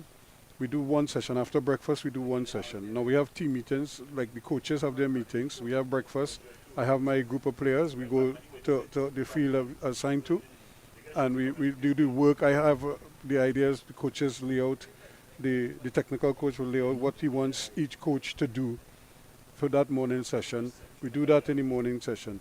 In the afternoon session, we come back, we have lunch. In the afternoon, we go out and we put them in small-sided games now to see if they understood what they know, how to apply it in a game situation. Right. So we do that and we do it. We come back, we have dinner, and then we go back out in the night now. So they have a third session. Here they play games, and here how they're playing these games. I could select 2 or 3 players, and I could choose from the group of players I had from that day. Tell Anton Corney, for example, would get the nighttime session. He would get that group of players. So he getting the best set of players who performed on that day, right? So I have my group. The next coach has his group. The third coach has his group of players. And from each group, we might say I have one player who I feel could go up and make the team for tonight. You put him up. Somebody might have 2. Somebody might feel that they have 3 players who just kind of looking a little better. They understand the principles a little better. And you put them and you play them. Some of them do very well first time up. Others, you kind of like a yo-yo with them. They come down, they go back up. They come down, they go back up. But the thing about it is that you could see it, right? And the more you spend time around them is when you get to realize who has the hunger, who has the desire, who talks about the game. And when you hear them explain what they're doing or why they're doing it, you know, you get to better understand them. And so when you make a decision on a kid like that, you already know what they're capable of or how far they will reach, because you're seeing from a very early age how passionate they are about the game, how they take care of the gear, how they want to learn more about the game. They're not just there to line. Yeah, it's like Julia Andrews. I saw him play the first 3 games on television because I was doing commentary of the television. And you look at him in his first game, he made a 50. And then he didn't score runs in his second game. And then the third game, he also batted very well in a really tough situation where senior players were falling all around him. And I like the fact that he was able to make the adjustment from situation to situation, even failure. Because a lot of times, like Mackenzie, for example, in England, you looked at him after the first 2 test matches, he struggled a lot, his body language was poor, and he didn't have a good regional series. So it is not easy for a young player to come back from failure if he doesn't have history behind him and that experience behind him to know how to come back from failure. And Mackenzie is still struggling. But Joel Andrews, to me, I think that he has a mature head on his shoulders. He looked the part. He played some wonderful shots, square drive, and I love to see that shot. And I just think that he's a very mature young man, but I'm not around him to make that determination. Yeah. No, you're right, because it's, and like I said, that's why we have talent scouts all over the place, and you have coaches, and you need coaches to be honest in their assessment of players. Perfectly right. Know? It can't be because he's from Trinidad I want him to play, or because he's from Jamaica I might want him to play, or because he's from Barbados, he must play, or what have you. It has to be. Whoa! It has to be that these players, they're saying something to the coaches, and the coach must be able to assess that and know, well, okay. So I don't know if they need to put it on a form, and it's like a standard form that all the scouts have, and they must tick certain bars. When I say bars, in terms of whatever understanding of the game, appreciation for the game, whatever it is, whatever the yardsticks you're using to measure the person, And I'm sure somebody from UE here could do a form for them with how to assess talent, whatever it is. I've been a scout for a while.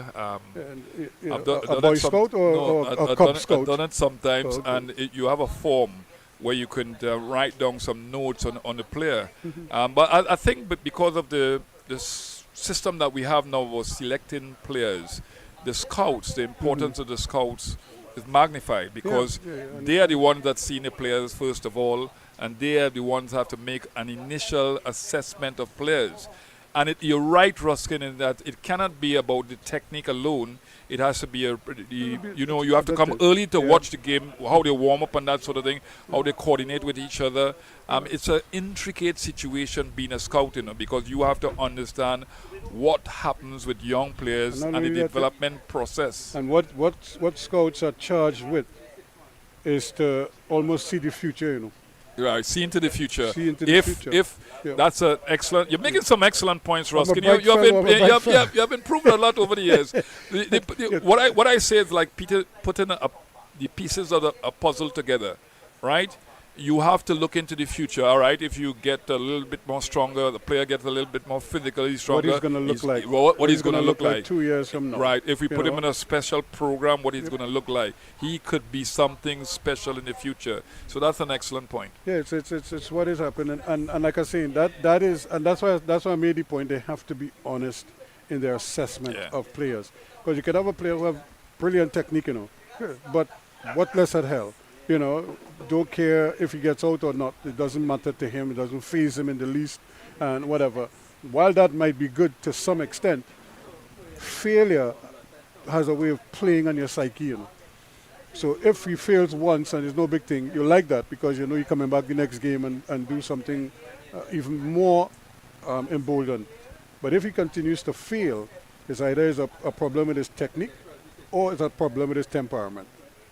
Or as you say, it could be a problem with his fitness or whatever, or maybe his whole aptitude to the game and what have you. Or psychologically, you could have fear. Or sometimes, a simple thing as this, sometimes players have so much baggage that they're dealing with off the field. That's right. That it impacts what they do. They don't have a freedom of mind. Because they're worried when they leave. Here's one of the things that I am always concerned about. Every year we have these national awards, and what have you. And I admire the people, when I read these stories, I always like to read these stories, how they got to where they got to and what have you. Because, when you recommend somebody for a national award, you basically have to write a whole dossier on them, and explain all their attributes, what they did, didn't do, whatever. Of course, you're embellishing it to some degree, but at least it says this is what the person has done over time, and it's up to the committee to choose who gets which particular award. But anyway, when you read that little bio or whatever it is they may put next to the person's name, and and you see what they're doing and stuff like that. So on the night, now we have it on Independence. We used to have it on Independence Night. Now we have it on Republic. They have the nice award ceremony and stuff like that. But here my thing. When we do the Sportsman of the Year award and those other award shows like that, big award shows. Yeah, like with that. cool, with cool. Yep, right.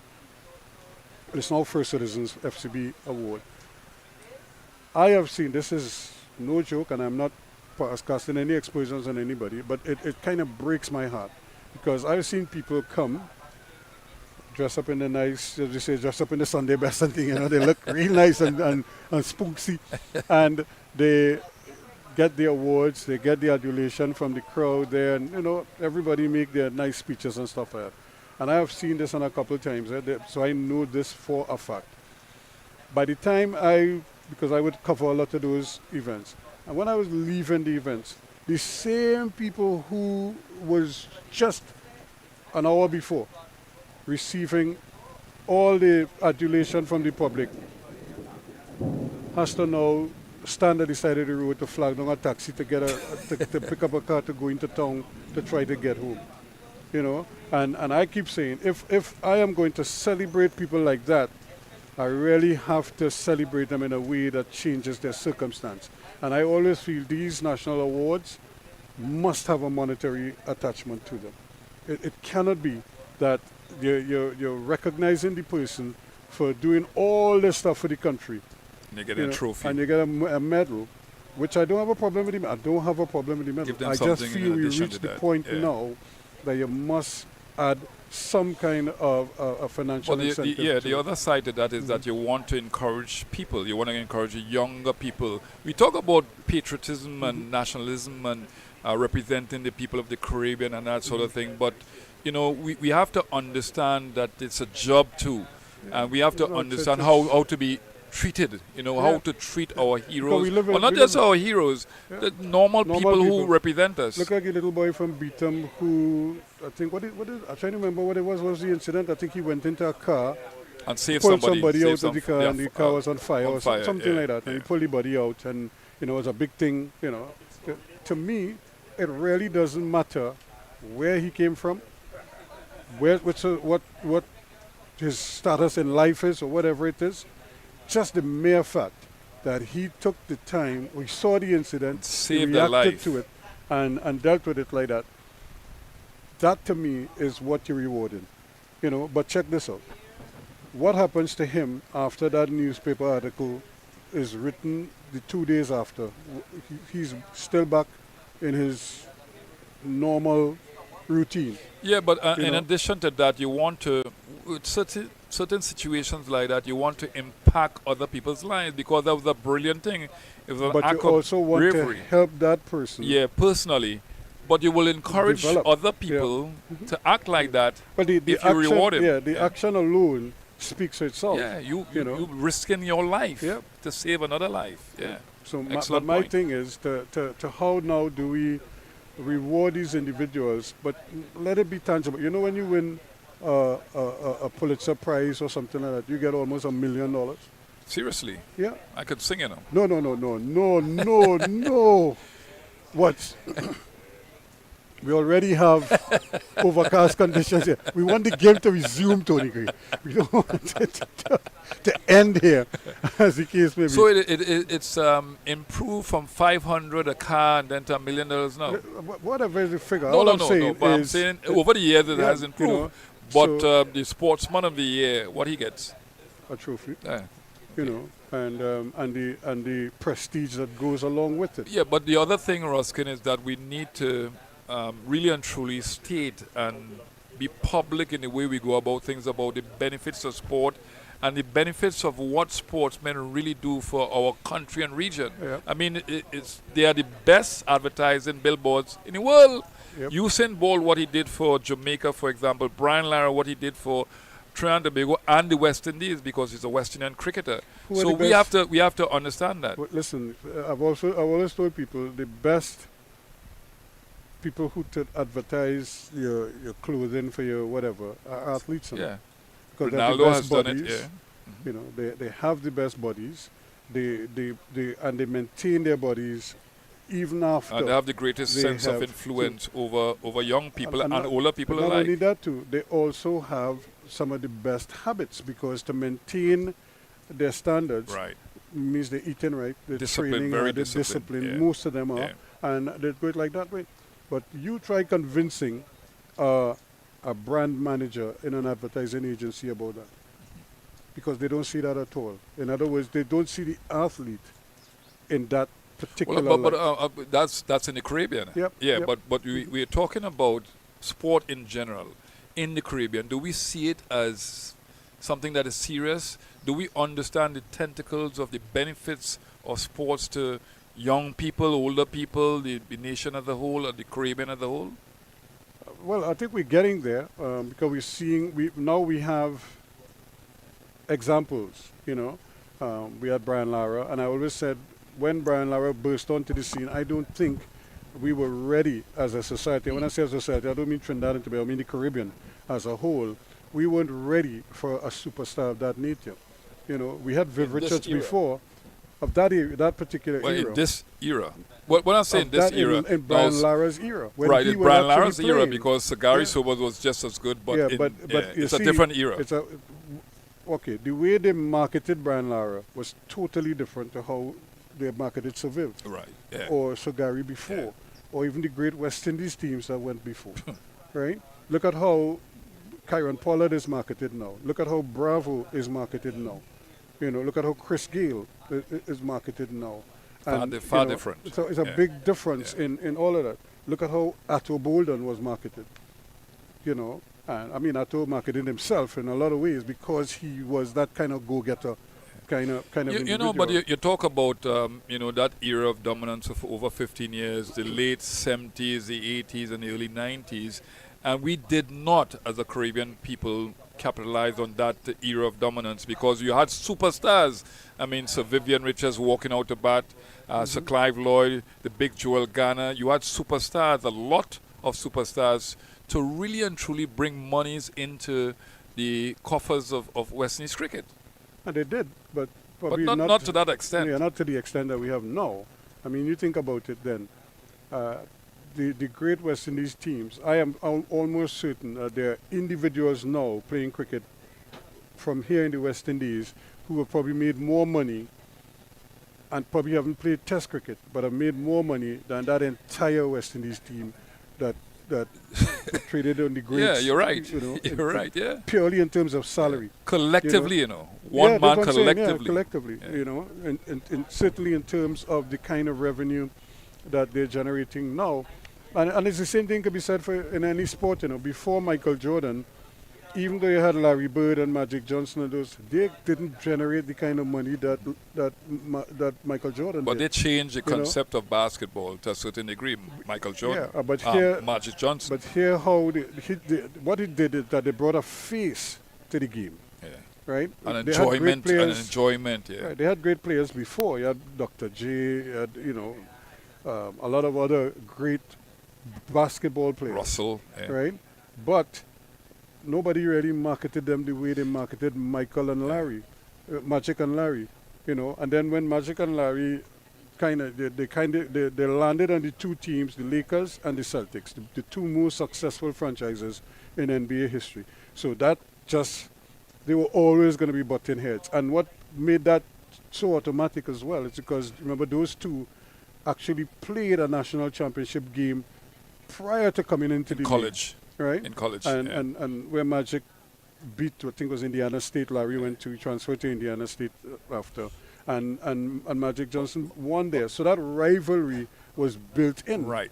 Not to, and the NBA just kind of capitalized that's on right. that. And, Not to and took it. digress too far. And then Michael took it to Right, to another another level. level because of advertising and the marketability of him in particular, and then the NBA.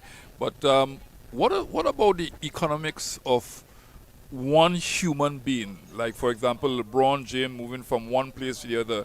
just talk about the boost of the economy based on one superstar. In that town, Remember, he left his hometown or his home Ohio, franchise. yeah. Talking about NBA. Yeah, well, it's Right, Ohio. right, Remember, that's he's from right. Cleveland, And then he came the back. Cavaliers. But talk about the economics, because everybody stood to gain financially, Yep. from that one human being moving from one franchise to the other. And remember, he was moving to a franchise that was already successful. Mm-hmm. You know, he went to the Miami Heat, Heat, yeah. right? That had already won a championship. They knew how to win, you know. So he just kind of added another layer on there, and he did it with his friends. You know, that was the real Right. gist of that. You know, he moved there with Wade Chris and Bosh, Bosh, Chris Bosh yeah. and Wade. So he went there with his friends, and because he knew he had time. You see, that's what people don't understand Right. with He LeBron. was what, 20-something, Yeah, 26? he knew he had time. Yeah. He had already given so much of his life. Remember, he He came out was as an about 25 at the 18-year-old, time, yeah. and he gave Yeah. everything to 7 years, Cleveland, about to 7 the years, Cavaliers. So he said, look, let me go and see if I could win a championship with my friends, you know, And then which he come did. back and he won Came back, next won one. another title, and now we go Yeah. to the Lakers, and he won another one there. The thing with LeBron, and remember, he too is a Nike person, right?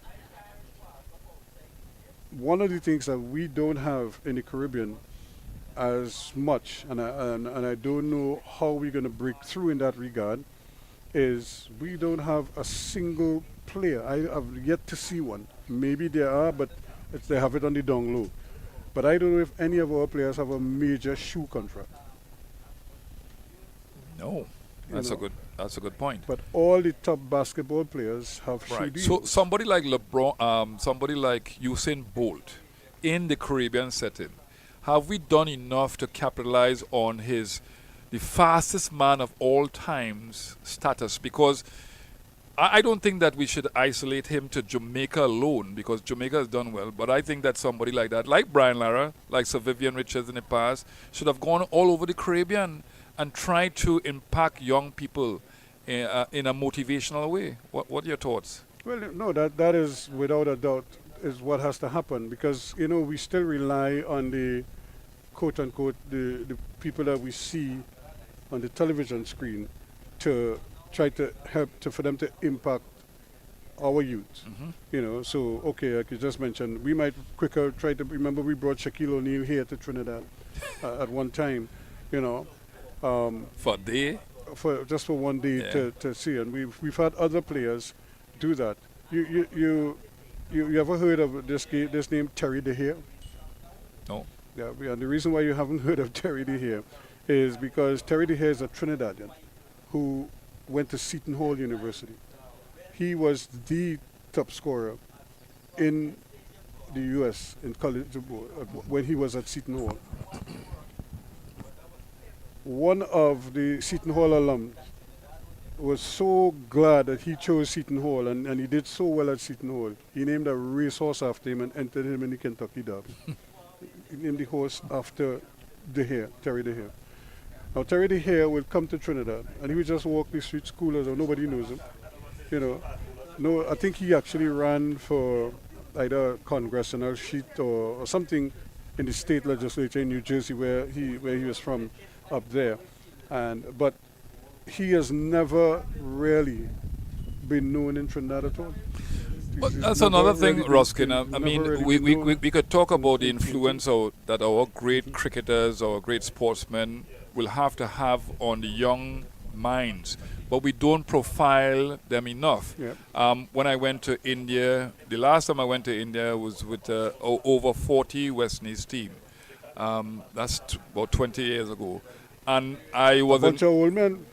well, you know what I mean. We were still fit, Ruskin. Okay, You know, okay. I'm still fit. Okay. So that's 20 years ago. But my point is that I remember rooming with Sir Rich Richardson, and every 2 stations I saw cricket, something pertaining to cricket in India. Mm-hmm. So you saw coaching, you saw the iconic figures being given stories and thing. You saw games, cricket games. So it's a part of their psyche. They've done well to keep on Yeah, they influencing know people Sachin where the game is Tendulkar, concerned. yeah, Sachin And now there's an Tendulkar, them explosion of household name. T20 cricket Yeah. in the IPL. And But there are we more have not done stars- enough there are more to do stars that. they, Yeah.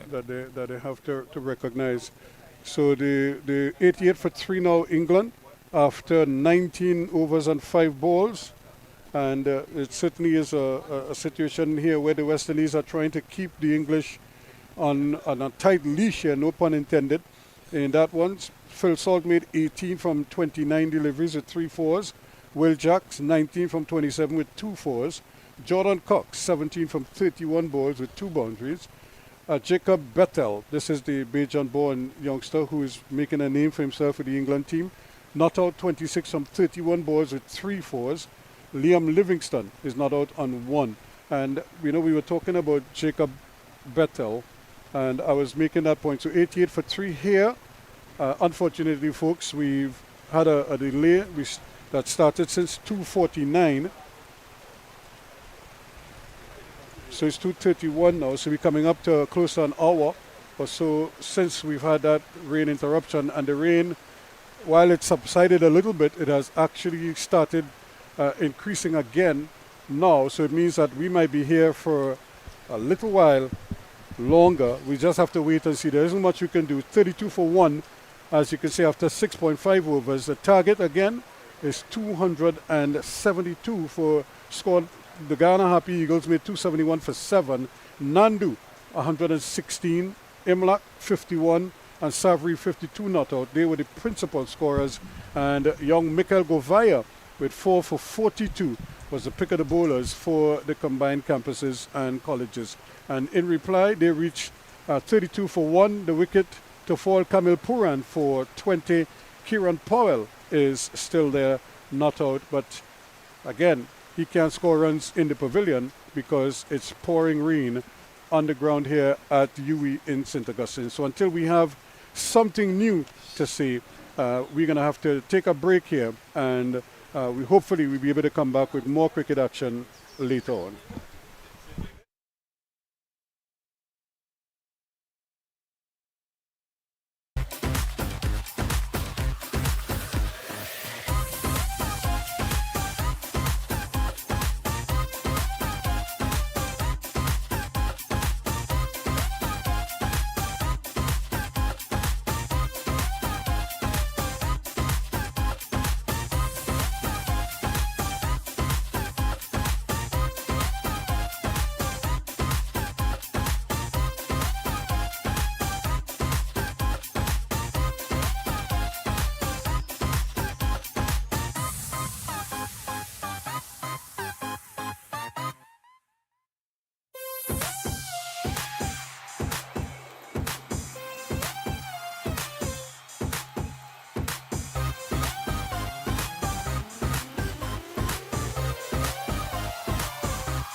A very good afternoon once again to one and all as we greet you here from the Sir Frank Worrell Park, the Memorial Park here in St. Augustine. Unfortunately, the news is not good news, and even though the rain has stopped falling, to a large extent, we just have like a little drizzle in and around the ground here. Enough rain fell to force the officials to call off the game, so this game has officially been abandoned. It's been called off. And as a no result, so the CCC 32 for 1 after 6.5 overs and chasing 272 for a victory won't get a chance to come back out and try anymore.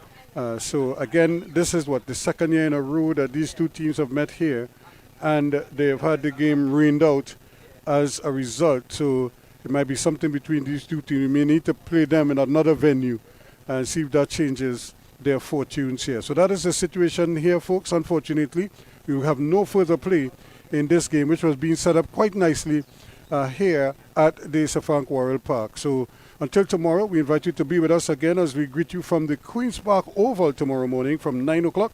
So we look forward to your company there as well. I'm Ross Mark on behalf of the entire team. Adrian Barrett, Sean Devers, and of course the tall Linge one, Tony Gray. That of course the entire technical team here, Basso, Pierre, and of course Kiran as well. We want to thank them all for their efforts. Unfortunately, we couldn't get a full day's play in, but we look forward to an improvement tomorrow. Hopefully the weather will cooperate and we will be able to get a result out of tomorrow's game. So that's the situation here, folks. We look forward to your company. Come tomorrow morning from 9 o'clock. You can join us here on 360 TV and on the West Indies Cricket Board website for continued coverage of the CG United Super 50 Cup 2024.